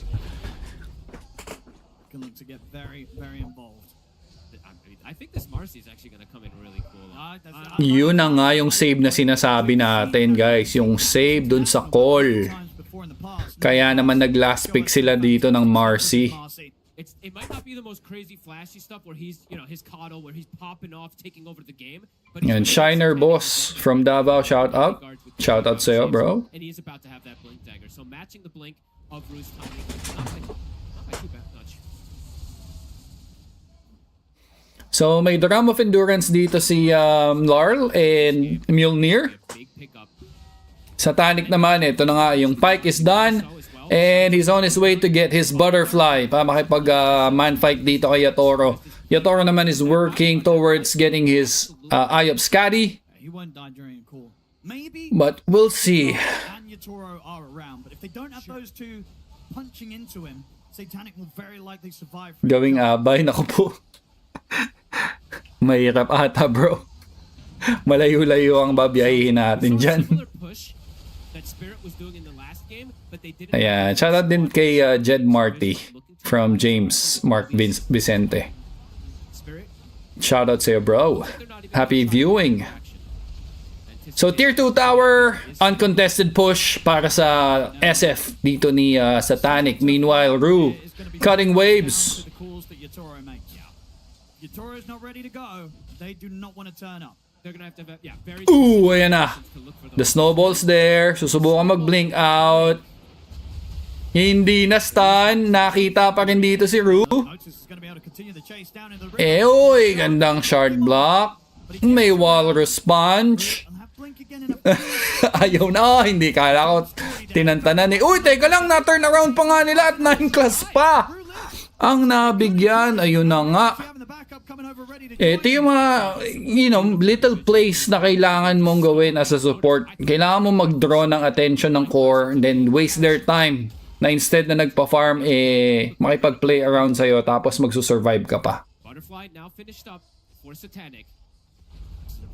Yan. Yes, game number 3 to. Carl James de los Reyes. Uy, salamat sa mga nag-subscribe dito sa channel natin and nag-like ng stream. Thank you, thank you. And shoutout kay Raymond Manakap. Shoutout sa'yo. At oy, teka lang. Eto si Satanic, low ground nga lang at na-fear siya dito. Asa na ang follow-up? Lord, nakahuli na naman ni Notice and Lord will fall. That is 2 heroes down for the side of Team Spirit. Kapalit ng buhay ni Ducalis sa kanyang Enchantress. And another push coming from this Shadow Fiend. Slowly dragging the game towards their side. Butterfly is up for him as well. At kakatok pa nga sa high ground since may Aegis advantage pa siya. 1 minute and 30 seconds. Hirap, bes. Hirap to para sa Team Spirit, Ano may answer dun sa Axe Call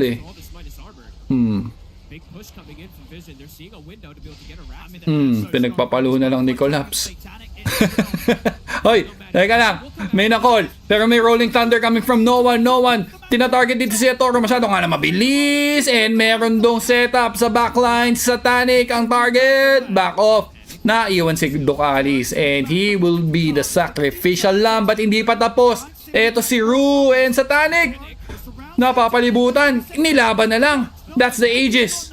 Gone. Notice, napa-BKB. Call coming from Collapse. Satanic, the ulti is there. He will just teleport out. Naku po, nahuli ng Bramble Mace yung Slardar doon. So somehow, that gave Team Spirit a little bit of window to get more farm and get more items to fight against this Shadow Fiend. Nakita naman natin yung face-to-face doon ng SF and Terror Blade. Kayang-kaya pa ni YATORO. The only downside with this hero is pag wala yung meta. So they have to be smart when to use the Metamorphosis. And Team Vision, maybe they will just back off kung dumating man sa point na sobrang nag-i-scale na yung Terror Blade. But even when it's in the mid, we don't get the Aghanims being picked up. There was a time when, who was it? It was Liquid, I think, when they had Zai. I remember he was buying this a lot, and you're just playing that. You're the anti-carry, right? Because you apply this AoE disarm onto multiple different heroes, and as you mentioned for Vision, it's all physical damage. If they're all disarmed, there ain't no damage. So pretty cool approaches if he does pivot toward that way. Cool. And I think Spirit knows, right? If they can just keep this game going, they're gonna have that crazy scaling. Yeah, they believe in you. YATORO to carry this one and Lal to be the backup carry. Vision looking to continue this pressure here. Level 19 on Satanic, still standing strong with this butterfly. Okay, mid lane naman ang tatrabahuin pero hindi sila mag-overstay dyan. Medyo risky. We have 2K lead at the moment for Vision. I Pasadya yung weapon ni Axe pamalo sa mga kalbo. No. Kaso ubos illusion ng TV sa shard ng Slardar. Oo, yun nga.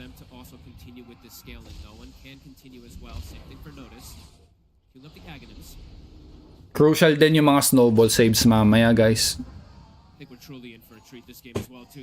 Kailangan maganda yung positioning ni Rui. Uy, lamang ang team, team spirit according to Dota Plus, guys.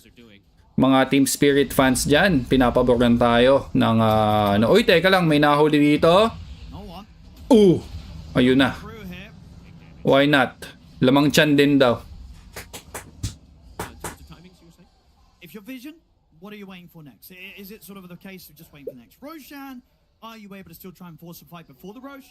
I think you take any fight you can take, but you want to fight around that Rosh especially too. You just have to be very aware of the positioning. Collapse now does have the BKB as well too. Okay, may BKB na din yung Axe. If you can catch YATORO and kill him at the start. So, Nature's Prophet, meron na siyang Aghanim Scepter. Ito naman yung kailangan ng Team Spirit para ma-hold yung 9 class na mag-save. Kailangan ma-root nung ulti ng Nature's Prophet. May hold na yan. Are going to give them a pretty good chance to fight. So we see the Axe now done on Lal. Oh, they're very strong right now in Satanic. Okay, makikita si Satanic dito, guys, ha? Ayun na nga. Ayun na nga, at si 9 class na lang ang naging... Uy, teka lang, hindi pa tapos! Hindi pa tapos! Satanic! Nahuli! Patay si Satanic! Though Larl will fall as well. Notice na pa BKB. There's the wall response coming from Rui. Right click lang dito si YATORO. Nasasaktan yung Slardar and back off na lang muna.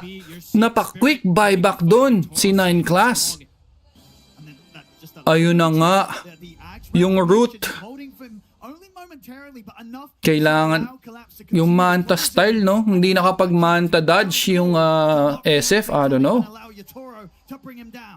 Satanic now, even though it doesn't feel great in this type of game because there's things that go through it, he does have to go for BKB as well. The control is going to start to be problematic. Spirit starting to gain quite a bit. Ayan na. Ito, wala na yung meta. So maybe pag nabuhay si Satanic, pwede silang mag-smoke. Alam nilang walang meta. May rush. Guys, may rush din. Uy, kukunin na nga lang. Kukunin na lang ng Team Spirit, mabilisan. 21 minutes pa, or seconds, na wala dito yung Shadow Fiend. On Lal's Nature's Prophet, it sort of allows them to play to a timing that Vision, I don't know if they're necessarily prepared for. No, I don't think you anticipate this build on the Nature's Prophet by any means. Cool. Huli si 9 class. At Terror Blade will get the Aegis of the Immortal. Kasama yan ng gold lead, guys. Swinging lang. Tablang-tabla pa rin yung laban natin. Tablang-tabla pa rin. Grabe yung carry, oh. Parehas ng net worth. Mga PG mag-farm, guys, yung mga carry. My gosh, dikit na dikit lang. That's exactly what this Aghanim does for NP. He has a really strong talent at 22 that most don't take, too. Most of them, since they're playing carry, they take the Sprout damage. But in this game, you can absolutely just go for their Wrath, and it's a 60-second cooldown. And if you want to be really cool, you go for the Refresher Octarine build. We'll see if he's cool enough, Lal. Well, I don't know if he'll go down that. Eventually, he'll be able to get it all, but he'll get a free Refresher, probably. That is true. Okay, so Vision, I feel like they have to fight. I don't think you can sit back at this point. Let Spirit play their game. They have a full AC on the Slardar. Nag 3-man smoke ditong Vision, ha? Even with the Aegis advantage ng Team Spirit. The smoke comes in. Vision looking for the wraparound. They've got eyes on Collapse. It would be a huge jump to take the Axe out. He's been getting some pretty good calls. Okay, there's the BKB. Uy! Uy, andito si YATORO sa high ground, guys. Okay, hinahabol lang dito ni Noan yung Axe para walang call. And Dokalis ang target ni YATORO dito. Again, may Aegis yan. Not me will fall. Meanwhile, Satanic naho-hold dito ng Nature's Prophet ulti. Kaya lang wala. Uy, Thunder! May Thunder naman, pero patay pa rin dito si YATORO. Wala nang Metamorphosis, pero wala na din atang ibibigay dito ang Team Vision. Oh, ang gandang snowball save, but hindi pa makakapag-ulti si SF. Right click na lang. Let's do this. And Larl. Patay ulit si Larl! Wow, what a team fight na naman! Nakita nyo naman yung buhay ni Satanic dun! Ang ganda sana no snowball save, kaya lang not enough vitamins. At ito na yung MKB, ang next item ni SF.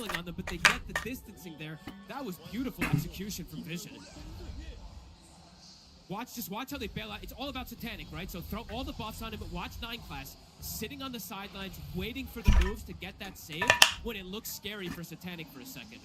And Marcy's doing the work. And honestly, the fact that Vision were as split as they were here, it kind of worked their way. Because you could sort of tell they didn't really know. Ganda na, no? Ayun, si YATORO right click. Yan yung problem ng Terrorblade, guys. Pag nag-metamorph ka, tas nasa yung Aegis, bali wala. Wala ka ng wala ka na ibibitaw next eh. Oh, and this is such absurdly high skill Dota. Satanic full MKB now to have the answer for the eventual butterfly. At ayun na nga, nakaka-takedown na naman sila ng tier 3 tower dun sa mid lane. And they got the gen there right as well. Hindi siya nag-buyback bro, may Aegis siya. Kaya nga, weird eh, no? Kasi may Aegis, pero nag-smoke pa rin yung parry vision dahil alam nila na kaya nilang patayin yung Terrorblade once, and once mabuhay, wala nang metamorph. Wala nang threat. They're like, if we could do that into an Aegis, imagine what we could do without an Aegis. Into an Aegis and into a high ground positioning that Spirit had too. They're going to feel very strong after that last play, Vision. Ready to go again.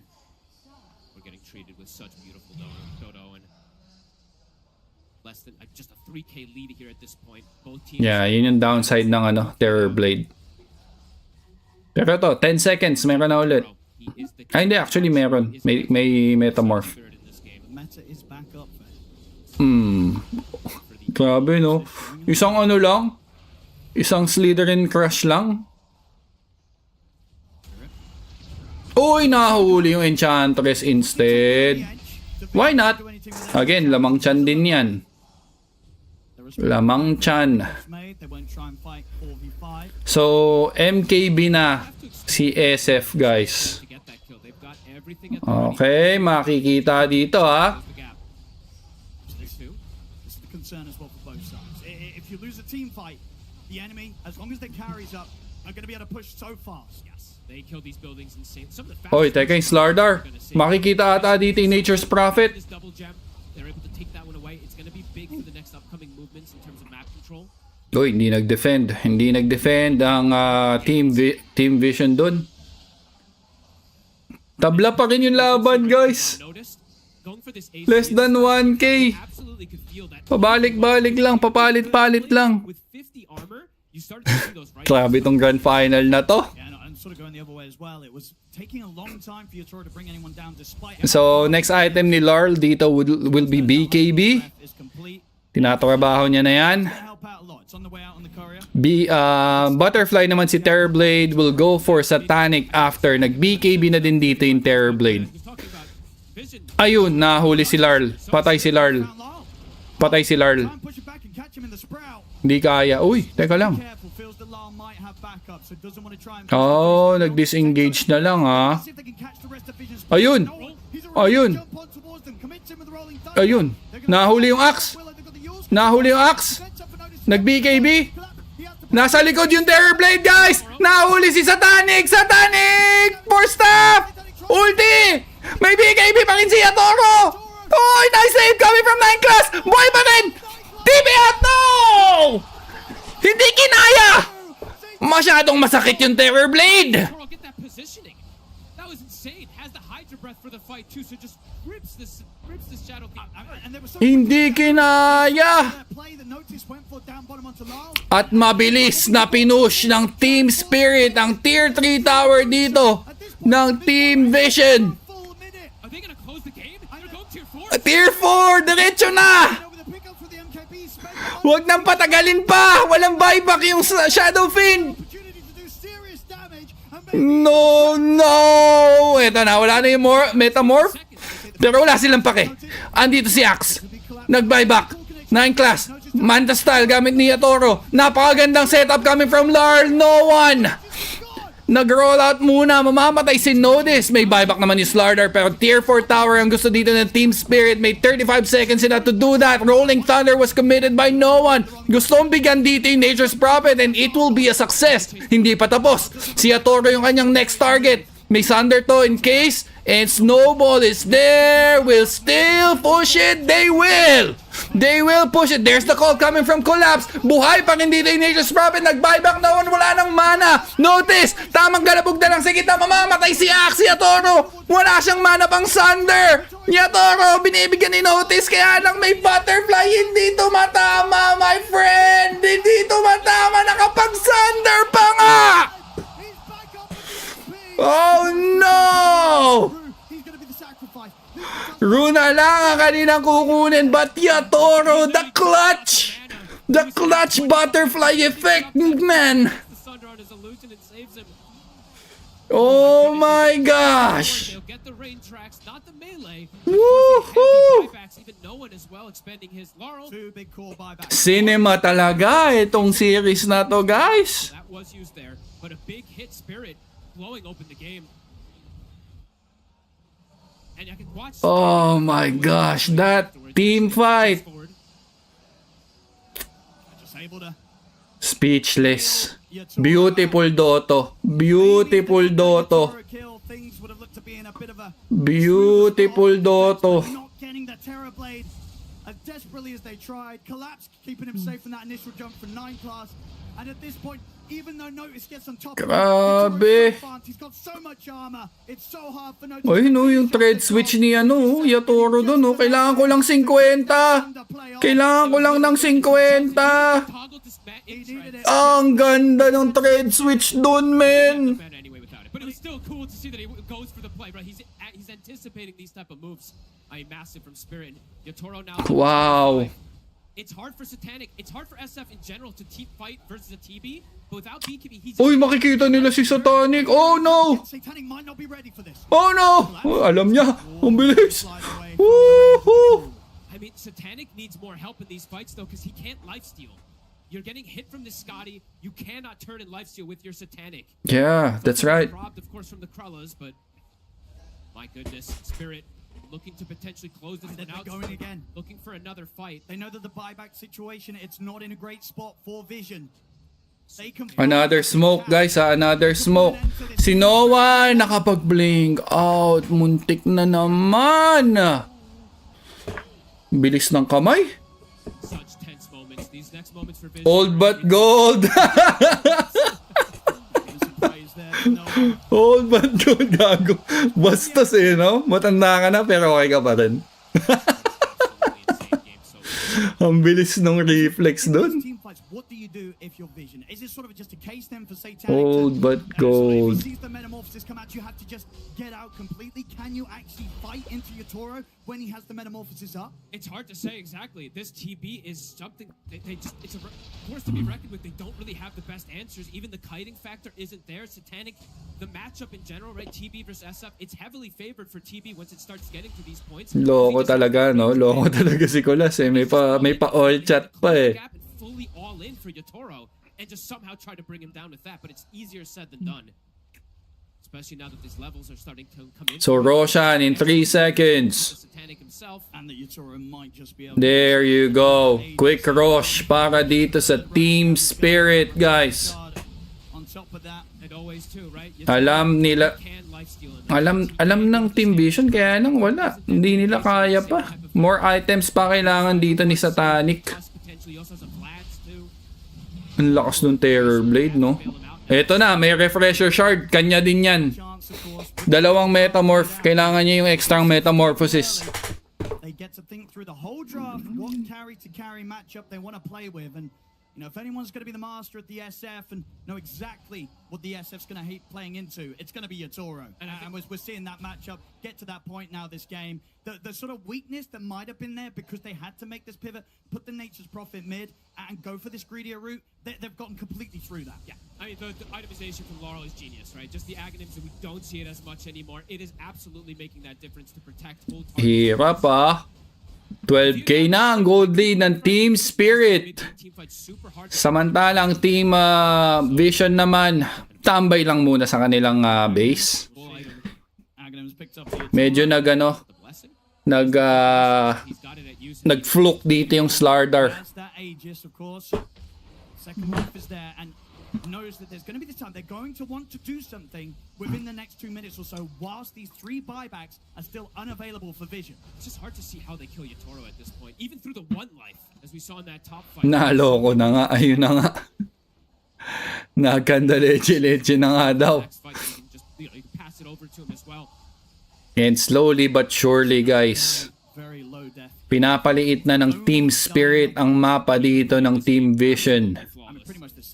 Will there be a 3-time TI champ after this grand final, or meron na bang mabibigyan ng bagong title ng new or the best carry of Dota? Teka natin, 15k gold lead. Team Spirit will try to knock their way up onto the high ground. Noticed. SATANIC clearing off that teka lang, ang sakit. Ang sakit. It lingers. Backlines, may nahuli dito. Oh, patay na wall response yung Slardar. Ito na nga yung sinasabi ko. Ito na yung sinasabi ko, hindi kaya nung SF yung Terror Blade ng man fight. Oh my. And looks like Team Spirit will get this game. There's a save, pero nandun pa rin. No one nakapag-roll out at no one will fall. Walang buyback. Game number 3. Team Spirit will secure it, guys! Woohoo! Wow! Ayun na nga. This is getting spicy! It's getting spicy! Terror Blade. Nice, nice, nice. Okay, short break lang muna tayo, guys. Sa 420 na nanonood sa atin ngayon, please don't forget to like and subscribe dito sa channel natin kung nag-enjoy kayong tumambay dito. We will be right back for game number 4. Profit going mid, that they'd have the counter, they'd have the advantage in the team fights. They just couldn't find enough of them. The game stagnated, slowed down, and Spirit are able to close it up. 2-1 right now in this grand finals here at the International for Spirit. It is exactly what Lal was talking about in one of his winners interviews yesterday, where he said, we can play late game. We can play it fast. We can play essentially whatever we want to be able to draft to themselves. And this time around, it really shows because we favored them each and every game into the laning phase and out of it. But this time around, it felt like, well, they're going to have more of a competition. At the end of the day, Quinn, they very clearly live up to that and surpass it. Yeah, I think this is more what traditional Spirit compared to, I think the past couple of games, like you said, have been very much about early tempo, about winning lanes, a very different look that's more suited to their new supports. But this game was classic Spirit. They've got the late game. They know they've got the late game. They've got the carry matchup, and they're chilling. They're vibing. They're taking incredibly clutch fights and outplaying people and just biding their time because the clock is ticking. Vision can hear it in their ear, but they can't do anything about it. They're just amazing to watch at TI. I mean, their ability to recognize what they need to do to win games has been so consistent throughout the years, but this time around it feels like they have the play to back up the vision in their mind. In this game, it was just about which carry could hit other people for longer, which team could enable the other carry to hit people for longer, and Team Spirit were able to isolate SATANIC in so many of these fights, get the correct jump, and make it so that he couldn't stand his ground as SF and trunk into Team Spirit. Yeah, and eventually the game gets to the point where we see when YATORO is making the final push on the high ground, he is just standing there and SF is hitting him and his HP bar isn't moving because all the damage on Team Vision's side is physical and he just doesn't take physical damage. It's one of TB's best traits. He has incredible armor and they abuse it to its fullest extent in this series. I mean, this is that moment that you're talking about where it feels like maybe Spirit have overstepped a little bit by going straight for that throne, which is a call I love to see. I feel like it's incredibly bold, especially in the grand finals, and the TB's just standing there. He does not care at all whatever this slot is dishing. He hit him 15 times and took 10 damage. Like that's generous. Yeah, if that. Like the Heroes late game is completely psychotic in games like this, and I think Vision, it's a weakness that it seems Spirit are exposing, that Vision, they don't like it when the enemy team has the late game. They are not doing well enough in lanes against Spirit compared to how they are against other teams. Spirit is surviving that early game. They're getting off to a decent enough start. The Vision can't run them over. And then if Spirit's chilling with the late game, then we've got some big problems. I also feel like Puppy talks about like the team fight superiority that they're going to have as the game progresses, but Varl itemized around it, right? He bought the Aghanims on the Nature's Prophet. It gives you this huge AoE route on everything that the ulti hits. And it's just smart decisions like this that, you know, when Spirit are doing well, you can see why. They can overcome this, what they're lacking with their draft through items. They're finding ways to like make things come together even when they don't have those natural tools in the heroes. I'm still just so impressed with what was happening in the carry-to-carry matchup, because we love to see what YATORO can bring in a TI finals. For SATANIC, it's his first time, and he has been the shining light time and time again in every game for Vision. This time around, they wanted to put the same faith in there, and for the earlier part of it, it really was that narrative. It really was that story, and so just getting essentially this free Terrorblade game and getting to have YATORO on something so comfortable blows my mind as to how he performs. I mean, I forgot the heroes in the pool, but I think even more importantly now, Spirit has a huge edge mentally over Team Vision, because Team Vision, they've been ran over in Game 1, they almost got ran over in Game 2, and now they got carry matchup in the last pick. So when you go into that last pick, the amount of options that you have to consider, because I think up until the TB, Spirit were the ones that had to play tempo. Spirit were the ones that had to play fast. But with the TB, they completely flipped the draft, and they put themselves in a late game position, and there's a lot of heroes that you need to consider now for your bans. Yeah, YATORO's been exceptional, but we can see Not Me be pulled up on the graphic right now, and he played a really great game too. That high ground defense that Team Spirit had versus Team Vision when they got that Aegis and they were trying to pressure really early on, there was a 3-man curse crown that they lost to. They were able to disengage with the Marcy rebound, but a lot of this game also just added up to the Spirits on support.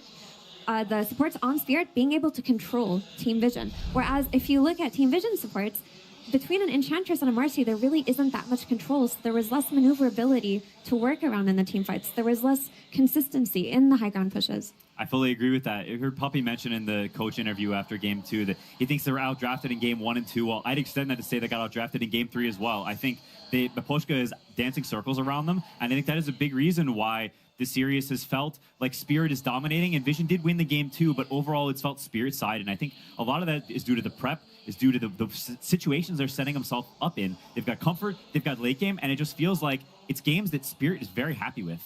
To be fair, there were moments of crowd pleasing with that Marcy. I know that when we look at the support duos, they're not really comparable in Stania, but again, it's just massive praise to be able to come out in the grand final, see what you think is going to be on paper a fantastic matchup, and pick an uncontested hero here.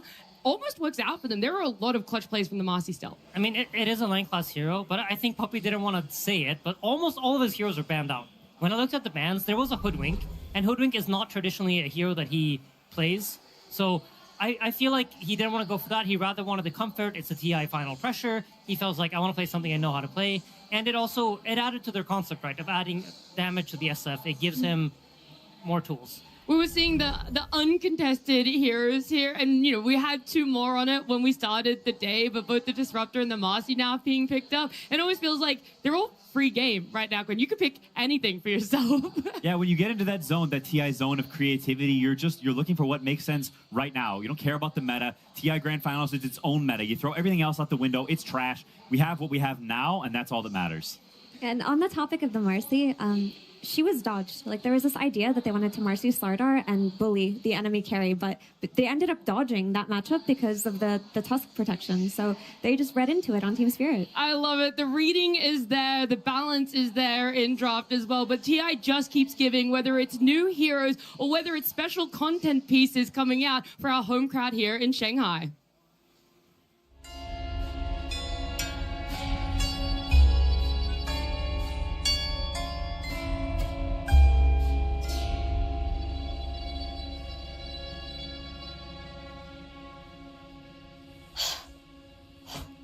折腾了这么久，我终于找到你了。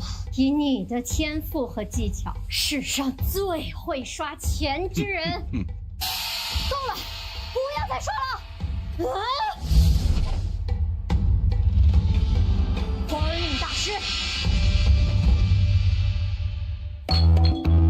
不要再刷了，大老远赶来，让我看看你那可怜的经济吧。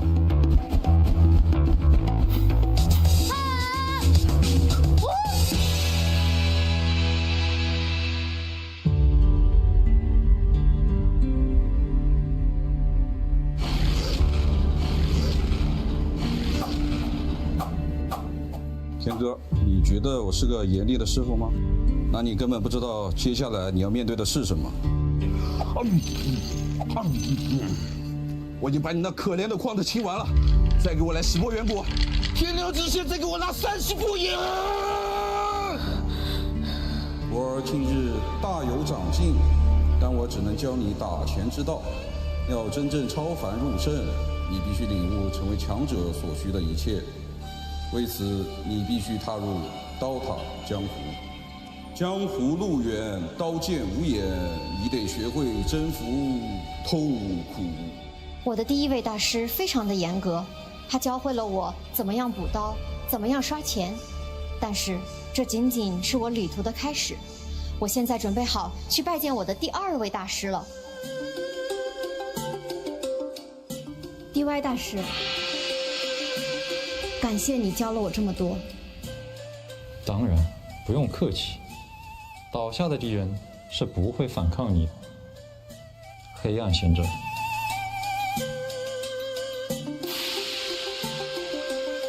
DY 大师，我随您修炼已有一段时日了，是时候接受一些考验了吧 ？No， 还没有到正确的时机。大地之力。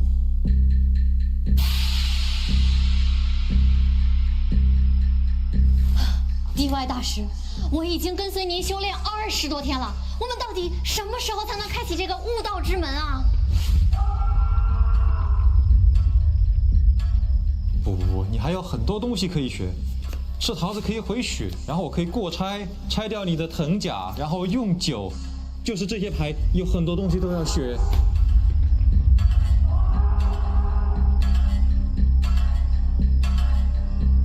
住手！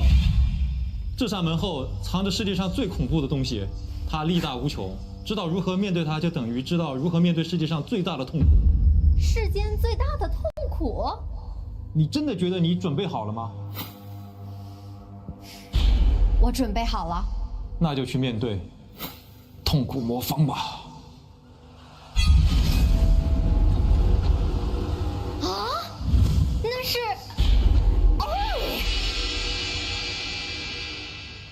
他的头好方啊！你什么意思？你要小心啊，我的弟子！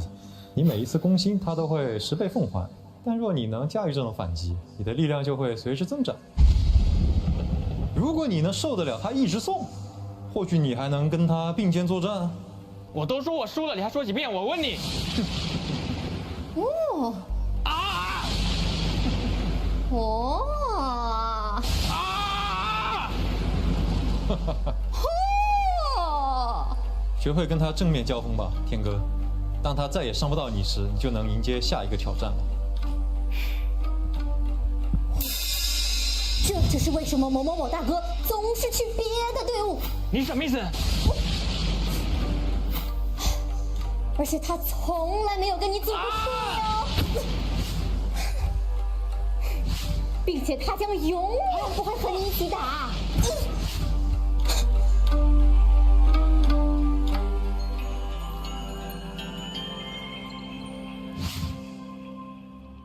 我的第2位大师们，有点奇怪，但是他们教会了我如何在精神上战胜敌人。接下来，我将要去拜访我的第3位大师，让我的身体变得更强壮。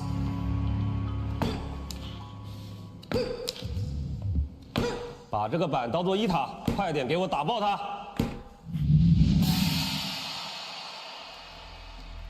是，Samus大师。叫我超哥，再加1块板。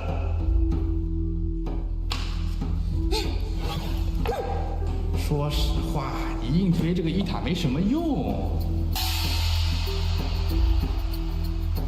他说的是真的吗，超哥大师？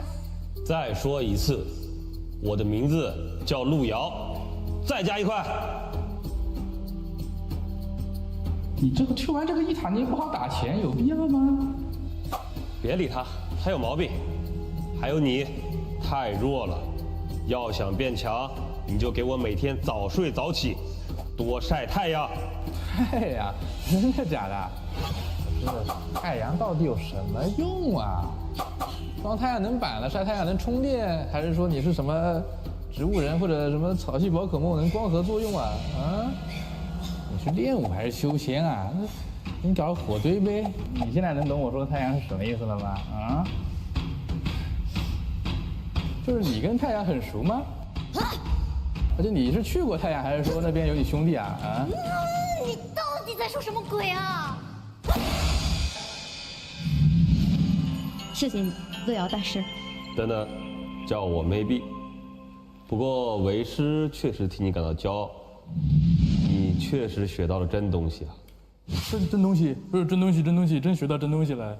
学到啥了呀？要我看不如。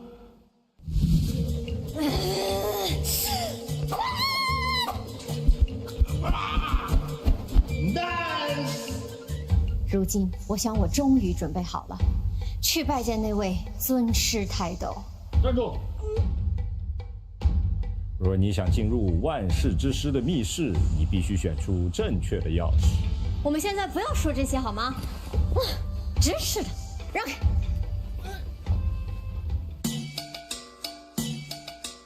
在下天歌前来拜会宗师泰斗，弟子苦练多时，恳请尊师指点。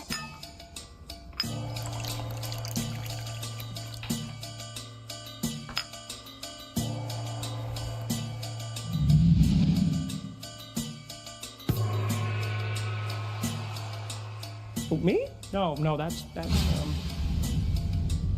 哈哈哈哈哈！哎呀，厉大师！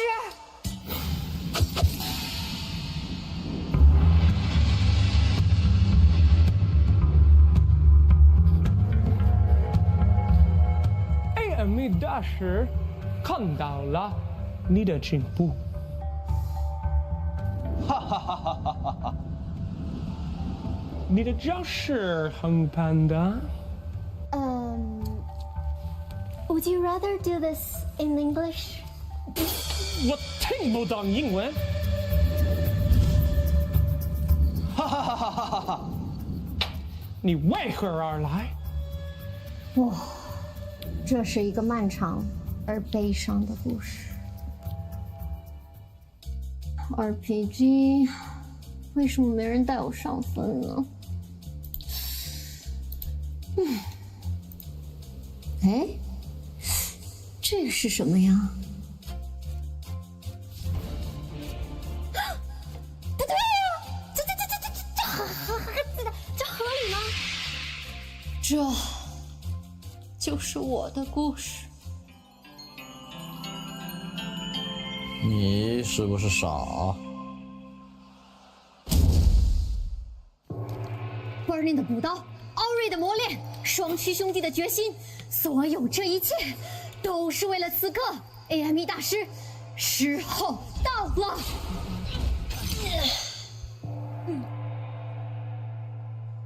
天哥，你已经准备好了。经济发育已真成熟。钢铁心境。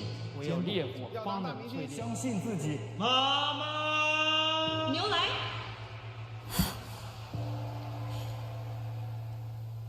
先锋4，我打你！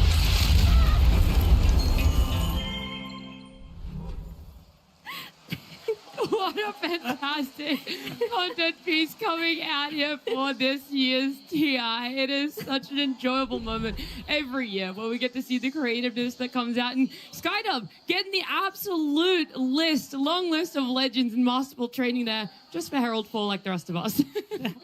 Yeah, I'm not sure I understood all the references, but I still enjoyed it mightily. My goodness. It's also cool to get to see all the sort of the Chinese pros and people in the scene from, like, I don't know, it's been such a long time we've been in Dota.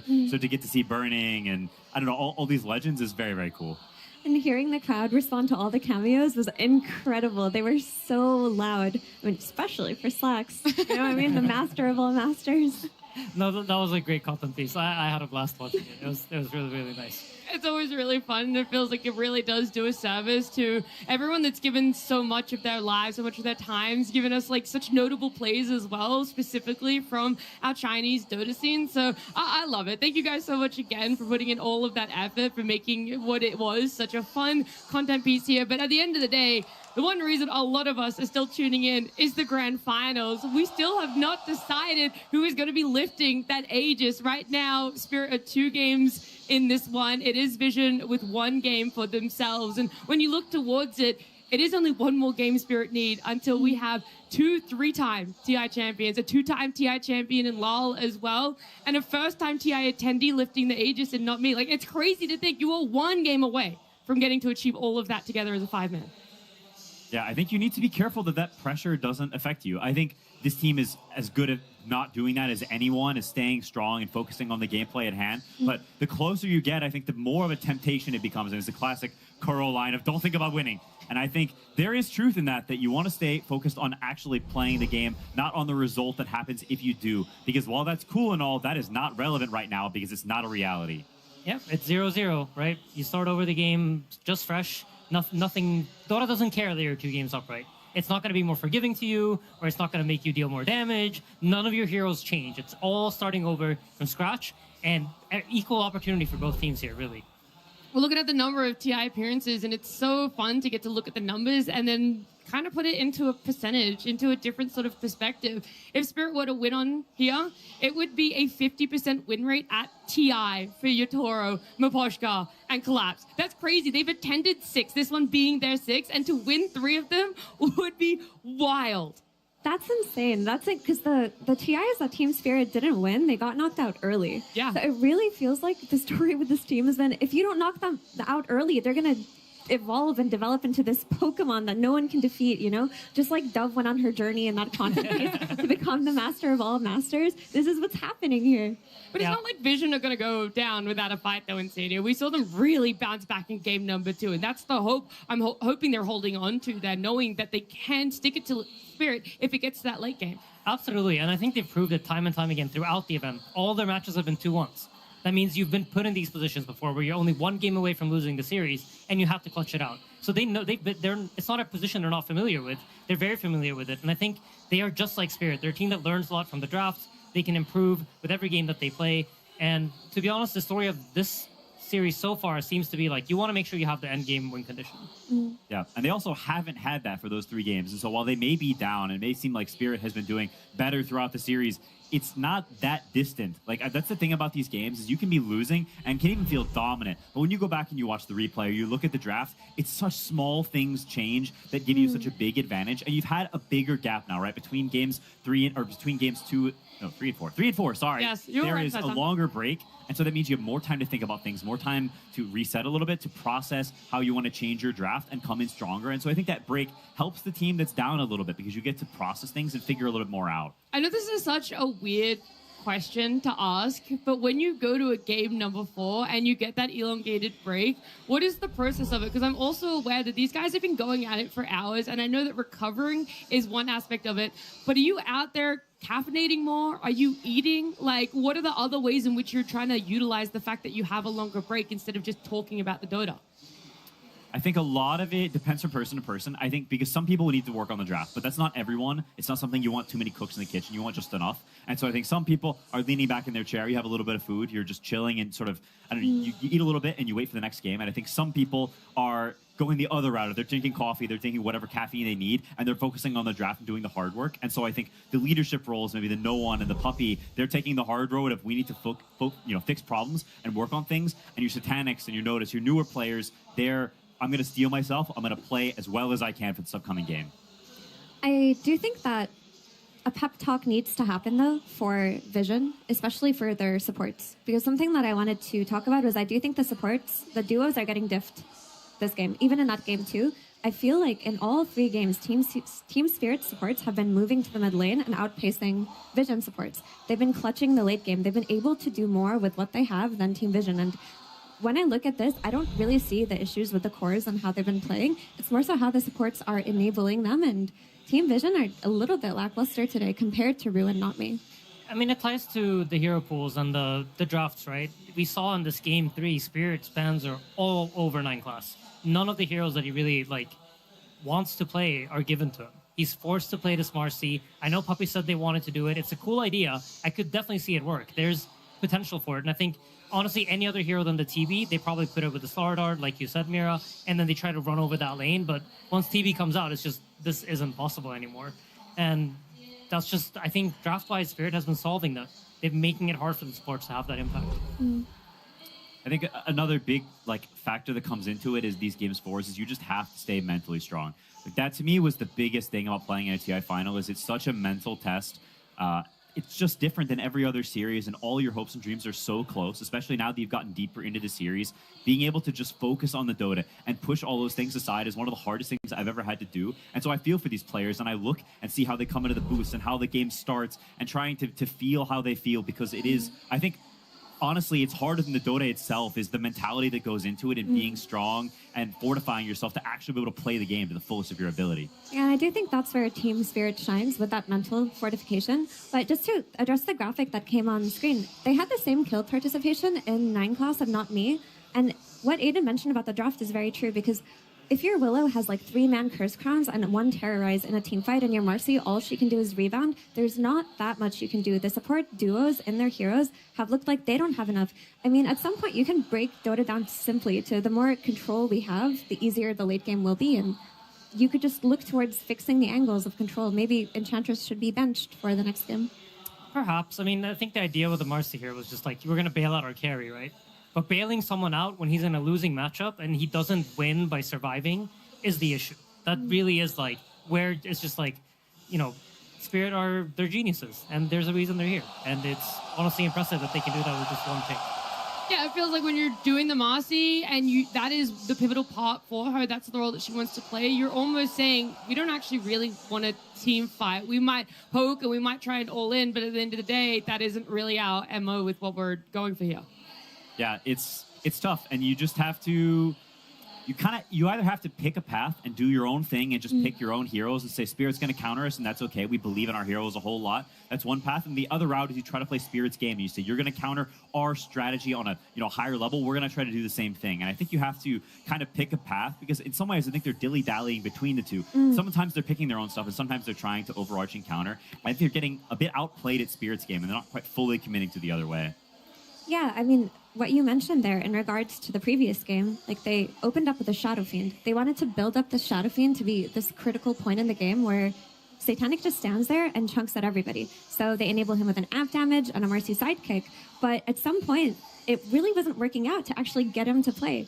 The game ended with YATORO's Terrorblade having 55,000 hero damage and Satanic's SF having 20,000 hero damage. He just was not able to stand there and hit. So maybe it's because they didn't fully commit to the idea of building up a turret in SF. Maybe the Pango plus Sardar together made it redundant and they needed 1 more enabler.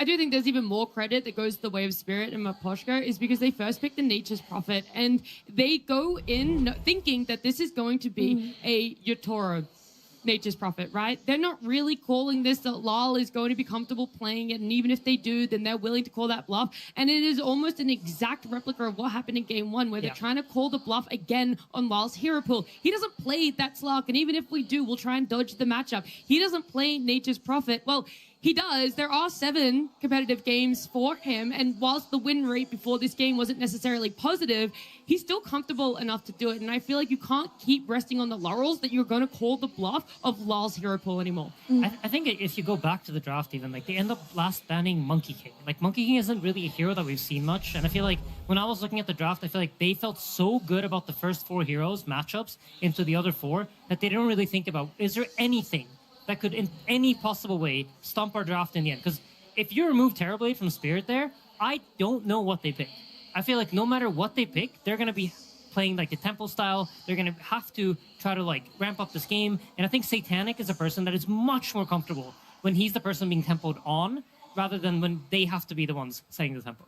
Yeah, I mean, they're built in pubs. These players are playing so many of these games where everyone's running at them. They see SATANIC or YATOROs in the lobby and they charge at them. You've built this incredible skill set of dodging ganks, of surviving, of getting farmed anyway. And the flip side is just not something that really gets built to the same degree, especially when you're a young player who's only been playing competitively for 2 to 3 years. You want to put him in his strong suit where he's been molded and formed and let him do the things that he's so ridiculously, insanely good at that's gotten him all the way to this finals. I'm just looking at the fact that Spirit, once again, they sacrificed some part of the hair to the Dota gods, and it feels like right now the tides aren't turning against them when it comes to favorability, because they have had that advantage now. You guys have coined it in all 3 drafts. Vision aren't looking necessarily like the team that they have in the upper bracket, where they haven't dropped a single series, where they took that path into the grand finals here, because they're 1 game down, and whilst they take to the stage again, there is that seed of doubt. This could be your final game of TI-15. This could be it that makes or breaks you. Yeah, there's a feeling as you walk onto the stage of you looking at the crowd and trying to savor it, but also focusing that mix of relishing the moment, but also you need to win. Your life is on the line here. Vision and Spirit is 1 game away from being the undisputed GOATs. Yeah, it's so close, you know. I think for them, they've been compared to OG for all these years, you know, 2 TI wins each. Who's truly better? And today they have the chance to finally end all discussion. There's no discussion after this. Yeah. If they get the 3-peat, it's over. And Quinn, you've been in a position where you're like 1 game from elimination at a TI Grand Finals against Team Spirit. Like, how do you steel yourself against the force that they are? I think so much of it has to do with like honesty with each other. I think a lot of times, at least for us, pressure can get to you and people can start to feel bad, and you can feel that in their communication, their atmosphere, and it bleeds into everyone else. It becomes sort of this fog in the air that you can't quite see through. And so I think, I don't know, having an honest conversation, people who are anxious talking about that, and you get to the human side of it and you realize that, hey, this is a privilege. It's a very hard thing. We're all together and we're just going to push through it and do the best that we can. We're seeing here both Collapse and YATORO, the potential 3-timers. The fact that they're 1 game away, and when you look at them, I mean, more now than ever before, but I feel like I can't read them. I cannot read them at all. They already have 2 of these TI rings to themselves. To add a 3rd would be insane, and all 3 as a player. No one's done that. 3 rings as a player. I mean, it's a crazy achievement. I'm sad to see that they both have a full head of hair walking on, honestly. I was hoping somebody would have shaved their head before coming out. But They're locked in. Yeah, they're locked in. They're locked into the point where they don't need to sacrifice their own hair. It's just time to get rid of Nami's beard. You know, he's the newbie. They're going to get him the TI win so long as he's able to give up. It's crazy to think we have 14 of those beautiful pieces of jewelry there to commemorate every year that we've gotten to see a team take to that stage to win a grand finals and to eventuate the dreams of lifting an Aegis. Yeah, that spot is just waiting for them, ready to be etched in. Their name is already in game twice when you hover over that Aegis. They're close to having their name a 3rd time. You're barely going to be able to play the game without seeing their names everywhere at this point. So synonymous with Dota in the past 6 years, and I think it is just such an iconic series, and the history of those players, the fact that Puppy won his first, and now at the end of all the 15, right, the most recent TI, the potential to win it again. It's part of why Dota is so great. It's such a rich history and so many players that have been around for so long. It makes all these series mean just that much more. Yeah, I just find it so poetic if Team Spirit are able to do this. It's because Mipushka came back to the team as a coach. It really did feel like when they didn't have him earlier in this year, they were lacking something very deep. His ideas in Dota really are why Team Spirit became what they are. He's the one who influenced Collapse and YATORO and turned them into the players that they are. He's the one who influenced SATANIC. SATANIC, when he played on the stint on Team Spirit, it was Mipushka who took the guiding role and talked to him about their ideas. And now he's come as a coach. He lost the best of 3 2 days ago to Puppy. A lot of it was due to getting outdrafted by Puppy, but he prepared really hard. He's been showing up today, and he's been absolutely frying him, to be honest. Yeah, I mean, this is all about the strategies. I think both teams, honestly, when you look at the gameplay, they are playing well. All the players deserve to be here. They're playing at a level that, you know, it is what you have to be able to play at in order to be in a TI Grand Finals. But ultimately, when the teams are so closely matched, it's going to come down to who has those slight advantages through the draft, who has the slightly easier draft to execute, and who has more opportunities to do things in the games, and who has more opportunities to win the games. And I think right now, Mipushka is giving that to his team. There's still full belief, though, that Puppy is able to take this extended break between a game 3 or 4, work out that maybe they're playing too much into what Spirit want for themselves, playing their game, lost themselves a little bit, because it's not over. You have this game, and you still have Satanic on your team. Satanic stood in for Team Spirit when YATORO wanted to take a break. He ends up joining Vision. They hit top 3 last year. They at least bested this year with a guaranteed top 2. But they want to take it that one step further, and you want to be able to push it to a game number 5 to show that this Prince and King battle isn't as straightforward as everyone wants to chalk it up to be. Yeah, this is not over yet. Vision have something to say, and they get a chance to prove it here. They bounced back once before. They bounced back in every series they played to get here. If anyone can do it, it's them. Their players are incredible, and they have all the tools. Man, I wish we would just stop talking. So casters, please give us the game, and we can just go watch some good Dota, please, Nat. I promise you the grand finals is continuing as a lot rides on game number 4. Team Vision versus Team Spirit. Okay. And final. Game number 4, guys. Do or die na ang Team Vision. Oh my gosh. Nakita mo na yung worry sa mukha ni No One. Want to see what 5 heroes these guys are going to pick for themselves, what 10 we will have in our matchup, because game 4, we said it before and we'll say it again, it is a make or break. Jakal has asked for the rematch of the Prince and the King, and you got to wonder what exactly are they going to plan for themselves here. Is it going to be another bro, talo Vision game 3. Nadali sila doon. Nadali sila nung Dark Willow. Right now, a Treant Protector, Dark Willow, Bounty Hunter, Nature's Prophet, and Shadow Fiend taken out. Yeah, it's interesting that Shadow Fiend was super heavily Ngiwi ng ngiwi. Sino yan? Si ano? Si Miposh ka ba yan? Yung ngiwi ng ngiwi? Okay, so ban Nature's Prophet, ban yung SF, ban yung Lone Druid. Uy! Game 1 happened, it's what made game 2 happen. Pasok yung So we have a completely new draft in front of us. Winter Wyvern. Finally banned out by Vision this time around. It's been a hero that I feel like both teams have kind of drafted around. Pasok yung Winter Wyvern. We haven't seen him pop or up, Bane. Has been influencing every single pick that's we've seen in the previous games. Yeah, and I think that was a really strong read by Puppy to ban the Lone Druid, because what other hero could justify banning SF when you have first pick? It is the Lone Druid, and you don't want to play against these SF plus Slardar matchups again versus him. Puppy is like, nah, we see you, we're not doing it, and they end up banning Earth Spirit at the end. Another big difference in this draft is that all the supports are in. We've been seeing all the supports getting banned out in all the previous games. Spirit in this position have been prioritizing Winter Wyvern a lot in previous games. And sure, basta nangiwi. So there's a lot of these things that are going on right now, and the conversations are... Teka lang, magja-jacket lang ako. Lamig. Teka lang guys ha. BRB. There's also Bane that's been getting consistently banned, that's been let through. Same thing with the Coddle for Vision. So I honestly like this adaptation for Vision, saying we're banning supports before, it wasn't working. Okay, give them their subs, whatever, we'll ban the cores instead. I think this is a cool change-up, and forces a different angle that maybe Spirit has less preparation for. Again, also an IO angle that this hero has emerged as one of the heroes of TI, and when you have the Winter Wyvern on your team, you could be preparing for it as well as a soft counter to the IO. Yeah, you're absolutely right. I mean, I think even in the first game when the Vision played IO, I feel like they never really got to play the hero. So it's something that they might still look for down the line. I think it's absolutely a threat. Wyvern is good against it, but it's such a strong hero that you're going to need more than that. And we talked about a couple of times that 9 class has been really heavily focused in the bans, and to me this is also a good adaptation, saying he's been playing Hoodwink and Marcy, and some heroes are a little bit less ideal for him, and so we're saying we're just going to give him a hero that's not only great against Winter Wyvern, but is just a super comfort hero for him, and Vision have had a lot of success with. It opens up for a lot of combinations that Vision are really comfortable with the Coddle, like the Ember Spirit and the Pango. The Ember gets taken out, and I wonder if they care enough or are threatened enough by the Pango to address it or to just let it through.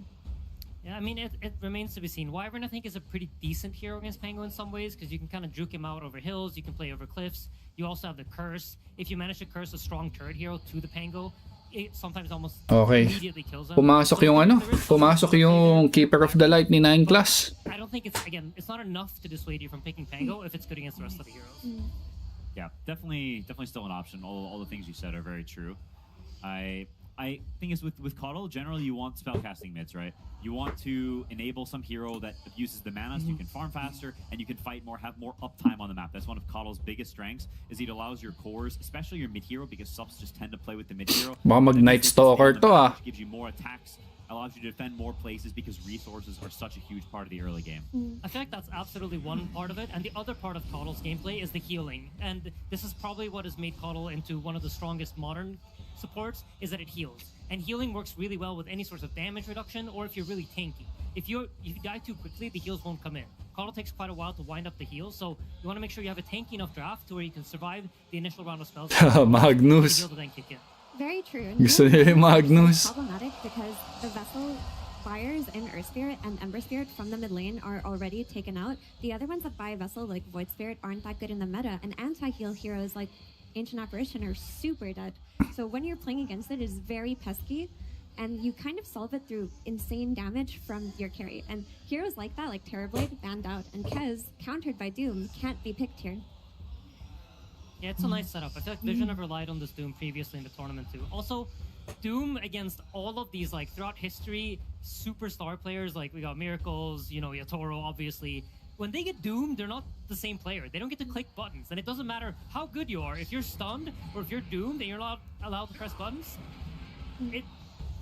nobody, no matter how skilled you are, can play the game. So Centaur solves it, right? Stampede away from the Doom. Also, Not Me's clock has been left. Oo nga, may clockwork pa ah.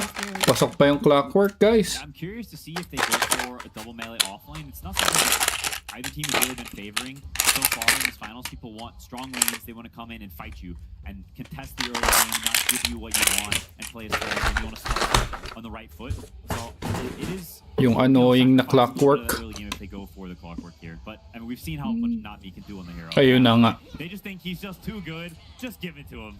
He's just that guy. There is still that chance, though, that Centaur plays mid. I'm not saying it's something that Spirit necessarily love, and Centaur is such an archetype of a collapsed hero, but there is still that we don't want to fall into the trap of calling Spirit's bluff either about LoL's hero pool at this point in TI.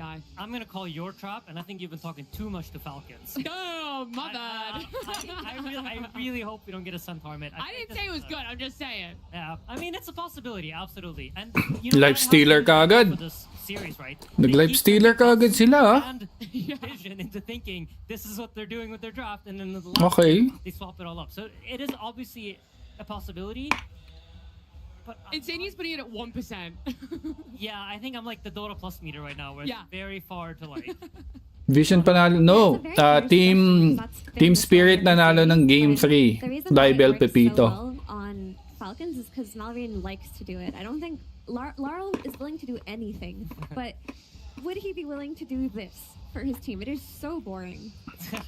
I mean, I feel like at this point we can't count him out. But Support Lifesteal. Lifesteal. He's one of his signature heroes. He loves to play it. Vision also seemed to think that way because they decided to pick the Lifestealer. And Lifestealer is quite a high commitment hero. Once you pick it, it needs to work. If it doesn't, the hero just seems useless. So they think it is too. They commit to this lane matchup. And it is obviously a pretty strong matchup for Lifestealer. Oh, Templar Assassin ni Yatoro. With this, it seems like they are somewhat committed to it. Okay. Centaur offlane, I think. I also think Centaur mid just doesn't scale this super well against Lifestealer, so they're okay playing the lane. And this is a lane where Satanic will have complete free farm. We've seen a couple of games now where Spirit's got a lot of pressure on Vision's safe lane, and Satanic does not have the freest game that he would, hope for. And so in this game, he will have that great start. And TA also has a pretty good lane, I think, against Doom. It's a classic. Ubus na noodle at Siopaw. Blink away because it goes on the refraction. Makati tong Templar na to. So I think both carries are set up for good games, which, maybe we get the epic anime fight. That's what I'm hoping for. I do think that TA is a higher execution carry than Lifestealer, though, because she's been nerfed a lot on the lane. So pwede na. Pwede yung Storm Spirit, ah. The way that she used to, so the enemy offlaner will have may mana siya. May mana supply siya from KOTL. Dota gets really hard to play. Shoutout dun sa nakapustahan ko ng Munggo. Magbilang ka na. At that point, that hero is so absurd. 5 million. I always feel like once Doom gets to Shiva Zags, the game is over. I've been saying it. Goat pa naman yung may hawak. Never get to see it. But it is an incredibly strong endgame timing. I will say TA against Coddle has quite a lot of things going for her. She's one of the heroes that can't get blasted in the lane. You just press refraction the moment you see the horses run towards you. It's quite a strong matchup in that regard. They have this pressure set up with the Viper to outlast any sort of damage that Doom can do to her. So I quite like the laning matchup for Spirit, and we've talked about it in the previous games, but this pwede, no? Yung tick damage pa mawala yung refraction ng Templar. She serves a purpose within the draft that we talked about earlier too, with healing lineups and how they're hard to break through. She is one of the high burst damage carries that can kill somebody before the Coddle Blast keep coming out and keep piling up. I do worry about if she isn't playing tempo. If Spirit are on the back foot this game, I don't have that much faith in the hero. But if they can win the lanes, tingnan natin. Should be fine.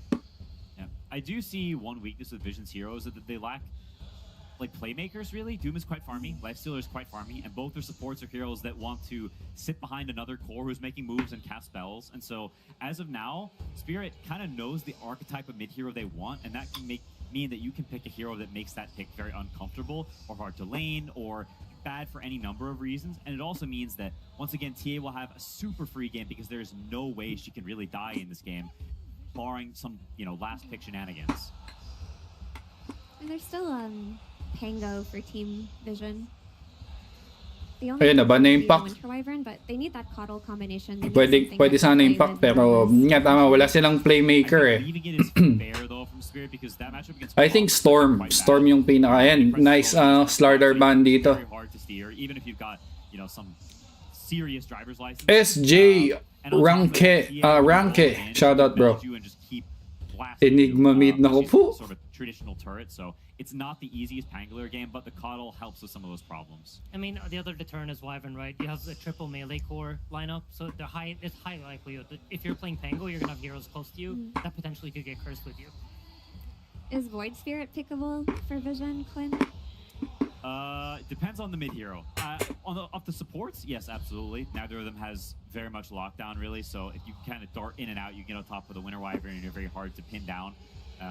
It is just not a very good hero right now. We've seen it picked before. Lornov played it once during the main stage, and it did not look super great. Axe offlane, tas mid Doom, no? It's a pretty perfect game for that hero, I think, to pull it out. Sila yung nag-storm. O, pwede Axe. It's a brave hero into Doom. This hero can absolutely ruin your day. You generally a storm, like of course you can keep zipping around all the time and you'll never get Doom, but that drains your mana really quickly. And this hero actually relies on auto attacking a lot more than people realize. You kind of want to sit in a place, hit a bit, use the zip to chase someone down. You don't really want to use it to just stay invulnerable the entire time. And you can explain this a lot better than I can. No, it's absolutely true, and I think it's a Oo, yung storm sa kabila na punta, no? Just a right-click hero, and the zip is a way of getting close and getting far away from people. So OD? Pwede kaya OD, no? Kasi, pwede. Maliit lang yung mana pool ng Templar tsaka ng Centaur, no? Pwede. Okay, it's a 300 damage nuke. That's not enough for a core contribution in a fight. DK. Denying Vision being able to have a good Coddle combo from the mid in that Storm Spirit. You don't have a amount of sarili mo lang, Madam Carry, ang pwede mo i-doom. Even if it does feel scary playing it into Doom, it at least makes Sand King! think a bit more and end up with a Sand King last Okay. The Sand King is just solving the issue of now you have a Storm Spirit. We don't have enough stuns. How do we deal with the Storm Spirit? And ayan, may arrow setup sila. From the Sand King. Yeah, and I mean, it's not the Falcons' influence that we talked about earlier, but we definitely see nice their influence to. on this final, right?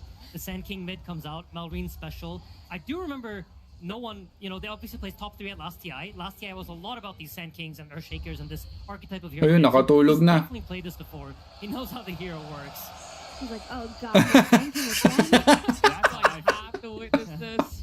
Yeah, there will be a lot of trying to dali siya dun huli ka sa camera. He doesn't pressure you, but it's very hard to pressure him, and so attacking Vision's triangle, potentially fighting these stacks, could be a big look for Team Spirit. Kaso mili na naman. Masayang masaya yung Winter Wyvern dito sa game na to. There's a lot of potential moves for different places. This one, honestly, yun lang ang problema, no? More to being even. Tatlong course melee against Winter Wyvern. I think they should be very happy with it. Honestly, I think the draft is the best so far, and it's not super easy for Spirit. When you talk about, sorry, very quickly, talking about invading that trying to take stacks, which hero on the side of Spirit is going to utilize that the best, and you're hoping is going to be able to take advantage of it? Probably anybody but Centaur. If you're doing well in lanes, just charge and get in there. Yeah, I mean, this top lane Mega sardines na to. Oh yan, shoutout sa 300 viewers natin, guys. Sino ba? Kanino kayo dito lineup? Team Spirit ba o Team Vision? It's very important for Vision. Kaninong draft kayo? Medyo papabor. Hindi, bias aside guys ha, bias aside. Like, pumusta kayo ng Vision? Hindi, Vision yan. Pero sa nakikita nyo, kanino kayo dito? OG pa rin ako. Parang Team Spirit ako, men. Feeling ko dito sa draft na to, parang Team Spirit ako sa draft. Parang andaling, ewan ko, andaling i-execute. Kasi si Doom, kailangan niya pa ng kailangan niya ng Blink Dagger, BKB, para mahanap yung Winter Wyvern sa backlines. Hindi ko alam pero we'll see. Legendary Dota players of all time. I just want to talk to you about how you're feeling right now, man. We're going into it. A bit nervous. A bit nervous? You, the GOAT? No, of course. It's I feel like I'm excited. One more game, as you said, and I can believe in our draft. Palo kasi yung coach. I'm sure that we can win. Oo, parang mas okay nga i-navigate tama yung heroes ng Team Spirit. So we'll see. May the best team win then. I did want to ask you about being a leader in your region. You've trained up so many incredible. Okay, good luck sa atin, good luck. Tapos may clockwork pa, di ba? Relationship with him, you raised him up from the ground. Do you regret that? Is that a... Yeah, it's true. Naku, kita si 9 class. Naku. Good? I don't know what is regret. Well, I'm sure there are no regrets going into this series. Thank you so much. And incredible to have you here. And we will get into that game. Here we go. Game 4 time, ladies and gentlemen, here in the grand finals of the International 2026. Spirit versus Vision and the draft. They continue to excite Fog right up until the end. We're getting, honestly, maybe a couple of minutes that we have seen, but something that I didn't necessarily expect to see in this sort of situation here from these two teams. Lyle bringing in the Storm, and then this pick in response. No one. He's coming in with his mid-Sand King. Very interesting approaches coming out from both sides. Lots of iconic heroes the teams do like to play with. Laurel, his Storm is one of his best. The TA, we don't see that many people playing it, but YATORO, it's another iconic one for him. And talking about some of these... tignan natin, guys. 9 class, this time playing his Coddle. We did mention what YATORO. he tried to do on the Marcy in that last game, but started to feel the weaknesses of it. His Coddle is absolutely amazing. And then not... Sa ano na naman to? Mid lane na naman magmamatter to. Kung sino mas maganda magiging lane sa mid. Kasi sila yung sila yung playmaking After some of these nerfs. So my big eyes are on those two players. Game 5 yan, Hinebra versus SMG. But my eyes on the 4 now. I mean, all in all, what okay. does the draft sort of say to you in terms of how the teams want to play? Are we seeing Spirit and Vision do something that they've already done so far this grand finals, or is one of these teams switching it up a bit more than the other relative to what they've played so far? It's different drafts, but you can see some type of styles as both teams being like, we're going to have the late game. No, we're going to have the late game. But then you look this time with this Sand King last pick. Magkano mapapanalunan nila ang magcha-champion? 1.3 million ata. Because they will have this chain stun that can come out. They have the Coddle that synergized with it. Bakit kaya nag-iingay yung mga mga tao? Be able to bypass the Wyvern saves, bypass potentially that Centaur protecting some of these heroes too, because it is that much overwhelming damage. So I quite like this pick. I'm not sure if it's going to fully end up working out, but I do like the idea that I see behind this Sand King. Hindi tinamaan ng blinding light. So far, tablay yung mga tablay yung last hit sa mid Kaso yung life stealer medyo, ewan ko, 9-0. Oy. Smart yun Smart yung ginagawa ni Noan. Pero teka lang, sa bottom lane. Ayan na yung power cogs na sobrang annoying. Solid life stealer showing earlier in this grand finals. Nasasaktan si Collapse. Nasasaktan si Collapse.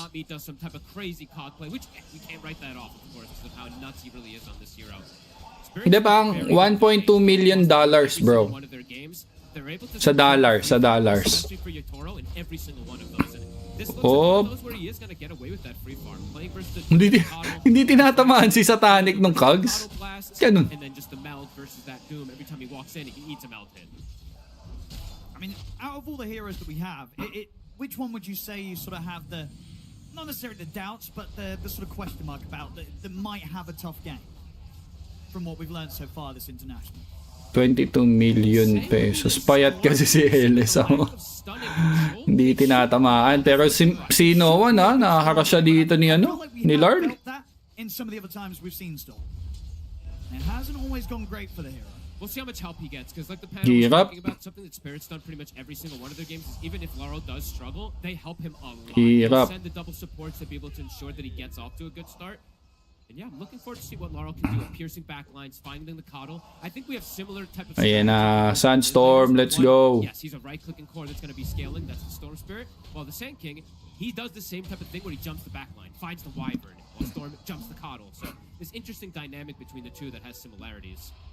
And we're seeing this already. Iyon ang kailangan, yung mga ganyang extra play from support, mana-mana, ganyan. Una po sa live, sabi dito ni Professor J. Okay lang bro. Wag mo lang i-compare kasi di ba may spoil ka din pagka ganun. Oy, nahuli si SATANIC.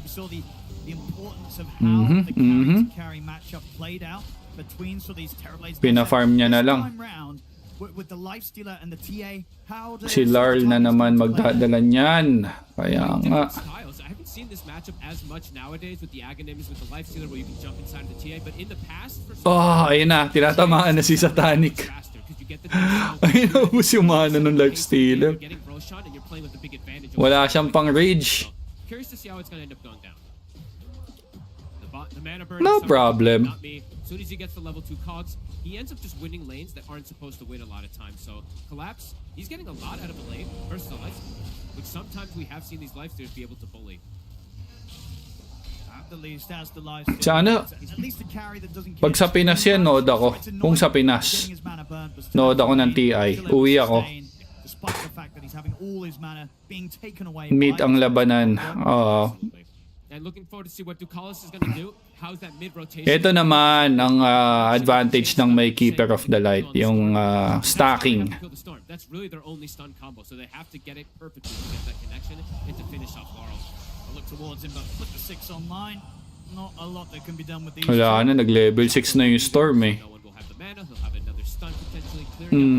Pero mabilis lang siya nag-clear ng wave in fairness. Mabilis din siya makapag-clear ng stacks dyan. Uy, teka lang. Ayun, nahuli ka na. Arrow setup. Ginagawa mo dyan. Buhay. Nakabata kasi yung coach. Nyiwi, no? Okay. Always going to be quite a tough kill to find. We're in the early stages. Yeah, Storm medyo mahirap i-take down to. Nag-early pa. Nag-early infuse raindrops pa. This is a decent damage dealing support too.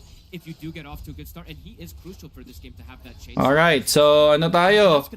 May 7-minute Wisdom Shrine. Battle tayo dito. Andun si Noan.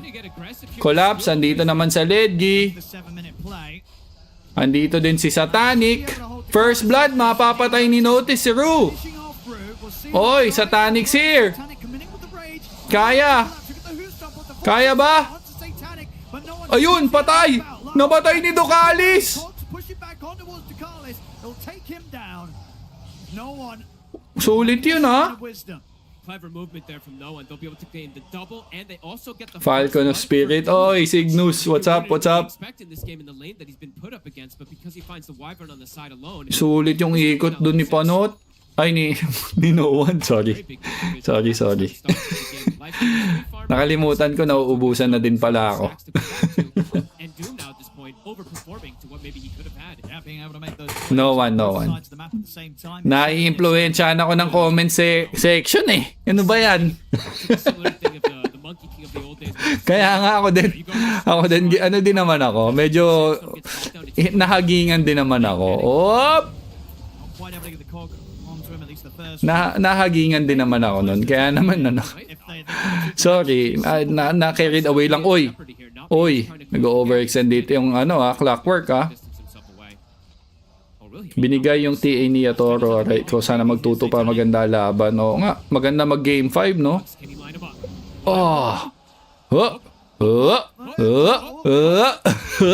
Ay! Patay! Papatayin nata siya! Muntikan pa!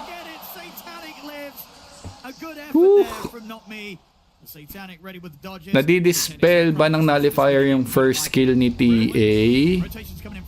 That I'm not sure, bro. Ru! Nasunog. Mabait ka pa, boss. Kalbo na yan. Okay, 4-1, guys. Uy, sino nakakuha nun? It's gonna be such a fast pace that he gets it because of those stacks. He was able to just go back and Sand King? Sarap. Dalawa. Good entry into the game. 4-4-0. He can wait to go for the epicenter afterwards to look for the plays once he's got the blink dagger. Early blink kailangan ng Sand King. Mahilig si Noan sa mga kampi niya na nag-start sa 9 class. Nung BP siya, si 9 pa siya. Old school si si Okol Naalala pa si 9 pa siya. It's just not an easy way to go for these type of plays. You can't just go to that lane, gank him very easily because he's got the built-in rage. Si Glock 9. So, Yatoro working on his teka lang. Kita. Arrow, nag-connect. Ayun lang, ang gandang follow-up from Ducalis.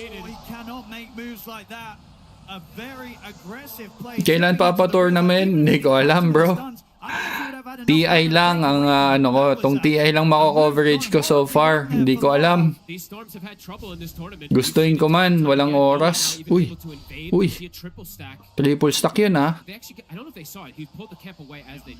Triple stack yun, triple stack. Daming stack nun.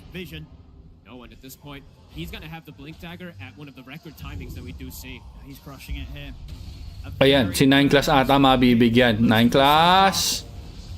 Ayun. Nabigyan ni Yatoro. Early blink dagger could lead to a very early kill onto Yatoro as well too because we are seeing Yatoro, that pacing is there like we were talking about. So isa na lang. Isang mithril hammer na lang. Deso na. Si Collapse naman, Helm of Dominator. Tournament pataasan ng hairline. Mamimiss ka na naman namin. Subukan ko, bro. Subukan kong sumundot-sundot ng ng content. Wala namang manonood pag nag-content ako. Sobrang boring ng buhay ko. Ayun na nga yung blink reveal. The arrow won't connect. However, ubos ang mana ni Noan. Bumalik ang mana. A lot of times when I've seen him get level 3 cogs and level 4 cogs, he dictates and he breaks a lot of moves that a team wants to do as well too. So let's see if that's going to be the case, but no one revving up the epi. Alam. Tons of pressure applied on Laurel. They do have the stampede in order to bail out versus some of these moves like the panel was talking about. Ang tapang ni Noan can be there for vision, but stampede right now on cooldown. Masakit si Storm sa late game. Parang sipak din yan. Yun nga, dapat di siya makaipon kung gusto ng game 5 ng Vision dito, no? There is going to always be the refresh too, so they can get that secondary stun pretty soon afterwards. This tower's dropping. No one threatening. Okay, maagang na-open yung mid. 12-minute mark, guys. 1k gold lead para sa Parivision. Talagang binabantayan nila si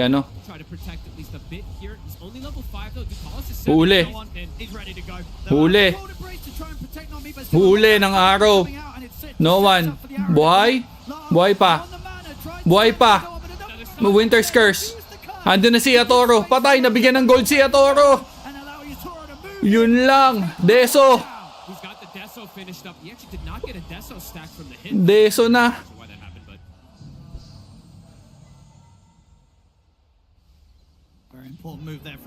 Pumilit, no? Pumilit. He's going to be the key to watch because he does have that big advantage. Like we said, the pacing from TA compared to Lifestealer, he can turn up a lot easier. Lifestealer, when he's got the Radiance, Satanic can do a lot more. But looking at the level disparity too, they're giving YATORO all the XP as well. He's about to be level 12. It's only 13 minutes in. Noticed? He's going to go for that drum shard build that we do like to see, eating those ancients. Wala pa yung hindi pa natin nakikitang gumamit ng Doom tong si Doom. Baka mahirapan ng dito.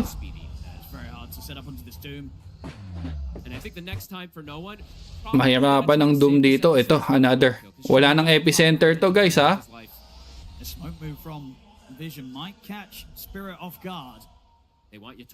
Gusto nila si YATORO. YATORO dapat. Huli. Huli. Huli. Kaso may... Oh, hindi tumama yung stun! And there's the... Oy! There's the Doom. Where's the Doom? There's the Doom. There's the Doom. And YATORO. Mabubuhay ba? Mukhang hindi mabubuhay. Pero nandito si Collapse para maningil ng utang. 2 heroes down para sa side ng Team Spirit. Hindi pa tapos. Ang Vision. Andito pa rin sila. Lingering. Lifestealer, meanwhile, tamang haras lang dito kay Clockwork sa bottom lane, guys, ha? Kulitan sila doon.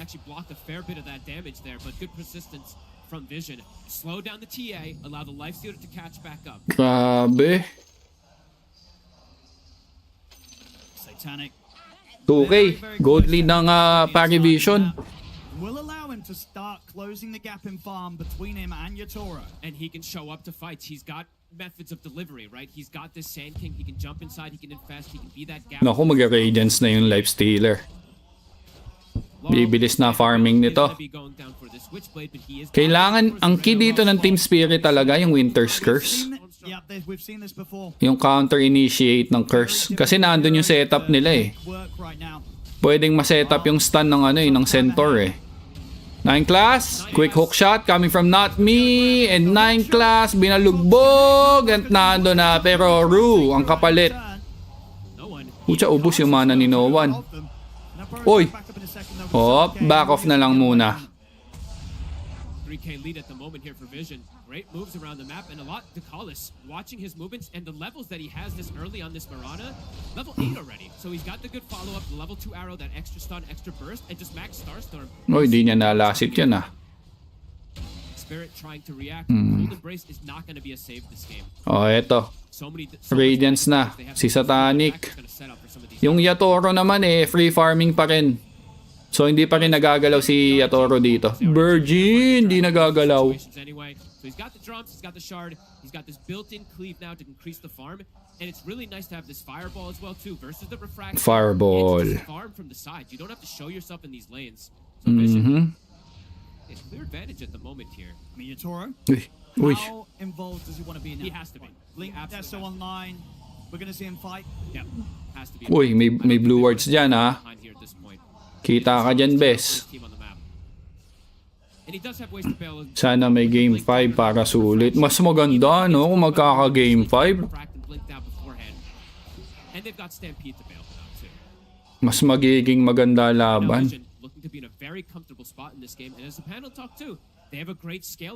Eto, armlet si Satanic. Gusto niya din maging involved ng mas maaga. Moonlight Shadow, committed. Pero kita yan. Not Me. Nahuli dito. Hop.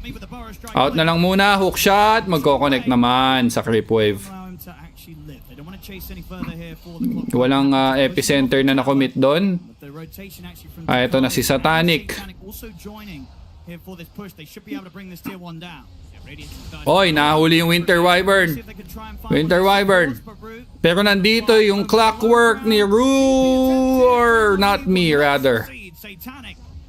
Patay si Not Me. I'm sure Satanic's sitting there like, you know what? You can burn my mana, but I've got a coddle. So whatever. Immediately comes right back afterwards and get this pressure going. Well, KOTL ni 9 class yan eh. Blink Dagger na. Itong Templar Assassin working his way to get the Dragon Lance. Uy, teka lang, si 9 class. 9 class.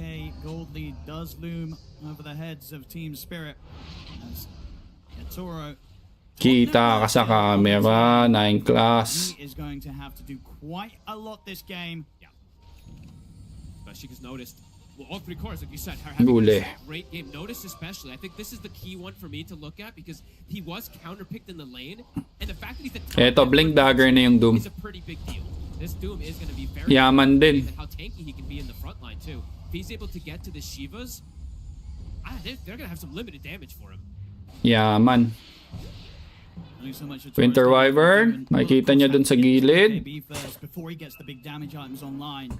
Absolutely needs it this game versus the same. Okay, next item dito nung Templar will be BKB after getting this Dragon Lance.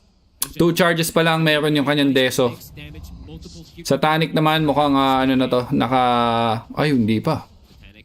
Ayan, armlet na. Oy, andito si Collapse.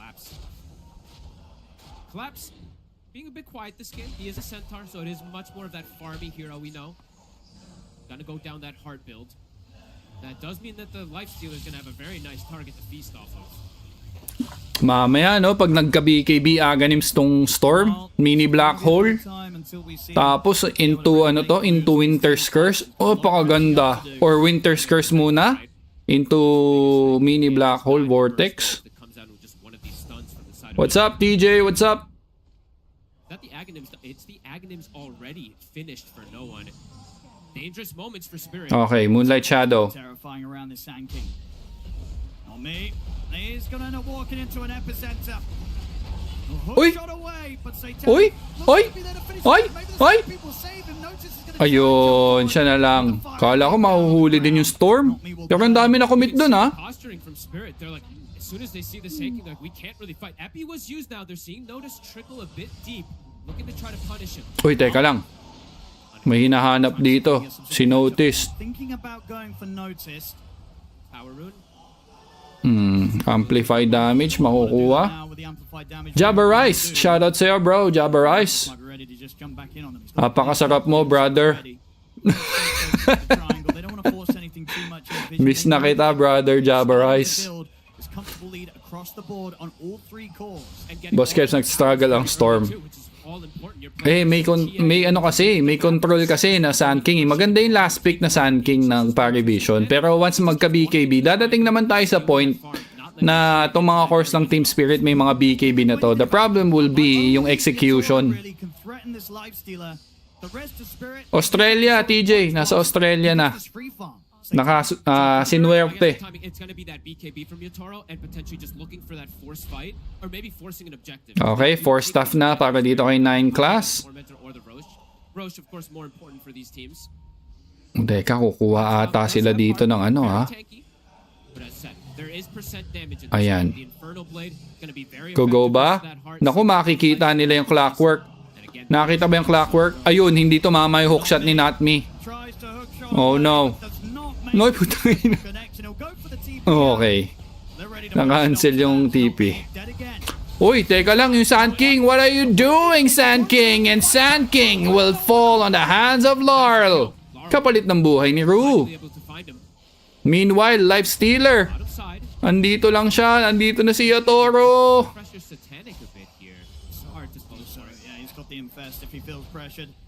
Got the moonlight as well too to be able to reset. We'll be fine. No one though. Oo nga eh, hindi na tagal natin hindi nakapag-cast, bro. Gawa ng real life hits hard.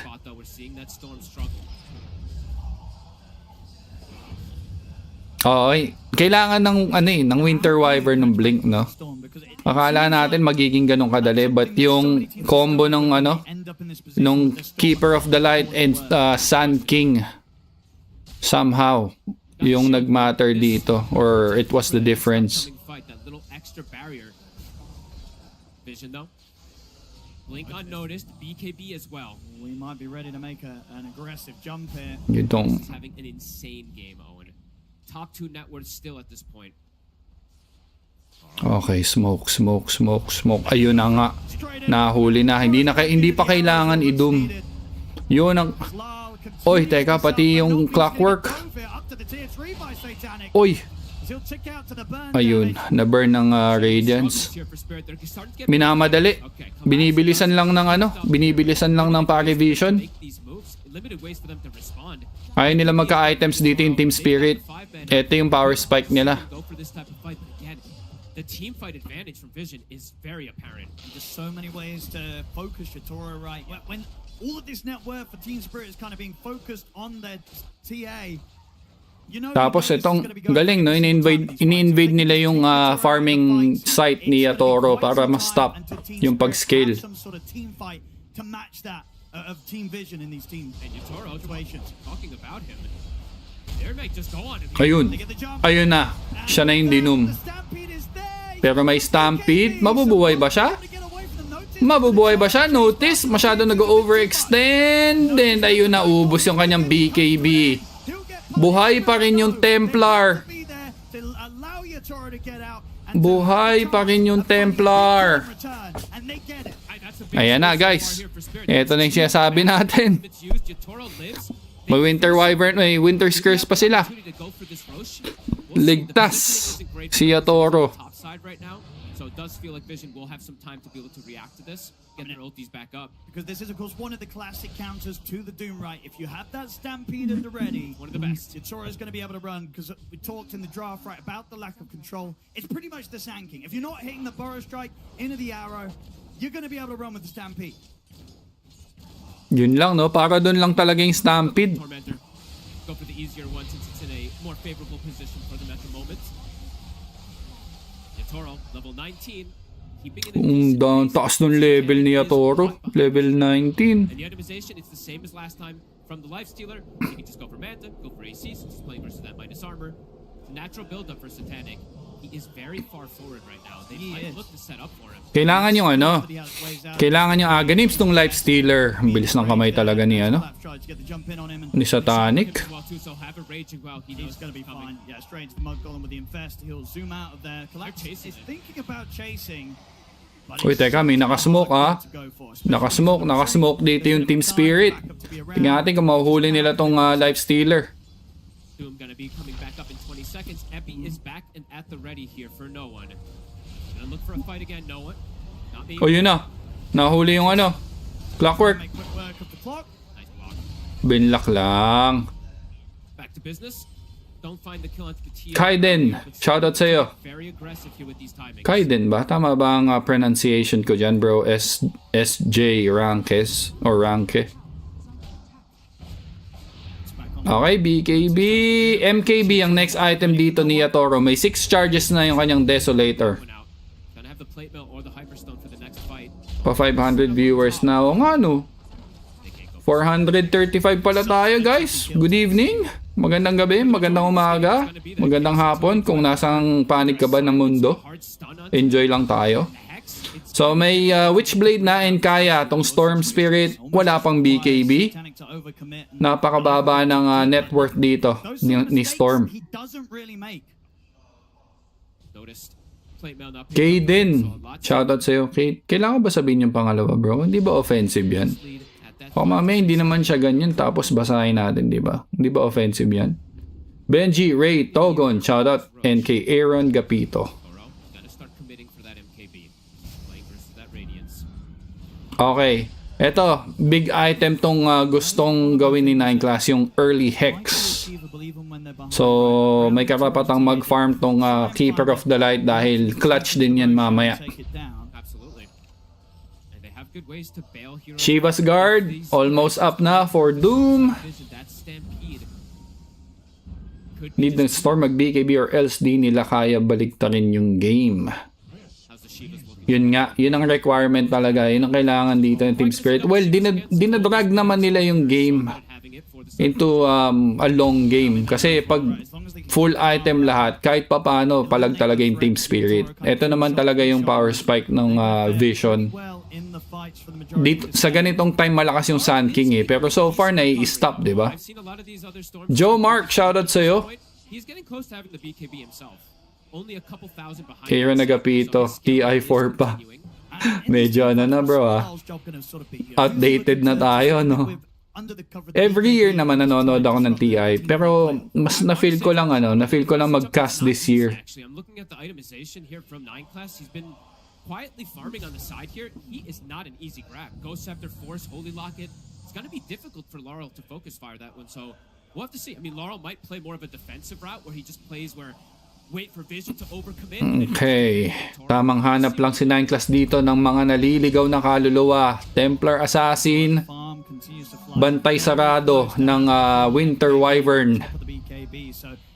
He's gonna hit hard, Yatoro. He is, but it Next item naman ni Satanic will be AC or Assault Kirashi. Shiva's guards up for notice. not super careful, and if they don't just use everything to bail him out.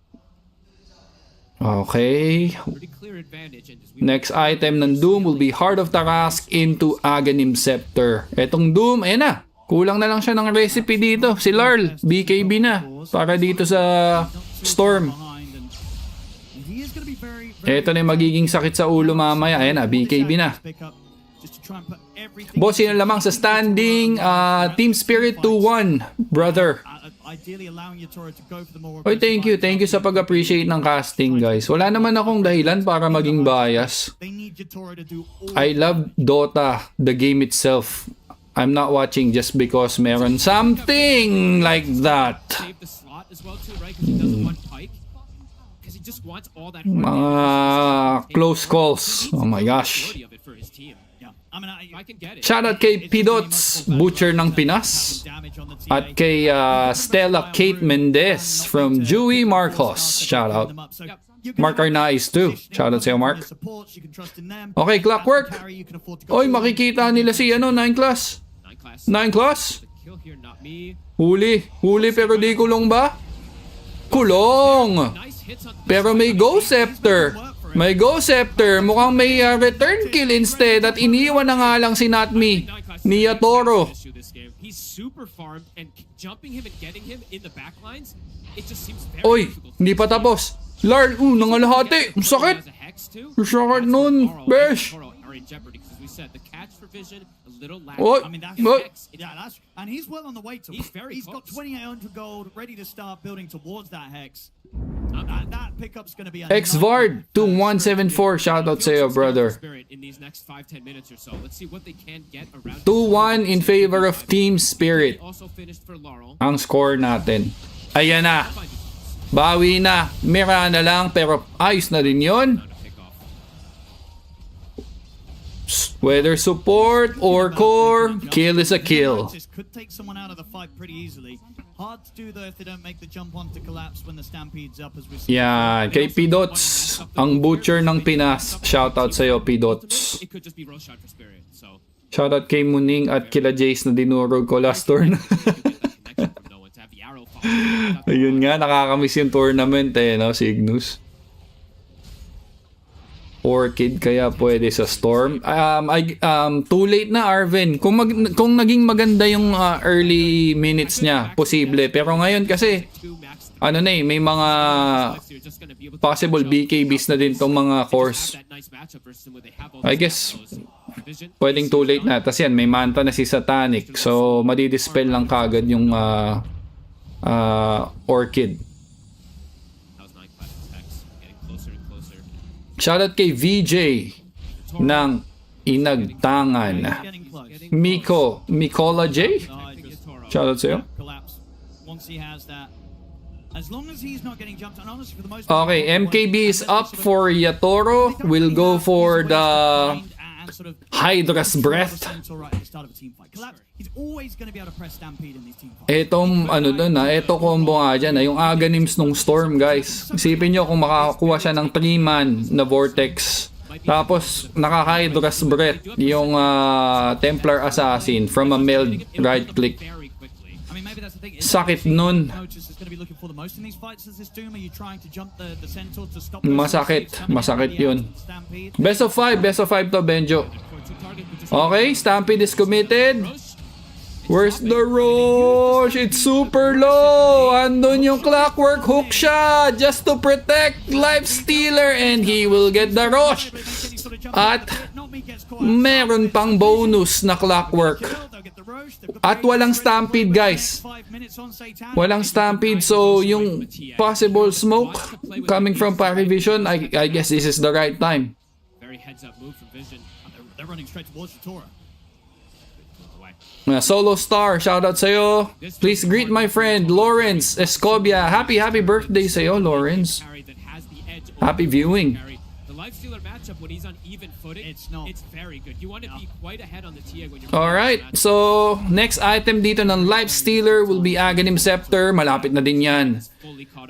Ayaw makipag-engage dito ng Team Spirit knowing na walang stampede na pwedeng mag-save kay YATORO once na ma-doom siya. And speaking of madadali, etong si Winter Wyvern na naman.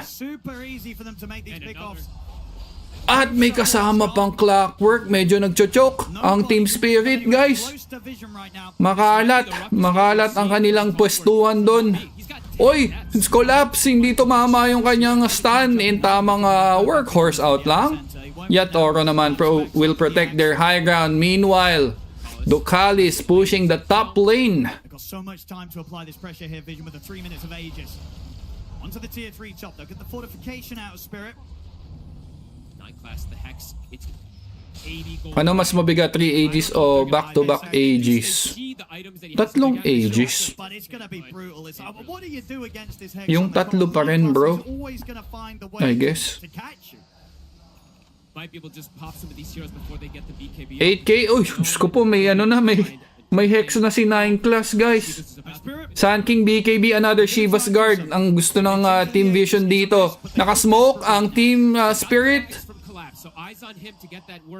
Again, meron pang Aegis dito si Satanic. Pero mukhang alam ng Team Vision ang plano dito ng Spirit. Gusto nilang hulihin dito at least yung mga support muna para walang arrow setup. Or even the Doom. At ayun na nga, nahuli kagad yung Keeper of the Light. Pero buhay pa rin yung Keeper of the Light. May Winter's Curse. Buhay pa rin si Notice sa Winter's Curse. Na disaster na naman ng Team Spirit. Backing off naman ng Team Vision. They've tried that all possible ways to take down a hero. Ginamit na Team Spirit but it didn't work. At Clockwork, patay. Collapse, nag-workhorse na naman. Satanic chasing down the Centaur. Will try to TP out and he will be successful. A little bit too late kay Notice. But that is a window again for Team Vision to push sa bottom lane or any lanes dito ng Team Spirit. May Aegis pa sila ng 1 minute and 40 seconds. One of those situations, right, where you want to kill the Kotl, but at the same time, it's just so hard to take 9 class out at the start of the fight, even if you're getting the jump on him. BKB was used there from Laurel and YATORO. Don't have it for the defense now. Still an Aegis on Satanic onto this high ground. Okay. Trabaho lang si Satanic. Trabaho lang. Collapse. Collapse. Okay, naiwan si Satanic pero ang gandang infest. Buhay pa rin ba? This time, he won't survive.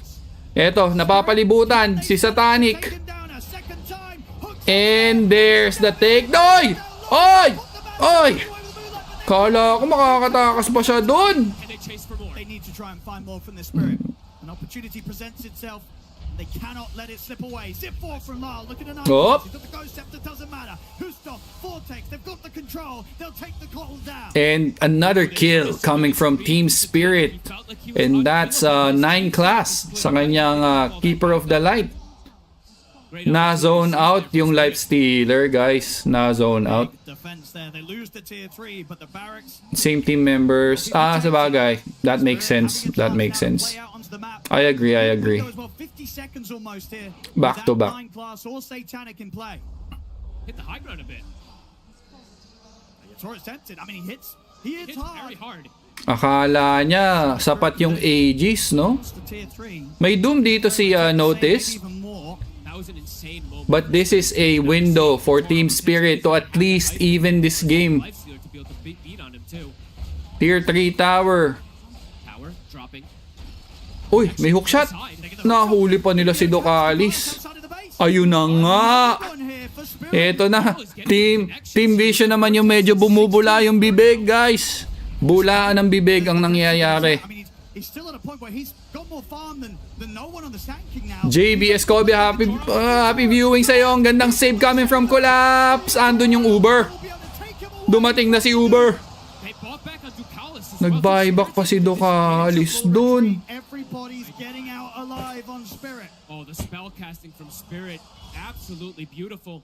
Ano yun? That's a big win for Team Spirit, guys. The-force nila yung buyback ng Mirana. So, once na ma-takedown nila ulit si Docalis, matagal ang respawn.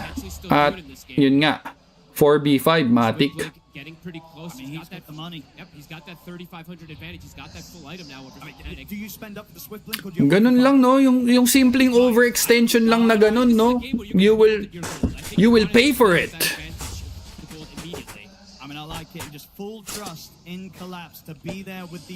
Grabe ang clutch ni Collapse, guys. Sobrang clutch ni Collapse. Quite a lot of that momentum from Vision. Even though they were able to deny that Aegis away from the side of the TA, they ended up denying the Aegis away from Satanic from him getting too much out of it afterwards. So mag-Aghanim Scepter dito si Docalis sa kanyang Mirana. Sand King will go for Basher and Shard. Okay. May 4-man smoke naman ang Team Spirit. And you're not always able to get that quick jump in with the infest if that bit of an interrupt comes in through the bash. 5-man smoke. Scaling is increasing. Find no one here out in the map. Nahuli dito si no one, pero quick BKB para dito sa Sand King. May Winter's Curse and Rage naman kay Satanic. Hindi niya na masisave at na-doom dito si Collapse. Ang bilis ng kanyang takbo. Sinisave, mamamatay si Collapse, and Yatoro mamamatay. Larl zipping out. Running low dito yung Centaur. Will he make it? Will he make it? No, last stick. Last stick. Do you actually doom the Centaur? I think you actually do doom the Centaur. Seeing that positioning there, 7K. A little bit of window para sa Team Vision. We'll try to force buybacks. They will try to force buyback. Dalawang core ang wala sa Team Spirit, guys. To try and take a lot away from Spirit. They chase so far for that kill. They do get punished this time. Sila naman yung nag-overextend, no? Para ma-take down yung Sand King. Tier 2s are already completely gone. Palitan sila ng overextension. At least until the TA does start to come back, because they have 40 seconds without these two cores. Yeah, just without Yatoro, they have nowhere near enough damage to threaten Satanic at all. Walang pakialam yung bata. Ang tagal pang wala nung Templar. To the top lane. Ang tagal pang wala nung Templar. Now Yatoro. 2 sets ba to? 2 sets of racks nga ata. Uy, teka lang! Hindi kayo pwede mag 5-man. Pero hindi, nag-hook shot. There's the cold embrace. Na-sustain. Pero hindi pa tapos si Satanic. He wants more.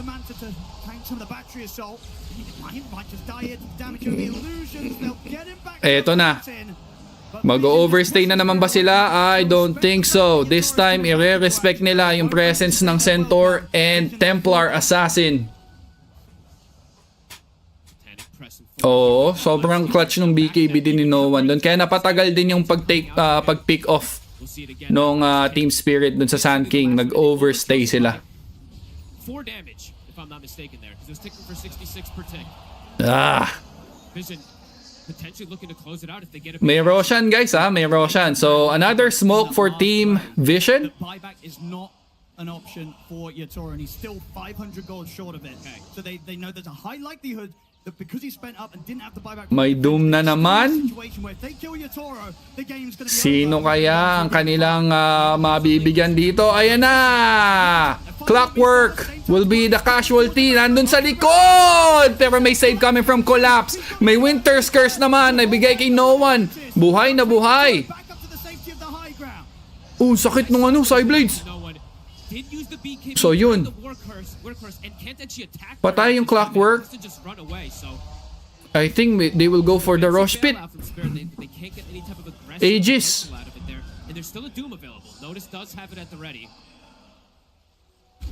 Isang pagkakamali lang pwede pa mabaliktad. Oh, hindi mo talaga alam kung anong ano no, kasi nag-overextend yung Parivision, then nag-overextend yung Team Spirit. Like, they can punish each other that easy pag misplay. Uy, teka lang! May layers! May layers! Ayan na nga! Nakapag-BKB? Nakapag-Doom? Nadum ba? Nadum nga nila yung Centaur and Centaur. Unti-unting nade-drain out. TP out na lang muna yung Storm Spirit. Ayun. Nadali na naman. Pati yung Clockwork nabigyan din. Eto na si Yato or si Satanic.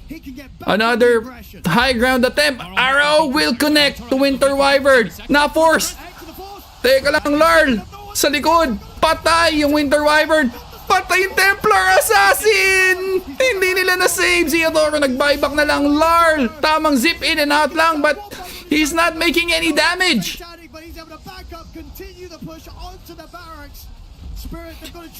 And second set of racks. Makukuha na naman ng Team Vision. 29-12, 24k gold lead na tayo. They will go for the mega creeps and Larl will fall that quick. Wag na mag mega creeps. Rekta na to. Game number 5. Let's go. And the tier 4s are going down. Yatoro's going to try one final stand here on his own, but the entirety of his team are gone. Okay. Patay si Yatoro. Game number 5.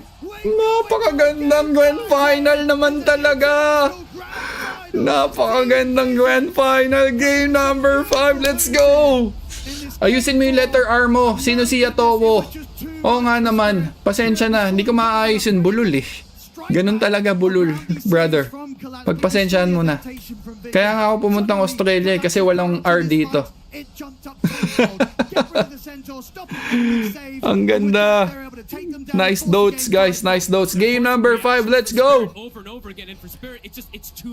Ang ganda.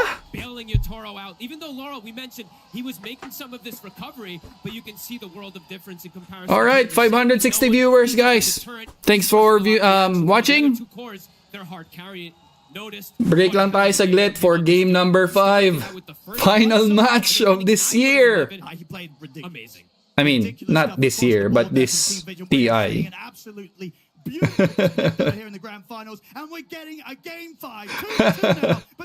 Oh, nasa pamilya pala ang bulol ng letter R. Alright guys, break lang muna tayo. Be right back.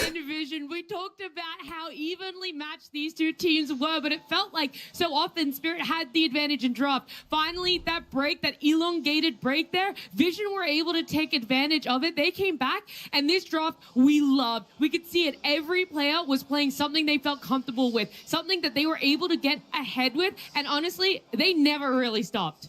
Yeah, this is perfection. Vision played incredibly. The draft, they fixed the problems, like you said, and this was honestly swung the other way where it never really looked that close. Spirit had some clutch fights here and there, but for the entirety of the game, pretty much, barring this one moment where Satanic dies, I think Vision were in the driver's seat. The big difference maker for me in this game was no one playing a lane where he wasn't getting run up consistently by multiple heroes from Team Spirit early on. We had 9-class on his Coddle and Dekalis on Marana. They were playing around that mid lane. They pressured that tower early on, kicked Laurel out, and they always had that kill threat, that kill combo available to them that made the early game so difficult for Team Spirit. Yeah, I absolutely agree. And on top of that, they had 9-class on Coddle. I feel like this was the first game that we really got to see 9-class show like how good of a player he is. He got to set up the early game for them. He set up the stacks in a triangle that then enables the Sand King. He gets to enable the Doom. I mean, I think Notice had an amazing showing on this Doom. I feel like in both the games where he had a game, he has a hero that he can shine on. He shows that there is no offlane diff in the series, and I don't often get to say that when Collapse is in the game. Yeah, it's crazy how much he has stepped up and how much all of these young players are playing with so much confidence and pizzazz in the hardest and most stressful series of their lives. It is truly incredible, and Vision I don't know, they took that break and they made gold of it. I think it's very easy to squander that and to talk about things that doesn't matter, but clearly they went back and they talked with purpose. They spent that time well, and they look like a whole new refurbished team. They look phenomenal. You're bringing up the Notice Doom here, and it shouldn't be any surprise of what he's able to do on it. He has won now 5 games at this international with Doom. If he gets his hands on it, he is going to be able to take it to the safe lane. They're going to be able to take it to the carry here, and that's exactly what YATORO felt coming up against the Notice Doom. Yeah, when you think about it, a lot of the issues that Team Vision were having earlier in the series kind of chalked down to scaling and going to the late game, and Doom as a hero naturally solves that. Not only is he naturally solving the scaling, but an anti-carry hero versus YATORO at TI, it makes a lot of sense. There was always the failsafe of this Doom dooming the TA the longer the game went. The fights were not easy to take for Team Spirit, and Notice is such a standout in the sense that we forgot about his Doom because he had so many other heroes he was playing this series. Yeah, and I feel like when you look at the draft from Vision, they are now on the sides of they have all the synergies. You can see how the heroes come together.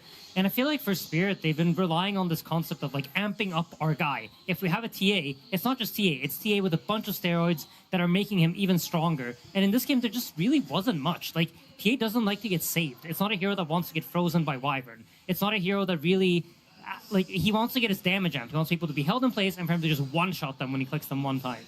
And they don't have it this game. I could see it pairing well when the Centaur Cock came out, right? You're able to get a lot of that damage still out whilst not having to take any damage.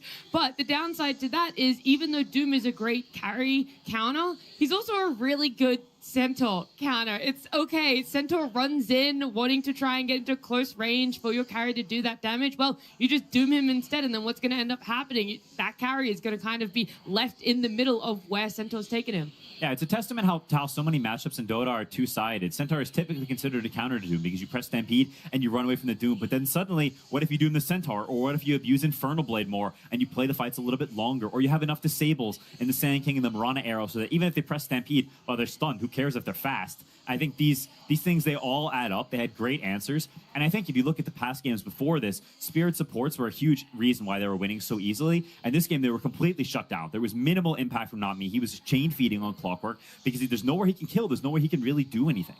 And a lot of that would tie into Laurel and the hero he's playing and what kind of pressure can come off of the hero. And I do think that Team Vision and Puppy cooked with that last pick Sand King, because it's a hero we haven't seen no one play this entire tournament. He used to play it a lot last year, but again, crickets from this hero. And then we see the Storm Spirit. This was honestly the perfect pick in this scenario. They lacked stuns. They picked the hero that provided that, a hero that can shut down Storm and make it so that Laurel could not do anything. I find it kind of funny because I remember seeing Laurel in the booth. He's like going through the papers, looking at like, so what does no one play? What can he play here that can mess with my Storm game? And I'm sure there wasn't any Sand King on those papers. You know, this hero hasn't really seen the light of day this tournament. So really clutch. We've seen a lot of like first-time appearances for heroes. I don't know if that was it, but Sand King hasn't been picked much. And it's cool to see these coaches and these teams, they go deep into their bag and they find the right hero for the right moment rather than just sticking to the meta. There is the inverse of that, right? Where we're seeing the Wyvern coming out from Spirit. It is first phase banned against them time and time and time again. And if it's not, they will very gladly pick it up. But seeing the impact that it had this time around, Mira, in the earlier game and what we could have, you know, we see what they see, but also that it wasn't necessarily enough for them to turn the tides. Absolutely. I mean, for me, I look at Winter Wyvern as a hero that emerged in the meta specifically to solve Lone Druid. That's really how it happened. And while he did have a lot of good moments in this game without specifically countering anything, I think in the clip that we're watching here, he's going to save Laurel from dying a very gruesome death and enabling him to, you know, get a little bit of a getaway from no one who's been bullying him for the most of this early game.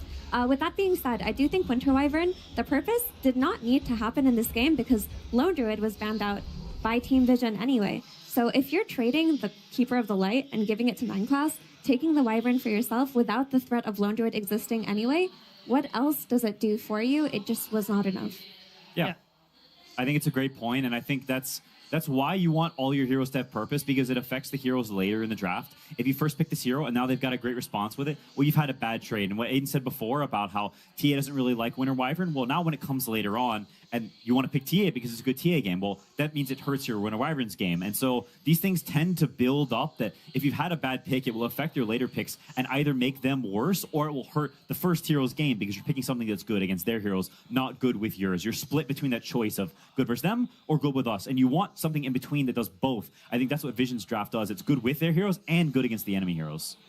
Yeah, I absolutely agree. I also feel like every time you pick a hero, like you guys both mentioned, you have to keep in mind that you're also opening a door for your opponent. And in this case, Coddle is probably their most comfortable for. It's probably the best hero against Winter Wyvern, just as a 4-5 matchup.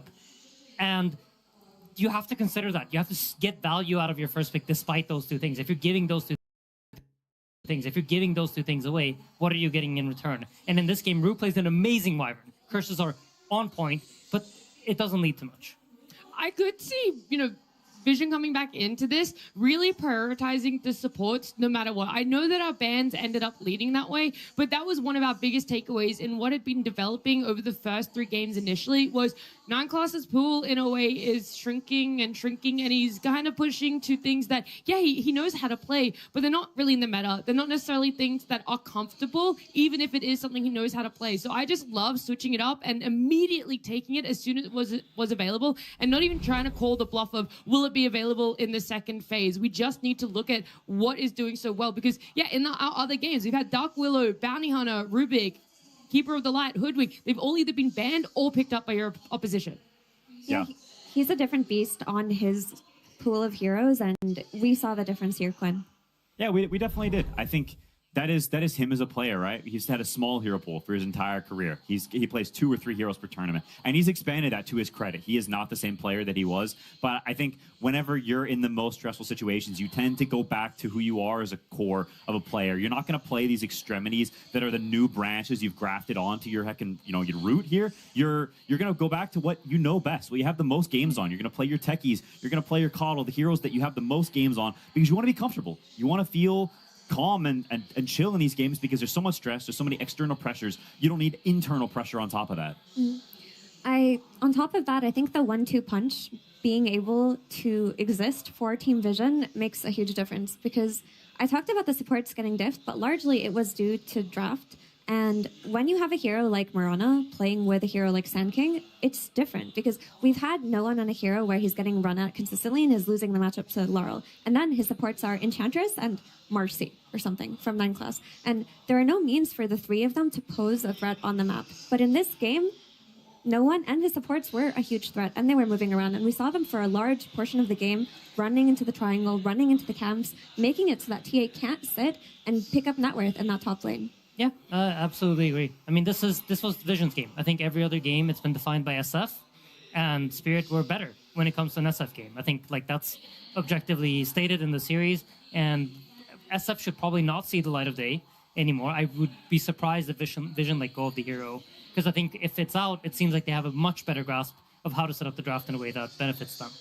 I feel like we can't overstate just how exhausted Spirit are probably feeling at this point. You hit this massive adrenaline high coming out onto the stage. There was one before that one as well, where they go on from the lower bracket and you win it, and you're feeling so good. You too owe that, but now you're looking at a game number 5. They've been playing since 10 a.m. It's 10 hours now that they've been playing for themselves, and I really wonder, how are you going to go the distance? How are you going to look towards a game number 5 and ensure that you're still putting everything you possibly can get into it, because of how much is on the line right now? It is one game only, and it decides everything that you've built up over the last 2 weeks of TI-15.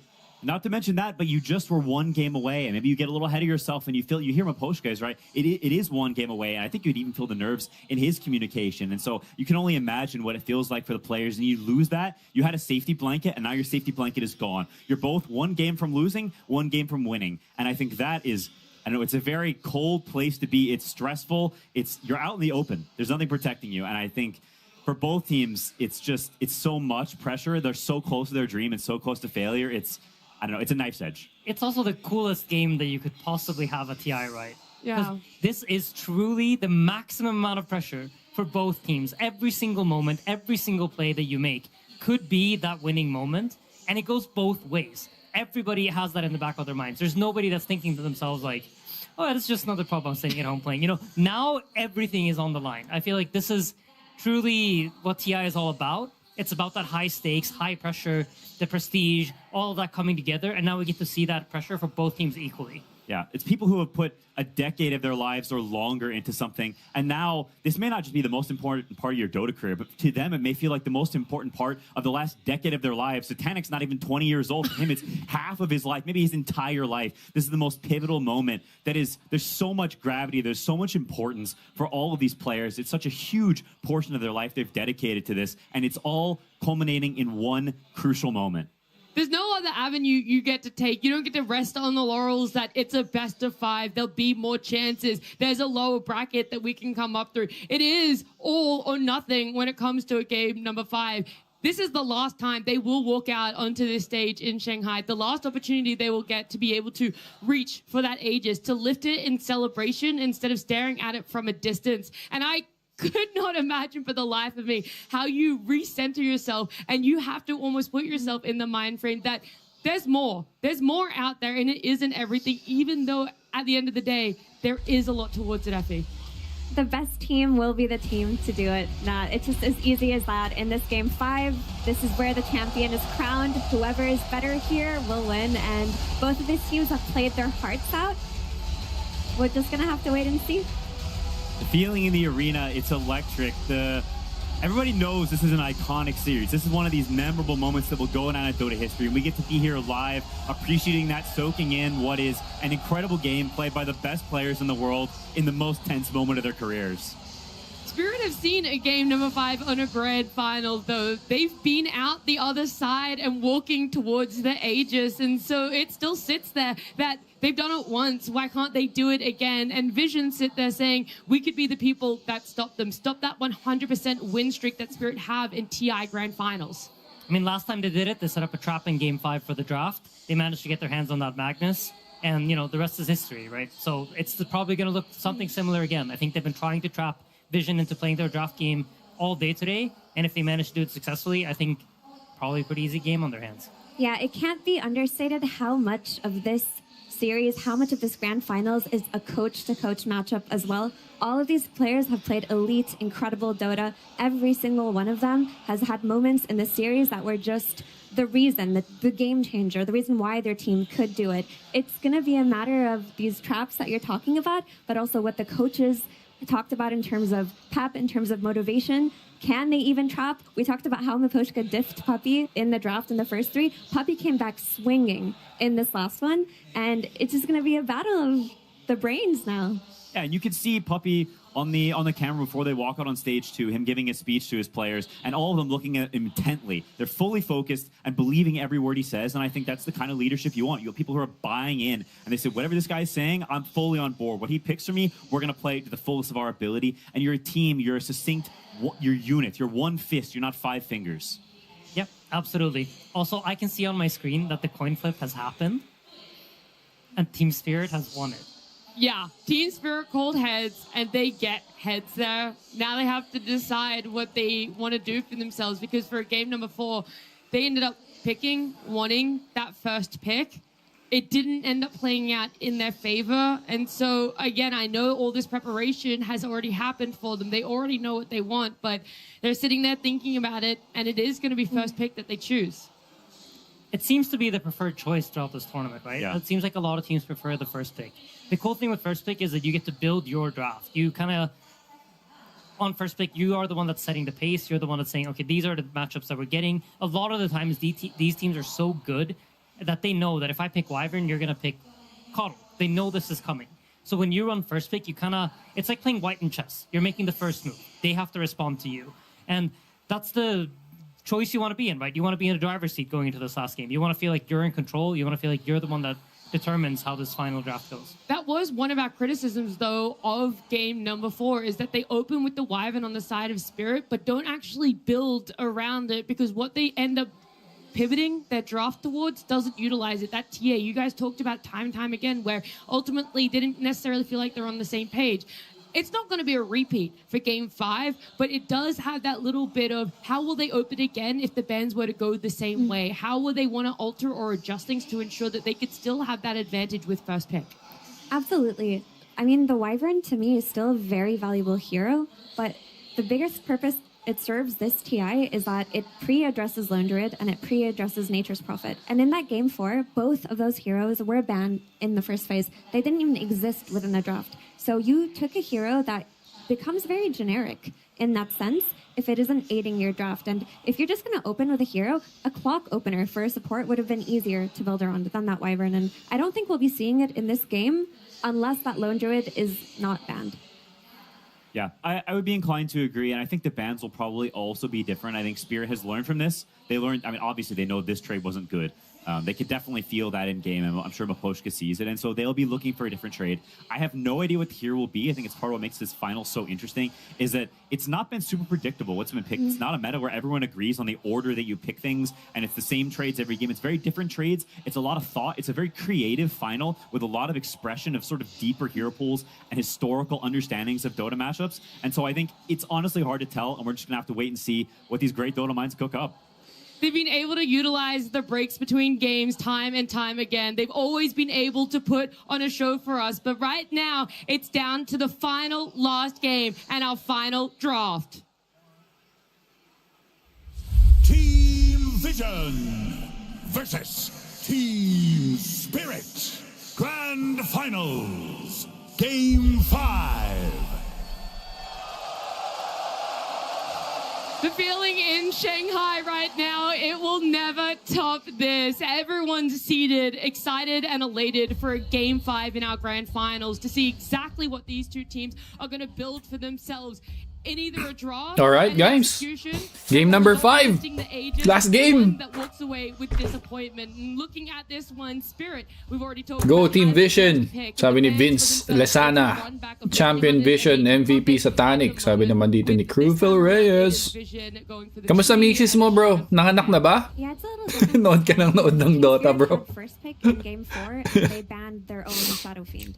This time around, Vision are the ones that banned the SF. So it makes it that they can choose their pick of the litter here between the Earth Spirit, between the Lone Druid, and the Dark Willow, I believe. So ban na yung SF. Yeah, this is, they're using reserve time on it. They're going to ban the team. I really like this. Team Vision goes steak or sardina, sabi ni Romel Bastida. Okay. This is it, guys. This is it. Is solid, is fortified. It doesn't have an immediate easy response. Berian si Satanic, guys. Mark my words. On the second pick. Papasok ba ang bear? I mean, I think I would even extend it further to say, like, you probably want to pick something. Go, Yatowo. I don't think they play at themselves. Tawa talaga ako dun sa nag-comment. Dapat gets mo na yun, nabulol ako sa R, bro. And I can't do anything about it. Yeah, but also Earth Spirit, right? I mean, Chicharong durog-durog. Kung hindi nag-bad draft yung Team Nigma, baka sila nanalo sa lower bracket. Easy win sana sa Team Spirit. Sabi dito ni Juke Pubs Anglers. Okay, ban yung Lone Druid, ban yung Earth Spirit. First pick ng Team Spirit. What will it be? Okay, interesting. So then I wonder what it's going to be that prevents Coddle in some way, or that maybe that just doesn't care about Coddle, maybe doesn't prevent it but is fine playing against it, because to me that is crucial. Nothing is coming to me is super apparent. It's been a big hero in this series that prevents Coddle. Bigyan na ng AGC no one, sabi ni Rafi. Oy, okay, pumasok yung Bane. Yeah, it is an old school counter to Coddle, because you beat him in lane, you hit so much harder than he does. You're fast, so you can match him when you want. No one can stop Satanic from Team Vision. Go team, become a champion. Collapse Lardar, sabi dito ni I am Vash. Necro, pwede. Pwede dyan, ano, Task. Snowball save kung sino man yung mababite. Or mafi-Fiend's grip, rather. You literally read my mind, because I was going to ask, how does this answer a potential just bringing out an Ember Spirit and landing a Slock? And we don't even Invoker. So, Tornado. Para makancel yung this plays indirectly. We always Tornado, say, Cold Pango and Snap, Spirits, dami right? pwede, Those heroes dami that pwede you pang want in cancel. Bane are typically not that good. You want something that's further range that can cancel the grip right off the bat, right? Grip has been answered now for the majority of the early game. What is this? And so I think it's a very cool pick. It's a clutch pick that just says, hey, this is good against Bane. You picked a hero, we're picking a hero that's good against that. I think that really worked for Vision in the last game. And while it's a different hero, I think not jamming the Coddle into a situation it would be bad in is very smart. But now this Invoker is out mid. This can be punished. Like, Laurel does play Pango, and Pango versus Invoker mid is one of the rougher matchups for Invoker. It just tempos very hard, and by having Bane on Team Spirit, they can secure it for themselves with no fear. I absolutely agree that the Invo is great against Bane, but I fear for how the rest of the draft builds, and that's where your point about the Pango comes in. I feel like building around this Bane has a lot less vulnerabilities. The Invoker is a lot more exposed, and there's a lot more potential angles for Spirit to try to exploit here. And heroes like Pangolier, other heroes that Okay. because he's quite a defining May konting commercial at papasok na si Mrs. Shoutout boss sa Lapu-Lapu Cebu. Go Team Vision from Joseph Kilat. The best pa rin na OG kahit mag 3 wins on Spirit, sabi dito ni Professor J. So nagban ng Doom, Winter Wyvern, and Dark Willow ang Team Spirit. Yan yung mga pwedeng mag-cancel ng Fiend's Grip dito ng Bane. Nagban naman or magbaban pa lang ang Team Vision dito. Sino kaya? High-level drafting going on right now, right? So Vision, they need to try to secure up this Invoker's game. They need to try to build around him, make sure that he can actually be that Bane counter as the game progresses and actually scale into the game and not just be countered into Clockwork. Oblivion, but Ba niya Clockwork? comes out from Team Spirit. Slardar ang binan. Do that is getting strong lanes and getting some melee hero or some Christian Jacob Dose from Takurong Sultan Kudarat from Ching Zion. There's a big spotlight on them mid lane. They want to pressure you. They want to run Duke Pabs Anglers naman from Iligan City, Mindanao. Lalo na sa G7 Internet Shop. Daming naglalaro. clutch plays or something to take up the nightmare. Anything really. There's a lot of potential answers, but you want to. Oh, pwede yung Clockwork. Oh, Rubik. Alright, there you go. Happy birthday to everyone born today. Rubik ni 9 class. Celebrating a game 5 between Spirit and Vision. Chicharong. Sinabi ko na kanina, Adrian. Nabasa ko nga yung comment mo kanina bago mag-break. Eh kaso, nag-break na ako eh. Chicharong dorog-dorog. Langya ka talaga. Just like the old times. Some sort of clutch play, some sort of like can do some weird stuff. Usually find Ganda ng atmosphere sa China. Sana dyan palagi TI kasi madaming audience from Red Janui. It has a free BKB. Like, I feel like free BKB in Dota. Madeline Bastida from Romel Bastida. Shoutout sa'yo, madam. So, Pango naman ang nasecure dito ng Team Spirit. Pwedeng kay Collapse, pwedeng kay Larl. Flexible pick. Or they just give it to Vision because Underlord would fit so many bills to set up for this Invoker Cataclysm later on. It's so scary to pick into Rubik. If this Firestorm gets amped up, it deals so much damage, it cuts through you so quickly. You go from being this tanky blob to just being butter. Yeah. You just have to deal with it then. You have to give them the Underlord. That is, I'm not going to lie, it's a very scary prospect. I think it gives you incredible scaling. It gives you real ease of execution where you can sit back and farm, and if Spirit doesn't run at you, that eventually this Bane, this Pangolier, these are heroes that need Mira na yung casual combo, slip into arrow. Focused on aggression, and if there's an Underlord coming, these are heroes that don't like being held down. Pango Pambugaw sa Clash. Nice pick, Team Spirit. Yan natin. Ano kaya ang sagot ng Team Vision dito sa Mirana pick? Become problems, but then another problem is posed with the Doom in that last game. Then Doom shifts up in priority, and the Underlord that Shadow Demon or Grimstroke or pangalan na itong ano na to? I mean, this Underlord, I agree. It poses a lot of issues. Si you get that global yung may They latigo. can set up for spells. They can set up for any sort of lift play from Rubik. Pango does have his shard. May save. Against it. And Underlord is yet another hero. Ringmaster ba yun? Ringmaster. So if they go for that, that's something that you have to keep in mind. Yeah. YATORO will also have the pick to counter that, so we'll be able to immediately respond. Uy, nag-axe ka agad ah. Go for it. Okay. Axe into Bane is a little surprising to me. It's something you would typically consider as a pretty good response to Axe because when he calls a guy, you just sleep him, and and have a save. So I don't know what you think, but I'm a bit surprised. I am as well. I feel like the Pang setup ng Cataclysm or ng Sunstrike early game. It seems like Vision wanted to build around their Invoker, while Underlord would have solved a lot of issues. Hoodwink. Okay. Looked at it as we have an Invoker in our first phase. Alright, so walang magsasave dun sa ano ah. Let's just go for Axe, the greatest setup for Invoker in all of Dota. Yeah, it's also a little bit more of a pressure Next to laner. Void. Yeah, I mean, it pressures a bit more on lane, right? Underlord kind of likes to draw out lanes. He doesn't really play so aggressively. All good heroes they want to play, sabi dito ni Jetro.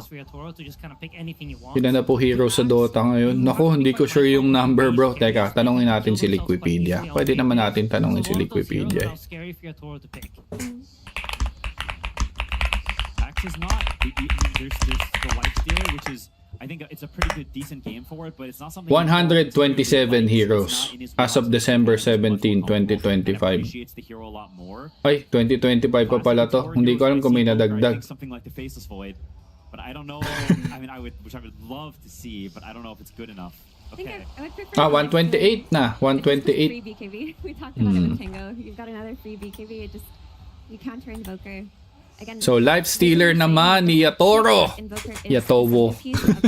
They want to build around it, and Spirit choose to conceptually counter that with a hero that is naturally so good against Invoker. Ganda nung pick na yun. Yeah, I think right Yung now, Life Stealer pick na yun. Vision's tools, like they can stun the Life Stealer with the axe, but what next? There needs to be some big physical damage coming out here from Satanic. It is absolutely what he's capable of, but they need to find a way to kill this Life Stealer. This hero has won, I believe, every single game that we've seen him in this Grand Final, and I think he's been quite a big problem in all the games that we've seen in this Grand Final too. Yeah, and these are very important bans. Spirit needs to think about what gives them the scaling. They think Void does. I think that's a great ban. It would have been terrifying to play against as the scale comes out, because I think you don't want to be on a Tiny? Pwede ba Tiny? right now, but things are subject to Hirap eh. Kailangan gumit na yung Tiny kasi. Pero yung surprise, no? Yung Blink. Toss Avalanche. Saying go, go, go, go, go. You want to be able to chill and play the game at your pace. I mean, we saw a perfect So, kulang pa tayo ng mid hero for Team Spirit. Carry naman para sa Team Vision. It completely flips the script. And these heroes obviously exist, right? So, I love that the Void gets banned out. This hero, you know, you could say, oh, you can just run Kung it over, ikaw slow, ay slow heroes. maglalaro But it's ng Grand Finals of Dota, TI. It's a completely sino different ipipick beast. mo to You don't wanna be in fight that phase against where you Life guarantee Stealer lose late if the game? reaches a certain point of time. Yeah, it's just too scary. It's too scary. Ursa? It's too risky, and it forces too heavy a burden of Diyos execution. ko, pag nag-Ursa, medyo ano ha. Teams are gunning so hard for. We just need. Hindi mo pwedeng patagalin yung game. Good game matchups, because it's just too stressful to play a game like this in a game 5 where you have to run them over. And there's the TB. It's the other beast that eventually starts feeling infinite physical Yung damage. Terrorblade na ban na. It's also one of Luna, Draw Ranger, Luna, I'm not sure. His favorite hero in his last game of TI, that probably would have been Draw Ranger, pwede. Pero magmamanta yung Life Stealer into Rage. Ursa is an option. Sven? That's a good point, yeah. He likes a lot of Kez too. I mean, he is playing against Bane, which can be very Need ng difficult, but hero he does for have a really Manta good or sa hindi ubra kasi may Pango at Bane. Yes, yun nga, mauhold lang din. Okay, how do we make Bane not have high impact, right? Sven? If you're Satanic here, Hirap, no? trust your team to Hirap. take care of that Bane for you. Parang nasagot na kagad ng Team Spirit kung sino yung pwedeng pangontra sa Life Stealer. Gawa ng Pango tsaka nung Bane eh. To pick here, because his team will cover it. CK. Bands, they're taking a Centaur and a Puck out of the pool from the side of Vision, not really knowing if this Templar Pango is still pwede. 100% in that mid lane for LoL, despite the success he's had so far at TI on it, or if How about Naga Siren? if a better mid laner were to present itself. Yeah, it's smart. I think the Puck could have been pretty good here, despite the hero not having a great track record this tournament. And now Wraith King. putting it. Oh, pwede nga Wraith King. PL? Oh, pwede din PL. Illusion? Just some blind pick heroes that are comfortable are like Underlord or Tide or something. Darkseer for team Okay, so that will be mid Pango, Darkseer dito si This is Collapse. pretty good, but this is a hero that is also susceptible to being counterpicked traditionally. There are some responses, like the Sven that we've seen. So, sinong pwedeng tumapat dito kay Darkseer na hindi siya mapapunish para sa Team Vision? Sven loves getting alacritied, and it's honestly a pretty decent matchup against Lifestealer, or it can be. But they have Ganda ng draft ng Team Spirit, guys. Ang ganda ng draft nila. Whatever carry they pick. I-infest lang si Lifestealer kay Pango, tapos setup ng vacuum wall. Oh, ganda. PL or Naga Siren coming out at the very end, you have to always account for. Hindi ka pwede magluna eh, kasi pag na-vacuum wall ka, ang daming illusion. So yung eclipse mo, scattered yung eclipse. Sort of strength carry core into Darkseer. All the agility heroes give Darkseer a pretty good illusion for him to use. Juggernaut! Okay. Did you see what happened last year? I didn't see this coming. That neutral item is gone. That's true. Juggernaut! I can't believe we are seeing a Juggernaut in Game 5 here in Shanghai. This is a crazy pick from Vision and from Satanic. I'm not sure about this. Lane against Darkseer, you out heal with your healing ward, all of the pressure. May Bane eh. I can understand what Juggernaut does here. The hero tends to have a bad history in elimination games. Okay. But Mira, you did say one of the most broken concepts in Dota is having a free BKB. And all the free BKB heroes are in this grand final, Game 5 of TI-15. I don't know. I mean, you're playing against Bane. I think there's a lot on Ruvik's shoulders to cover against this Bane and make it so that Satanic can play the game. Early game pwede, yes. Maximize nila na hindi pa magle-level 6 yung combo. Yung Bane. The Lifestealer, you know, it does suck to get Omni. Pero this is quite surprising, ah. Absolutely for Team Spirit too. I don't know. Yesterday we TI-14 Game 5 flashback, sabi ni JCP dito. Hero, but it's an elimination game, Quinn. It's not just Jag ulit dahilan ng pagkatalo, patay. Oo, early game. Gusto nila i-run down kaagad yung Team Spirit. Alam nilang may timing yung ano eh, yung Lifestealer eh. So, they want a fast game. Let's go, no one. Let's go. Niposhka, let's go! Game 5, guys! Parang sardinas ulamin namin ito. Sardinas Gaming na nga. Palpakjag sa lahat ng games ngayong TI, sabi ni Professor J. Vision yan, pre. Pressure sa next mga support. Si Boss Francis nagagalit na. Madaling nakawin ng Fiend's Grip. Yes, that's right. Madaling nakawin ng Fiend's Grip, pero mahirap i-execute pag may Rolling Thunder. Lotus Orb. Oo. Di ba si No One sa Virtus Pro? Yes. Duke Pubs. Kayan pari puso lang. PL Naga Spectre Satanic, sabi ni Krufel. Xbot Jug, sabi ni CEO Marasigan.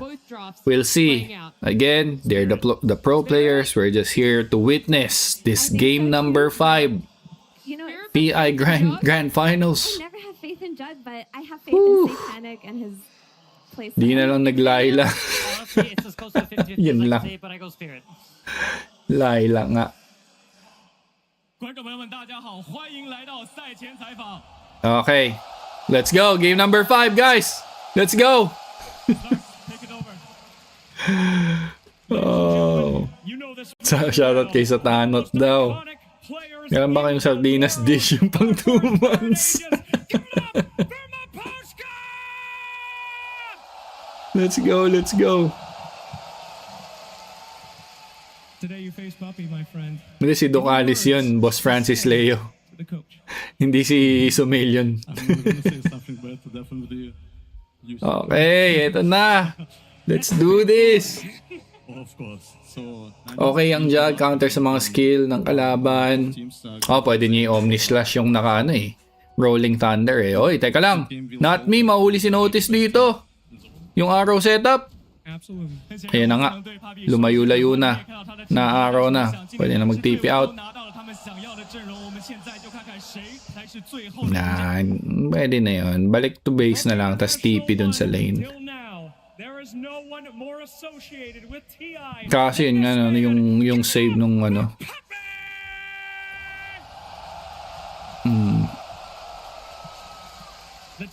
yung save ng sleep.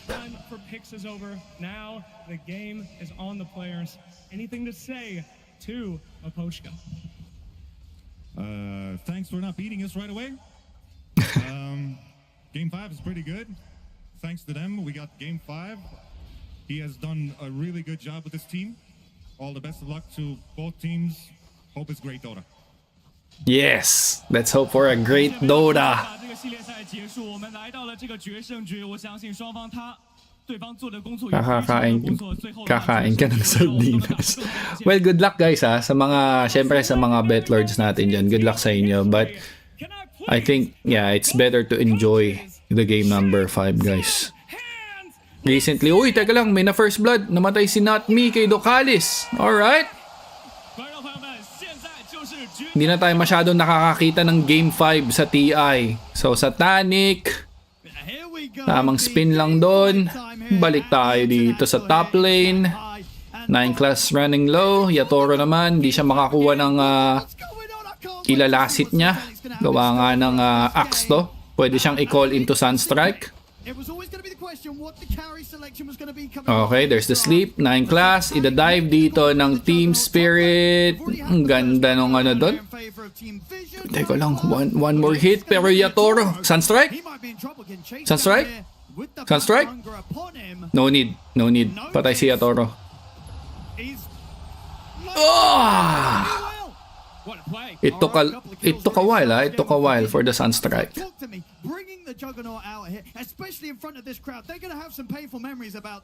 Early advantage para sa Team Vision, guys. Naka 2-0 sila dito.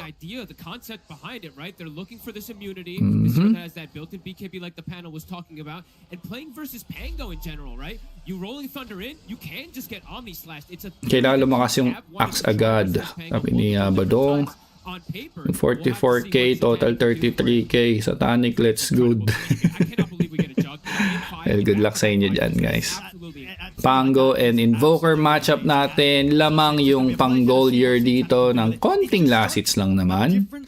Pare sila ng deny. Juggernaut 18-3 sa last hits niya. Meanwhile, yung Lifestealer may 8-1. Literally nobody. We're not seeing any Battle Furies building big up because the timing of it can be pretty difficult, but the lane, okay. Lane matchup, it isn't a double melee type of Darkseer Ion Shell press lane, and even if it was, Junk is pretty good versus that with the healing ward. You have ways to negate it with the spin. This is super interesting, Owen. And the matchup, the Jug versus the Lifestealer, see how that one ends up going as well too, because times have changed. For a while, in the old school days, just like, oh, you Omni slash the Lifestealer and he dies. Yeah, that's range, right? That isn't really the case anymore. He has ways to play around it with his Infest, jumping in and out, even being tanky enough to stand through. We'll have to see how these lanes do go, because right now, Yatoro is feeling this pressure in this lane. This top lane, 9 class and Notice, they're doing a fantastic job. Uy, yung Sunstrike, hindi magko-connect. Collapse, mabilis yung kanya. Uy, teka lang. Aabutan ba? I don't think so.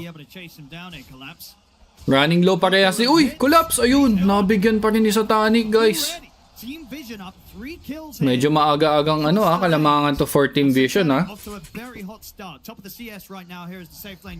I love when we see these type of crazy 24 last hits, 4 denies sa Juggernaut. Top lane naman, hindi naman masyadong nabubusit dito si Yatoro. Nakakuha pa rin naman siya kahit pa paano ng last hits. Hindi siya masyadong behind kay Notice. Pero as carry, dapat mas madami pa dyan. But they do have ways to protect him. I think that's with 9 class. When he gets the shard, can go for this. Okay. Isa Sunstrike kaya ni Noan ulit yun? I don't think so. Save niya na lang daw for KS. Napilitan si Collapse mag side camp muna, guys. Delikado yung lane. Not Me had one of the quietest Clockwork games ever, and 9 class went absolutely ham on the Kato. So see if he can do something similar on the Rubik this game. Ganyan din sila last. Angat na angat si Satanic. Tingnan natin kung it'll be the same story, guys, dito sa game number 5. Meanwhile, dalawang supports. Konting banggaan doon. Rui naman. Hinahanap si 9 class for the arrow setup.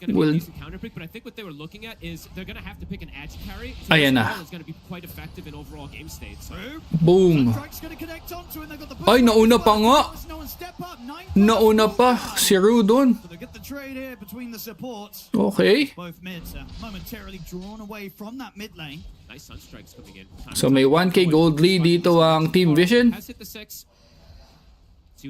Free farm yung ano, Juggernaut. The Jug is free farm sa bottom. 36-12. Yung uy, nakahabol din si Lifestealer. In fairness, 35-3 na siya. Dokalis. Ayun, nahuli na naman dito yung teka lang, Arrow won't connect. Tatamaan dito yung Forge Spirit. Larl, hindi din tatamaan ng Sunstrike. Meanwhile, Satanic, kinukulit dito si Collapse. Andoon si Dokalis and Collapse. Oh, another death for Collapse. Lotus Orb lang katapat ng Omni. Okay, Larl, hahanap dito ng possible kill and di na nagdalawang isip. Ginamit na yung Rolling Thunder. 9 class, good as dead.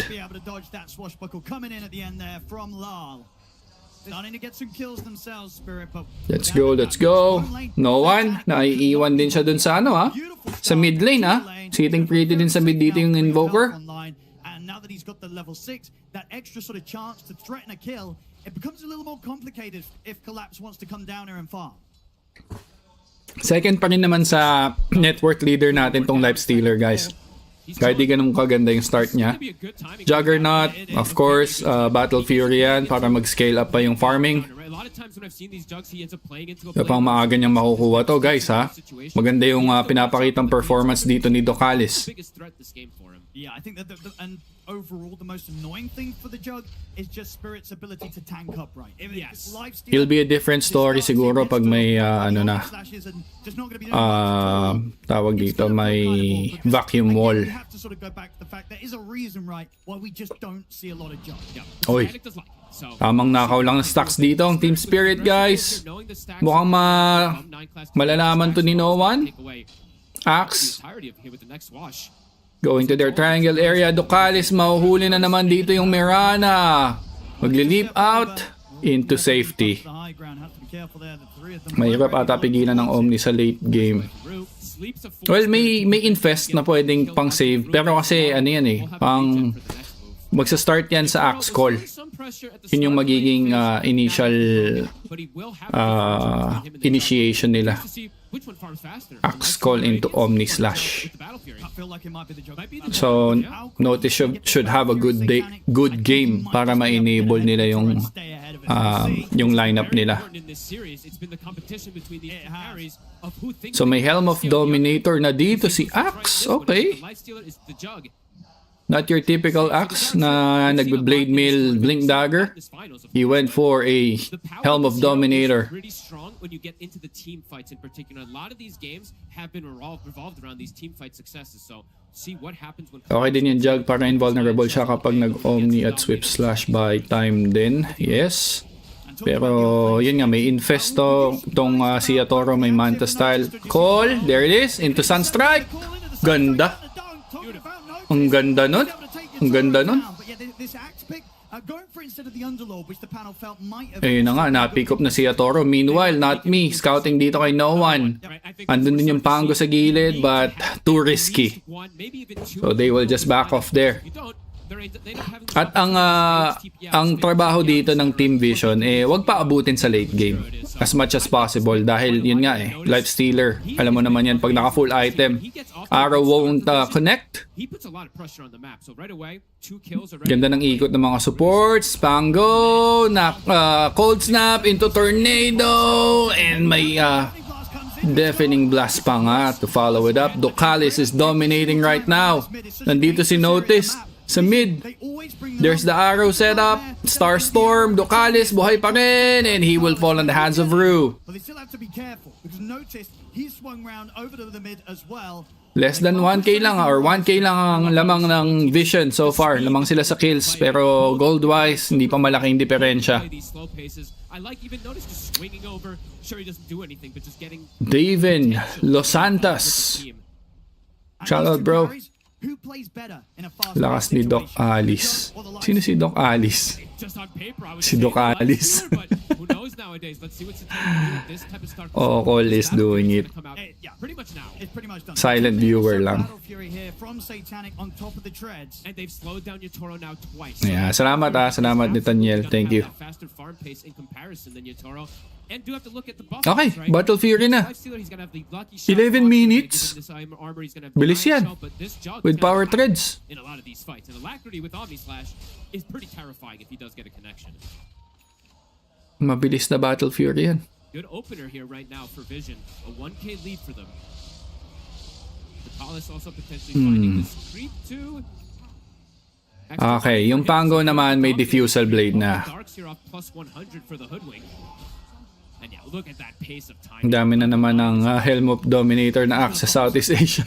And they've got stacks already prepped for it. Magkakalat na naman ng mga cancer ng mga iba-ibang build na naman. Uy, teka lang, nahuli si Larl. Wow, nakakailan na yung Invoker dun. Si Collapse din, wala pa masyadong game so far. Well, I mean, farming-wise, dapat siya yung nasa top of the network being Darkseer. But these first 12 minutes, they're making the moves to enable no one. Net worth, he's now surpassed that Pango, and he's got Okay. so he's gonna be able to whittle this 12 Ayun na naman. Another pick off. Ducalis na naman ang kukuha ng kill. At the same time, takes not me out and ensures that Vision gonna be Ito na, magsiscale. Uy, teka lang. Nag-overextend naman si Ducalis pero ma-de-reward niya naman yung obs. So, 9-4. Vision so far. Ano na ba ang item dito ni YATORO? Yaman na nung axe guys, oh. Nung nakapag-domi lang, yumaman na siya. They want to get a tower. They want to have easier access into this jungle at this point. Notice is going to have a blink pretty soon though, so they definitely need to accelerate the fact that they go for this, because Notice with a blink this game can go for solo kills without blade mail, because he got 9 class. He can blink call, and then the sunstrike follow up might just be enough. Okay, alam ng ano dito, Vision yung movement. Tamang tago lang si 9 class.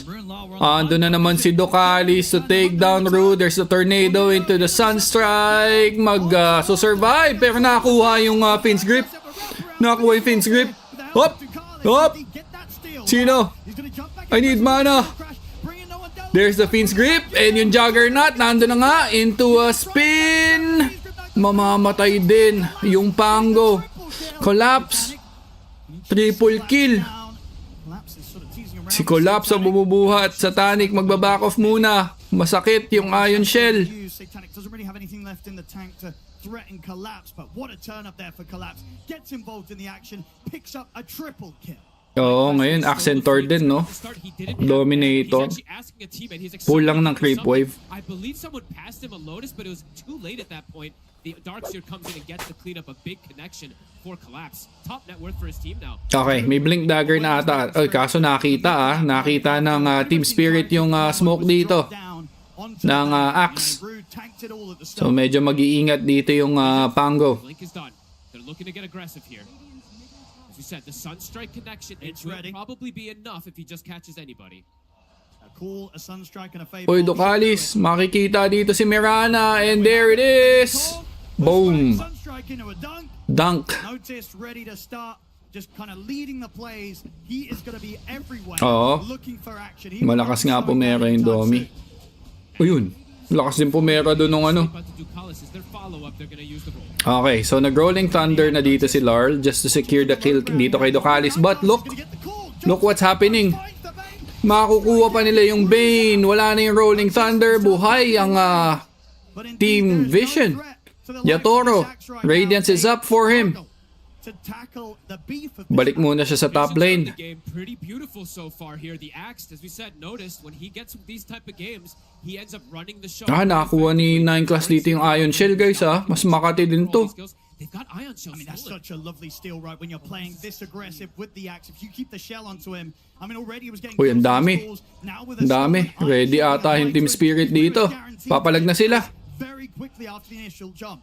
Papalag. This move, bringing the numbers, collapse in the area level 12. Yeah, Notice is playing careful. Very much senses that sort of presence of the Pango is a little bit of a bait. They've got a ward on the side there. I believe they saw the Darkseer running in for a second, so will be able to back away, but still putting the pressure on. They're going to scout the stacks as well. They can steal these very quickly here just with Ion Shell. On the flip side, see the aggression coming out from Spirit. They're looking for... Okay, may counter smoke naman at ayun, nag-connect ang arrow. Quick pick-off kay no one.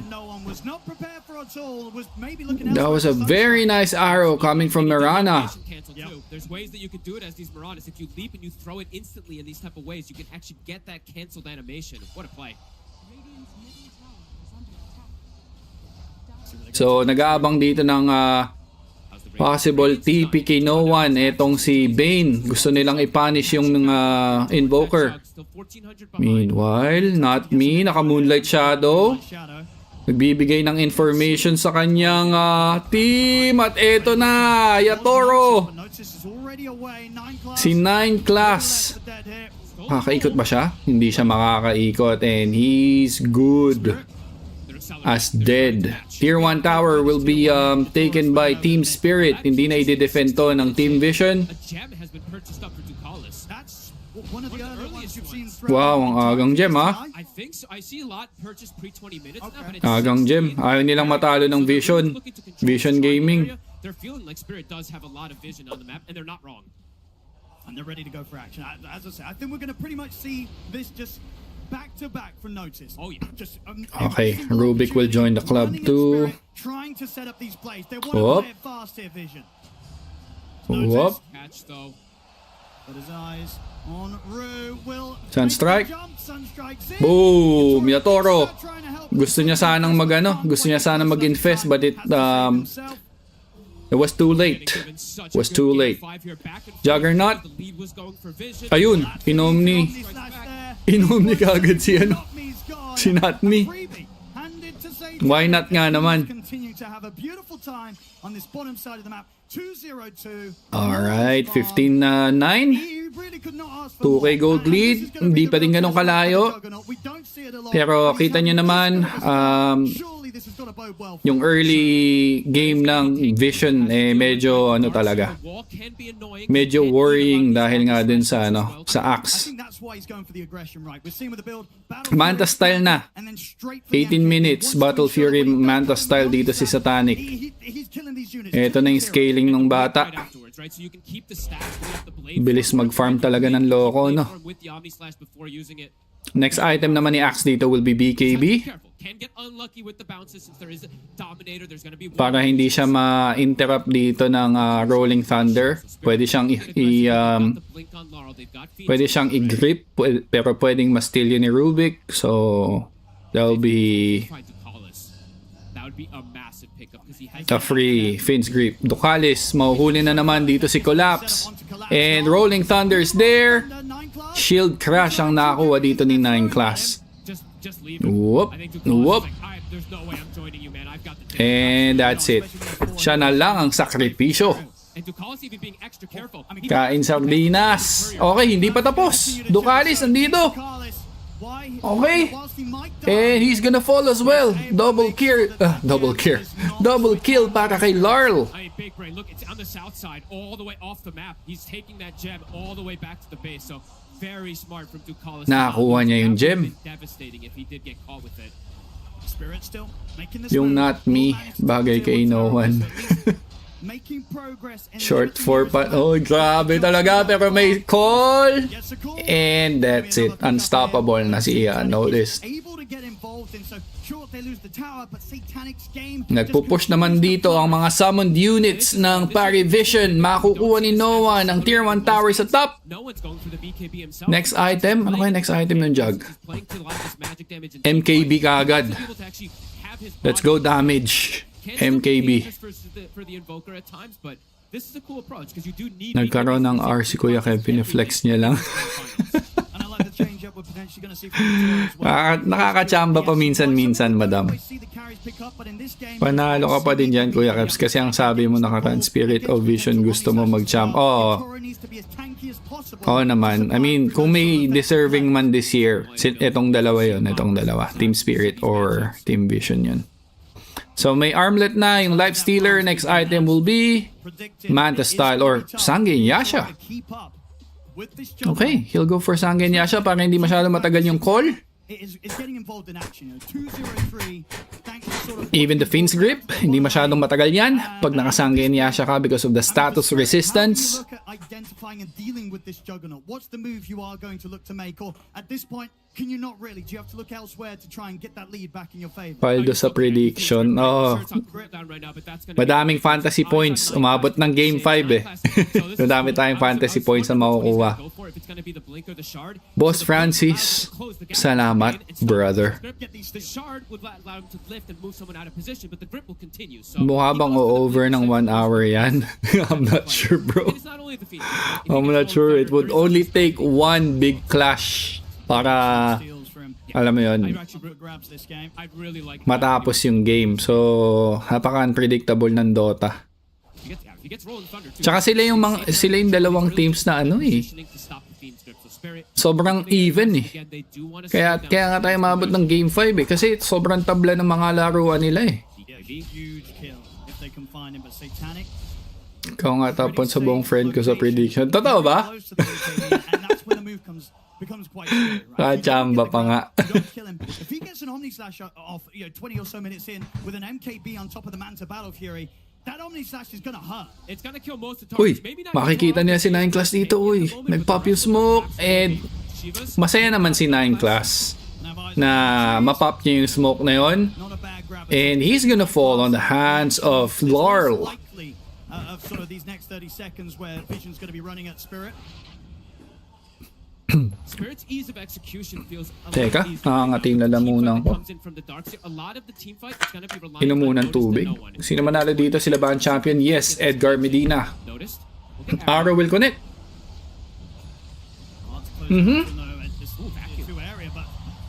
Still doing a lot of damage there with that vacuum into this. The Minotaur. They're trying to poke the BKB, but he doesn't use it. MKB na, si Satanic, guys. Strike back here. Spirit backing up, resetting, continuing this farm. This is exactly Next item, Blink Dagger kagad. Neck and neck. And I mean, does Satanic want to get involved in this play? He does have level 18. It's a big Omni Slash. I would imagine so. If they can get the jump themselves, Vision, and allow Satanic to just step up, get that. Ah, si Ru gusto niya ano, aga names. Para hindi ka agad makancel yung Finn's grip kay Satanic in case.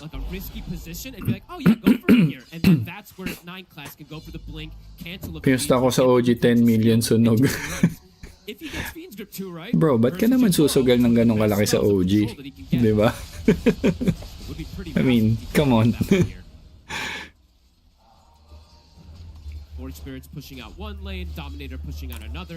Okay, wala pa masyadong movements. Back to farming muna both teams. Dumidikit na dito yung farm ni Yatoro. Collapse naman, Shiva's Guard is up and Lotus Orb. Ito na. Yung posibleng sagot sa Omni Slash. How's the Yules looking for the Mirana? Getting closer and closer. Not me if he's able to find this Yules in these next few moments. Uy, nag-Moonlight Shadow na lang. He has BKB, but if you don't use it immediately, it's gonna stop your initiation in a lot of these moves. Uy, dinaanan lang ni Not Me. Getting some pretty good information with these Moonlight Shadows. It sort of allows them to breathe a sigh of relief Makikita ba? every time he's Wala. able to get eyes unnoticed, knowing that Axe is not currently smoked up himself trying to make moves against Spirit. Yeah, that was nice. He saw both of them there. Yaman din ni ano yaman ng hoodwink guys 9 Class very close to having this shard now finished. Pasa support, mayaman. Multiple ways to potentially save. No one buys the shard as well too, so starting to play with that cross farm to push these waves out, and they gave him the gem. So feeling protected. Okay, nakakainawan yung gem. Placed down for him to play aggressively. Next item niya will be Hex, guys. Kailangan para sa Life Stealer. Satanic naman, naka-Blink Dagger na ba? Tingnan natin. Uy, may ward. May blue ward, nakita ni no one. Okay, walang vision. Nighttime eh. Yan ang advantage ni Bane eh. Malaki yung vision niya sa nighttime. And I think Yatoro, I think he might not want to show up honestly until he kind of has these next couple of items done. AC at least. Yes, AC, and honestly maybe even the Axe. It's It's just a question of when his timing. Okay, Sange and Yasha is up for YATORO. Next item niya will be Assault Kiras, extra armor. But he is spending a lot of time just moving. You're starting to see that difference. Kung ikaw naman yung parry vision, ayaw mo naman maging ganito yung game. Kailangan may action, kailangan may napipick off kayo. Dahil the longer the game goes, mas pumapabor sa team spirit. Isipin nyo na lang yung Omni Slash nung Jug. After that, medyo pwedeng makaretaliate yung team spirit. Pwedeng ma-set up ni Collapse at ma-turn yung team fight. I think, yeah, YATORO wants time. Honestly, I wouldn't be surprised if he's like, tingnan natin. and the MKB before I fight. Gusto ng team spirit to. Ito nangyayari na to. Kaya kita nyo, hindi sila nagsasmoke play masyado. Talagang farm lang sila. Sino kaya dito? Dito TI champ boss? Hindi ko din alam bro. Oo, mukhang kailangan din ng Skadi. Skadi Abyssal, mga ganyan. Good luck covering for the other two. You have to get a tornado connection potentially. Can be hard to deal with at times. I mean, it's just a question as well, right? We are in Game 5 here of the grand finals of the international. Iingat nila eh, no? Well, game 5 kasi. Kaya ganito ka-ingat sila. Kaya ba ng team spirit? Kaya naman. I mean, hindi basta-basta papatali ang mga yan, guys. May experience yan. At this point of the tournament. I don't think so. Both teams have been playing. Ito na, Moonlight Shadow. Nakita nila dito si Okupo. Naku po. I think Spirit might be along that line that they think that they do outscale. I think yari ata si Satanic ah. A bit of a limited hero what he can do at times. And Omni Slash at the end of the day, you are kind of trusting in the RNG. You are. They know where Satanic is. Uy! Ang bilis ng ano dun. Alam niya. Sinusundan siya.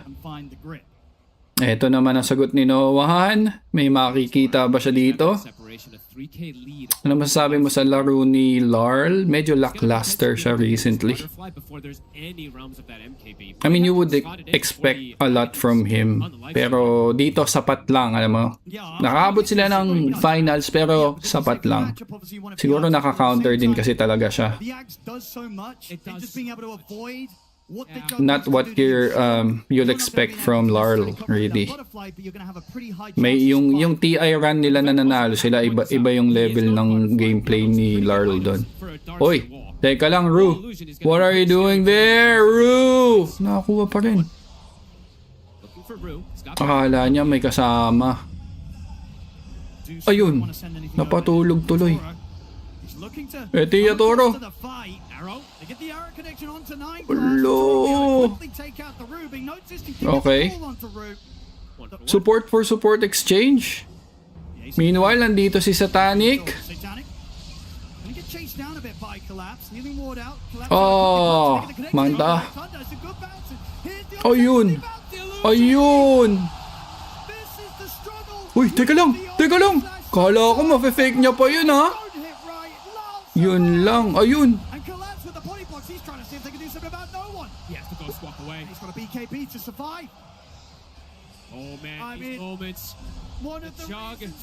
Ba't hindi kaya siya? Wala siyang TP siguro, no? Nadali doon. Si Juggernaut. Ayun. That na-open ang rush para sa side ng Team Spirit. Hiniwala yung illusion, no? Ay, nilayuan yung illusion, no? Solid. Grabe play. Ayan na yung arrow setup. Nahuli. Uy, no. A little bit too late. Rubik try to save. Vacuum balik. Two heroes bushwhack. Ethereal. At ayun. Dominating na si Collapse, guys. Alright. And Aegis. Makukuha ni YATORO. Oh no, that one wrong move. Nahuli pa si 9 class. Pero tamang surge out lang.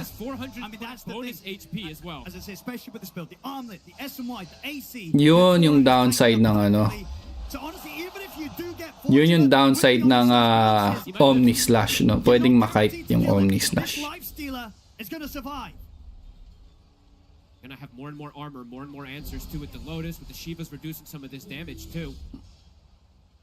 feeling concerned here. Vision have to get some extra connections, have to look for something with Notice. He's been trying, as we said. He's 7-0 on this axe, but it feels like it's been a quiet last 10 minutes of him finding some of these big core kills. Sobrang quiet. Just playing around it, just playing for the farm. Wala sila masyadong play, pero speaking of play, gagawa ng play dito ang Team Spirit. Very close for him as well too for that extra follow-up. Andito si si Notbing, may pang setup siya dito ng arrow niya, may Yule Scepter na yan. Okay, alam dito ng Team Vision na nandun yung Life Stealer with Aegis, of course.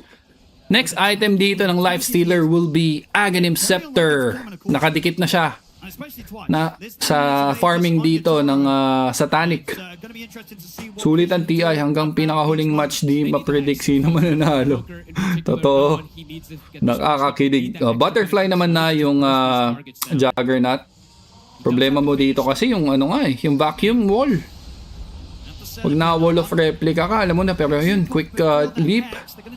Pero teka lang, mamamatay ata ang Mirana, pero kapalit din si Ducalis on the other side of the map. They had to commit that Rolling Thunder.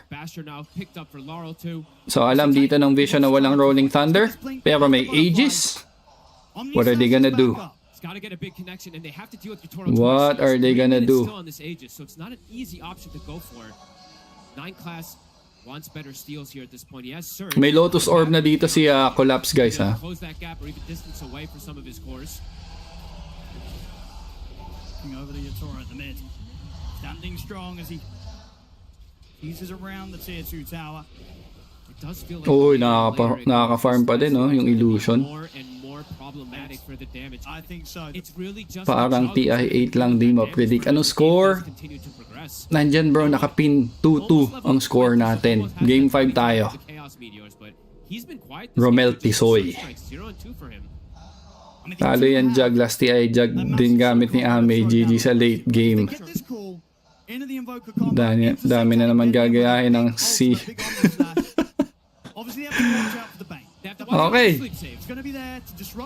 Alam nilang nasa Tormentor. Will they... Uy, teka lang. Tumalon si Collapse doon. Ayun. Nahuli. Pero may Aeon Disc. Uy! Nag-bounce back na naman. Buhay?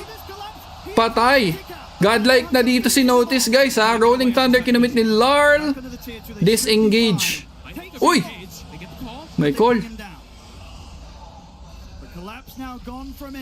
Ganun lang, no? Vacuum lang. Ay, wall of replica lang. Tapos disengage. Magbabounce na dun sa illusion. I mean, they have to go. The fact that there is no darks here, they've got the numbers advantage. Sure, they don't have the ult, but even so, if they're sobrang tabla pa rin ng laban, guys. Less than 1k gold lead ang hawak dito ng Team Vision.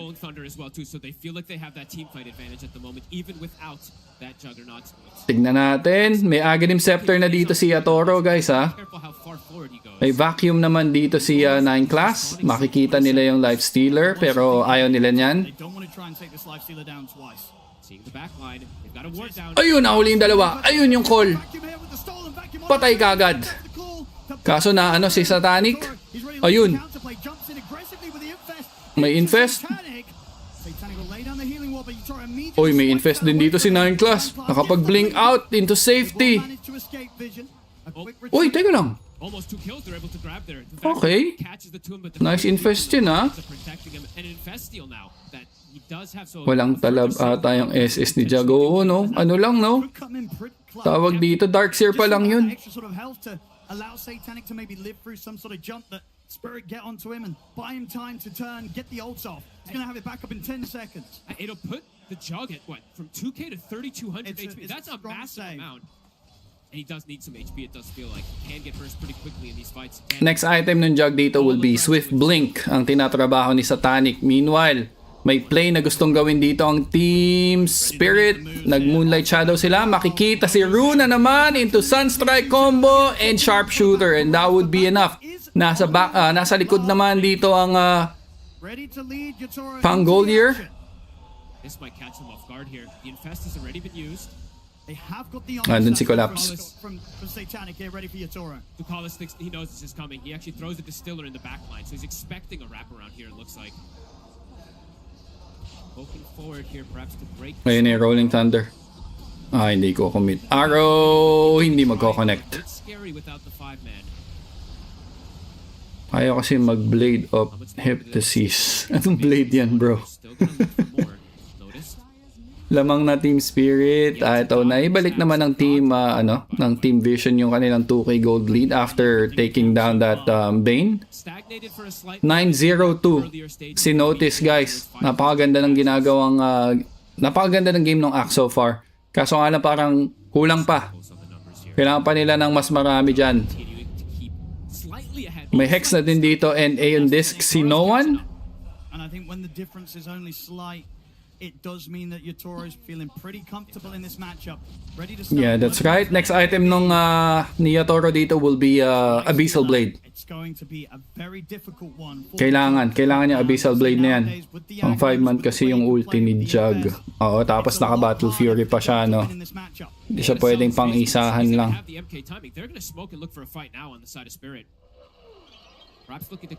Si Ducalis naman, he's aiming to get Wind Waker para kung sino man yung mabite ni Rue maka-cancel out kagad. Very much needed item din from the supports. Kailangan nilang ma-save kung sino man yung mababite. Hindi mahalaga yung kill dito. Oo eh. Ano talaga eh. Execution, guys. Execution talaga. Ayun na, may swift blink na dito yung Juggernaut. Will they go for a smoke play? Well, Team Spirit instead pop a smoke and they will try to make some moves around the map. Notice. Where's si Jug? Oh, no. Ayun ang manahuli si 9 class. Oy, Rolling Thunder. Makikita ba nila yung Rubik? Nakapag-blink yung Rubik at eto na nga yung Omni Slash. Pero na Lotus Orb, guys! Na Lotus Orb at nahuli yung Jag! Oh no! Yun na nga sinasabi natin! And buhay pa rin si 9 class, mamamatay din. No one susubok. Pero napapalibutan siya dito ng 4 na members ng Team Spirit and no one will fall as well! Grabe ang clutch ng Lotus, man! And nandito si Notice, makikipag one-on-one kay Collapse! Oh my goodness! Hindi pwede, patay din yung Axe! Grabe ang clutch ni Collapse dun, men! Oh! That Lotus Orb play! And of course, Team Spirit will maximize this advantage. It was so quick that he got that Lotus onto him. Just straight in. They want to try and Ay, Lotus! Wow! And follow up nung bite. Jeez. Sorcery.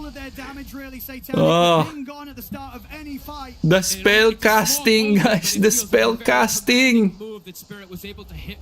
Napakamot na lang si Satanic. Kinakabahan na yung bata. Kinakabahan na siya. Oh my gosh. Kinakabahan na siya. The experience. The experience difference, guys. Biglang swing sa 5K. Ang gold lead dito ng Team Spirit. And mukhang pwede pa silang kumuha ng rush. Who do you omni like with all this armor that they have to Lotus on Laurel? Kailangan pa ng madaming item ni bata. The nerves is starting to kick in, I guess. So difficult for SATANIC. He can't get this connection. He can't get the damage either. This Invoker, we've seen it falter in these later stages of this tournament. No one is having a tough time in this mid game. Grabing yun, no? YATORO will get tossed in the pit yung isang ano lang talaga, isang team fight lang.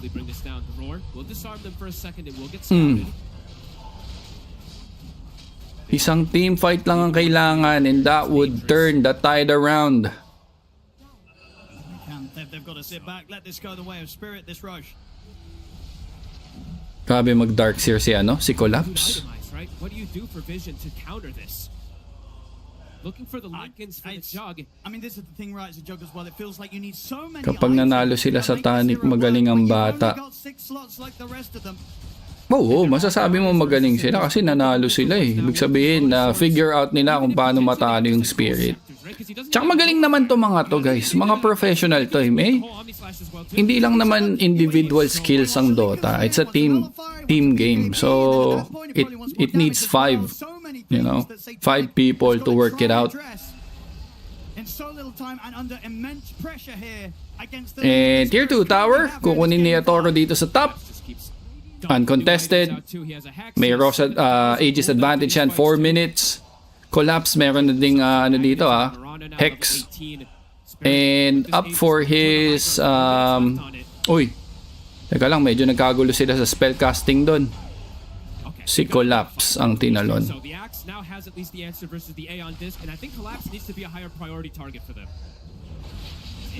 Ayan na naman yung Lotus Orb.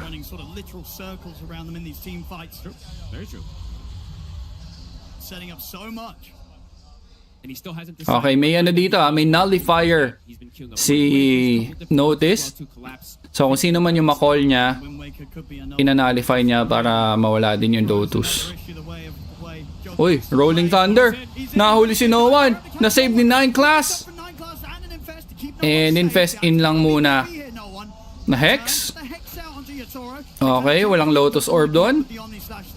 Or they'll be happy to just take that Omni Slash dahil may Aegis naman.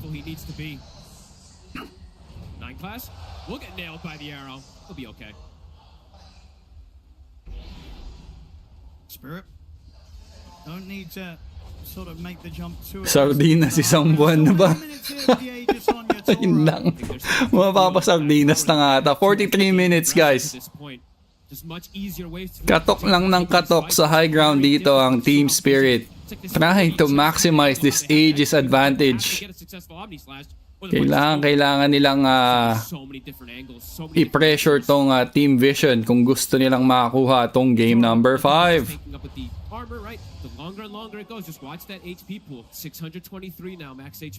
Tingnan natin, 7k gold lead. YATORO, kakatok na naman sa high ground. At ayun na nga. 2 minutes pa guys. Okay. There's the surge out. There's the Infest.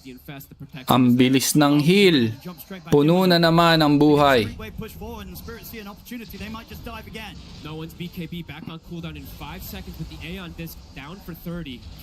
Ayun na yung Rolling Thunder. May Lotus Orb. YATORO. Na-call. Na-drag. May Lotus na naman. Whew! Ano yun? Dalawang Lotus? So isa kay Collapse at isa kay Larl, I guess. Mukhang may magmamana sa throne ni Ame. Satanic Dan Crown King. Yun lang. Nakaka-PTSD yung Lotus Orb sa Omni Slash. Ayun na, may Aghanims na yung Mirana dito ni Not Me. So extra magical damage din yan. Feels so difficult for the side of Vision. Full abyssal on YATORO. Oh god. May abyssal na din si YATORO guys. The Collapse decide which one he wants to go for yet. Oh. Okay, he gets a BKB and then yan na, slowly, going up na dito yung lamang ng Team Spirit. 11k na ang kanilang gold lead after taking that tier 3 tower sa top. Lincoln for Jug para hindi siya mabite. Sulit kaya tong Lincoln guys.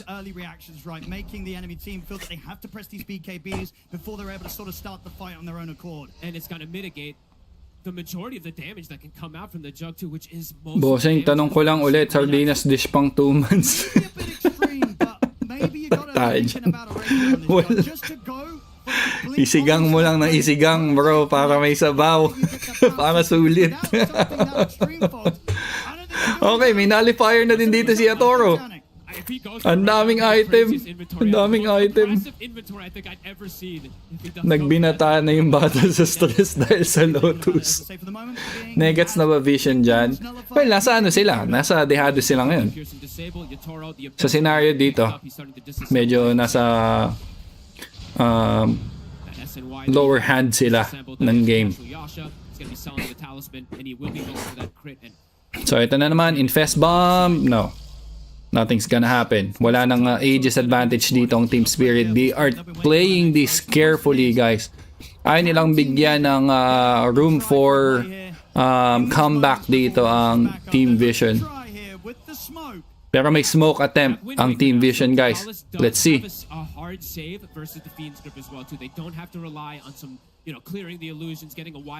Kung sino ang hari ng carry, yun na nga. Kung sino pa rin ang reigning best carry ng Dota. Okay. Okay. Nagpop yung smoke dito ni 9 class. Blink out lang. Vision, they're already heading back. They could not find a chance to make a jump happen here. Hirap. Hindi sila makaano, hindi sila makakilos. Ako pa rin naman true carry. Si Madam. Jag, I think better get refresher, back up 7 item. Pwedeng dumating sa point na ganon. Pwedeng dumating sa point na ganon. Pero yun nga eh, late game, Team Spirit. Hirap. Magbi-BKB si Satanic. Baka may Wind Waker naman na yung mga supports dito ng Party Vision. Tignan natin. And they have disables through it too, right? The Abyssal, the Fiend's Grip.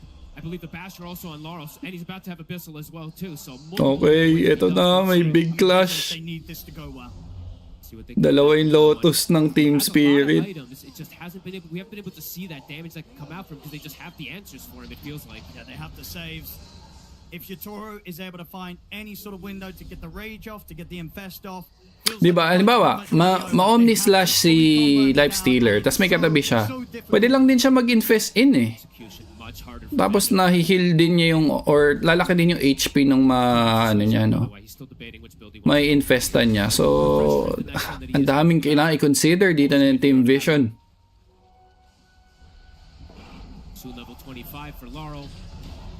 Oo, magigrip pa din kahit naka-BKB. Lincoln yung Lincoln yung pwede. Kaya lang ang daming pwedeng i-target na spells din sa kanya. Yan, dun yung Enfeeble eh. Tsaka yung Nightmare. Uy! Teka lang!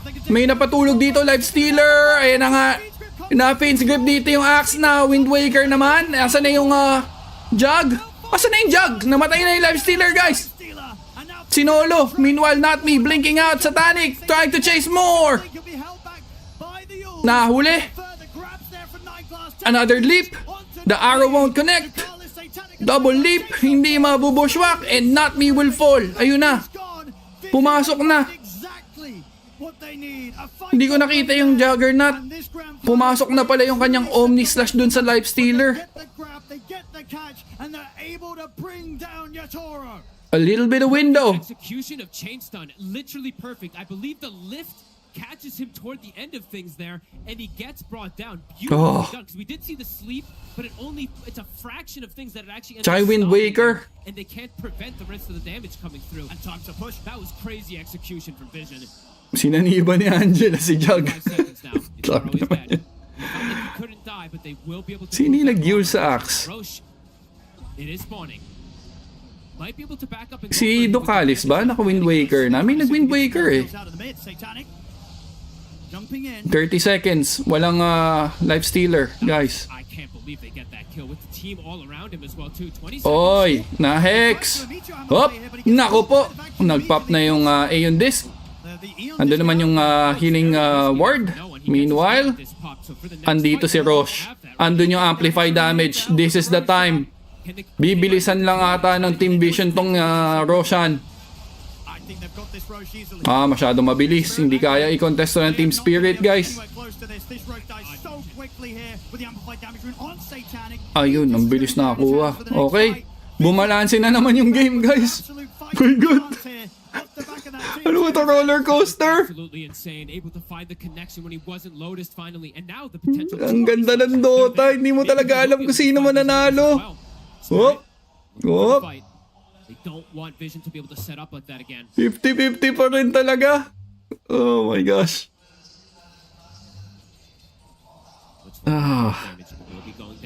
Ang ganda ng dots. This is the beauty of this game. For the Invoker, long disables that he can put out here. 23-20 guys, 8k gold lead for Team Spirit. However, may Aegis advantage dito ang Team Vision. And will they go for a high ground push dito sa bottom? I think they will. Kailangan na naman yung mga clutch plays dito ng Lotus Orb to prevent Satanic from throwing that Omni Slash. Much harder when it comes to making that play into the hands, into the base of Spirit. Ay, shoutout kay Madam Malu Daragosa from Jefferson Calderon. My boy since day one yan si Jeff. So, ginamit na dito ang tawag dyan? Banner, yan. The Rush banner.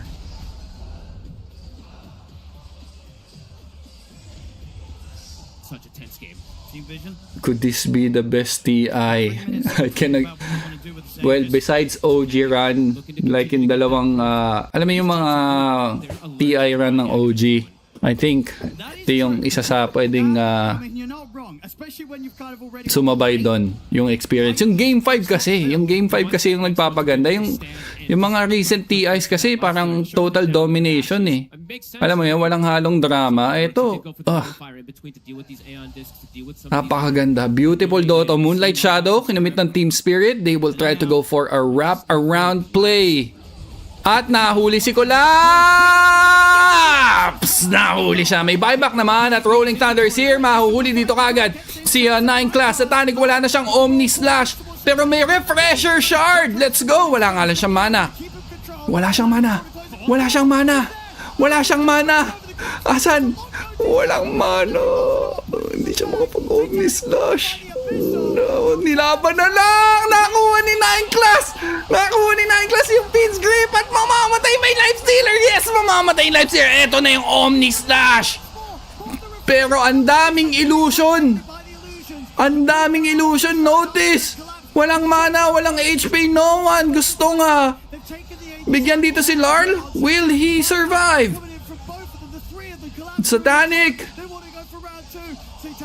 Hindi siya makapag-blink out. Hindi siya makapag-blink out. And then there's the blink. And nahuli pa nila dito si Dokalis. Walang buyback. Yung Rubik guys, dieback yun. Napa-buyback dito si Yatoro, si Collapse at si Ru. So 3-man buyback for Team Spirit guys. Oh. Look at the buybacks. Oh my gosh. What a game! Yung Refresher Shard. Continues to sit on an absolute mountain of wealth there. 9k gold on the Juggernaut. He has got many options. Okay. Okay, na-hex!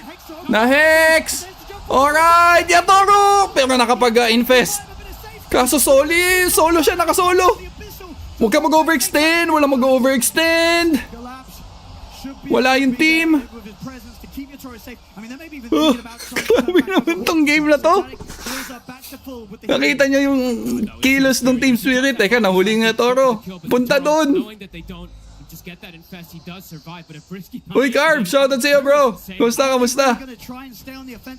So mag-eye of Scadi dito si Yatoro guys ha. Eto kaya yung hindi ko alam ha. Will this be the first Juggernaut na makakapanalo ng TI? We don't know, but this is very close game. Very close game guys. Kung tumatagay habang nanonood, sigurado mapapahintuan tagay. Totoo. Wala pang ang Agsin Jug. Uy, ano yun? Ano yung paparating na item ng Juggernaut? Tingnan nga natin. Guys ha, lugi dito ang Team Spirit sa buybacks.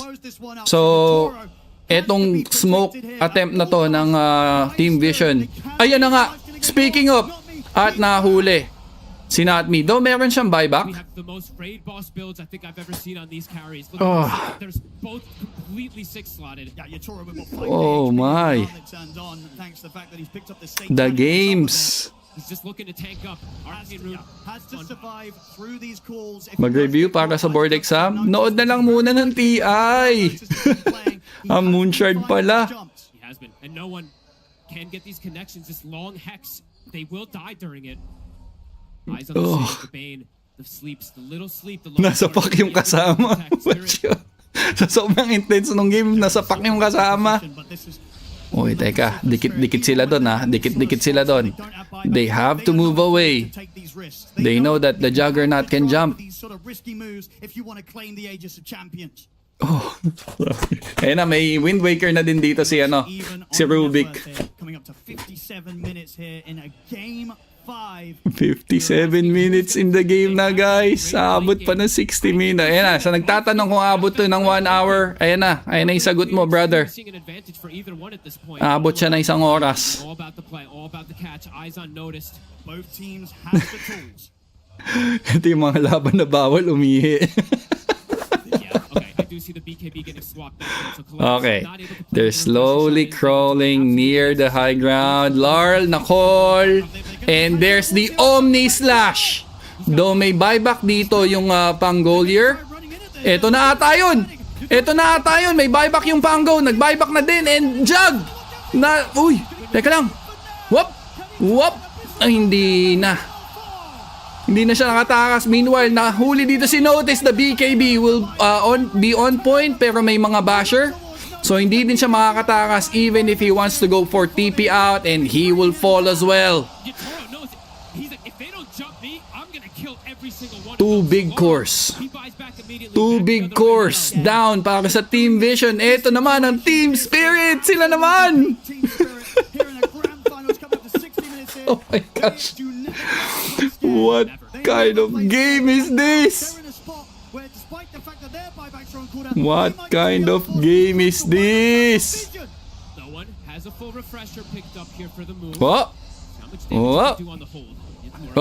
Hindi nag-connect si Docalis doon. Tier 3 tower will fall, and first racks makakakuha ang Team Spirit. Walang ages. Wala yung dalawang course dito ng Team Vision. We will maximize this push. Oy, ayun na yung fortification, guys. Okay, one set. Down, Yatoro. Still working his way to get the second set of racks. May Lotus Orb na naman. Ayaw niya. Ayun na. Nag-infest out na. Pabuhay na yung Jug.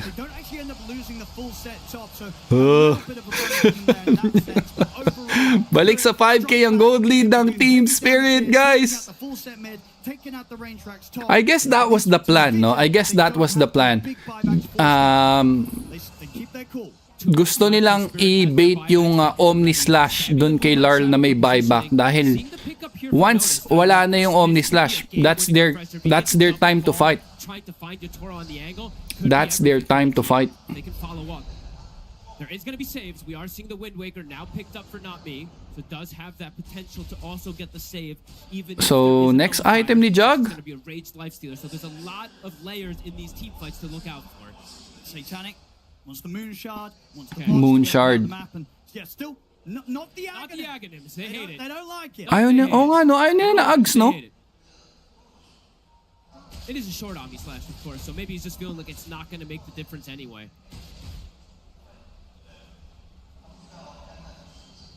Ang ganda ng laro, kahit di ko naintindihan, sabi dito ni Befriend JR de Guzman. Shoutout, guys, 1,200 viewers natin. Witnessing this kind of Dota experience. My gosh. Sulit na sulit. These neutrals can make the difference. Sulit na sulit. Just get that audacious. If you do get that crazy damage item, it could just kill these targets in one. Pag nag-Omni Slash, nakaabang ilo ni Darkseer. Yun nga. They're bobbling. Nakataya ako, guys. Unang mag-asim talo. Yun nga up and down no? Okay, Stygian Desolator para dito kay Lifestealer. Ano kaya pipiliin ni Jug sa kanyang tier 5 item? Wala na ba pag-asa Vision? Please reply. Meron pa naman, bro. Meron pa naman. Parehas naman sila. May chance manalo. Depende na lang yan. Oh, yung pangit.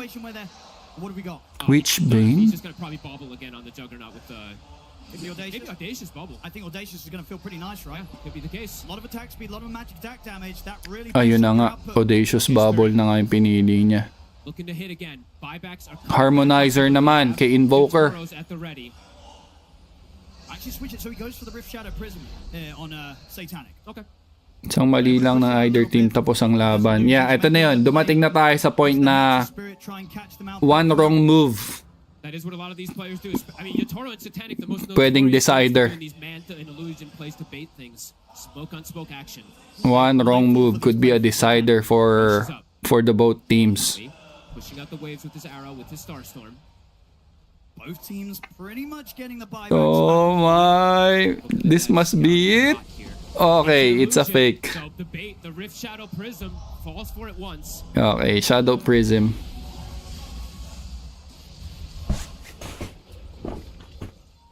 All the buybacks coming back up as we were saying. Laurel, the big one that doesn't have it for the side of Spirit. He's probably going to be playing more onto the back lines. Better Satanic build niya kay Jug. May kasi, parang may pag nag-level 30 ata, level 28 na siya. So meron siyang lifesteal Smoke still left too. Spirit, they still have one. Do they have one left on the side of Vision? I'm not seeing one. Can they find some sort of angle to approach Vision here that surprises? Okay, another smoke. He hasn't really been able to find a massive vacuum, but if he does find an angle for it too, the fight could just be decided. Jeez. Say buybacks. Lahat sila may buyback. Wala dito yung... Uy, teka lang. Uy, nag-leap yung Merana. Asan na yung Jug? Okay. Okay. Eto na yung Jug. Another call. And... Uy! Yung save! Na-save no sleep! Na-save no sleep! Oh my God! Bro, sobrang clutch no sleep! Oh my gosh! And patay si Satanic! Oh no! Oh! What a clutch sleep coming from that Bane! No one! Napapalibutan siya ng mga ta! Satanic! Naku po! Tumalong yung bata! Tumalong! Tumalong na abisan! Hindi na masisave! Hindi ka pwedeng mamatay! Oh! Nice bushwhack coming from that Ducalis! No one! Exposed! Oh my gosh! What kind of Dota is this? Tinamaan pa ng arrow yung Jug! Okay? No one mamamatay! Walang buyback! Walang buyback! Satanic running low! YATORO! Hinahabol! I-save niya yung bata! Bata! Patay! Patay! Tapusan TI!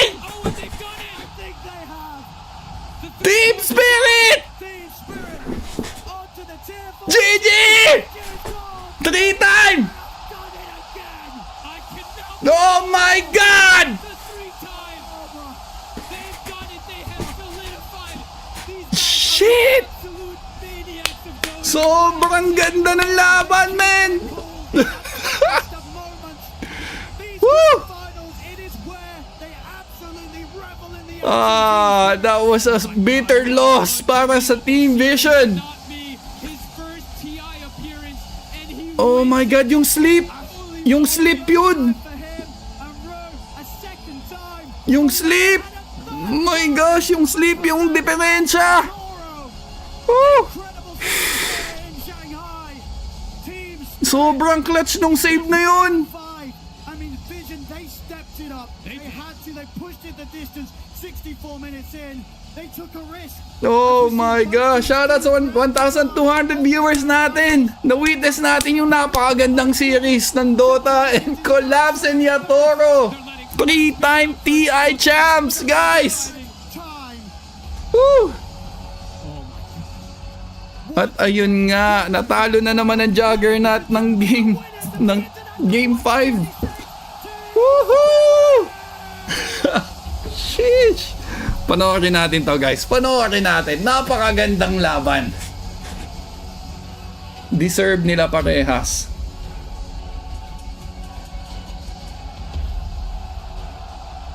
Yes, silang dalawa, si Collapse at saka si Yatoro ang first 3-time TI champs. Silang dalawa.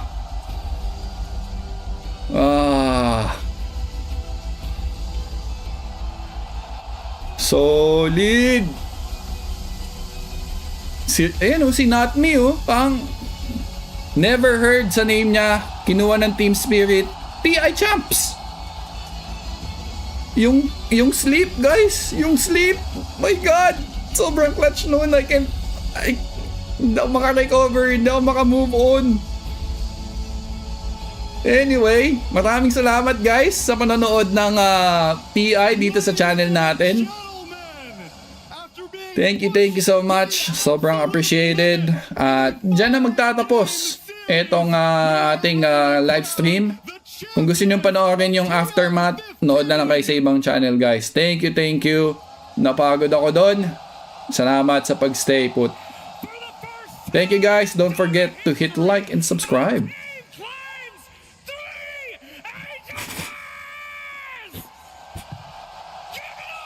Thank you. Uy, Chase, sadya ka pala. Daryl Mercado, shoutout sa lahat. Ace Pinheiro, Jabarice, thank you. See you again sa next casting. Good night.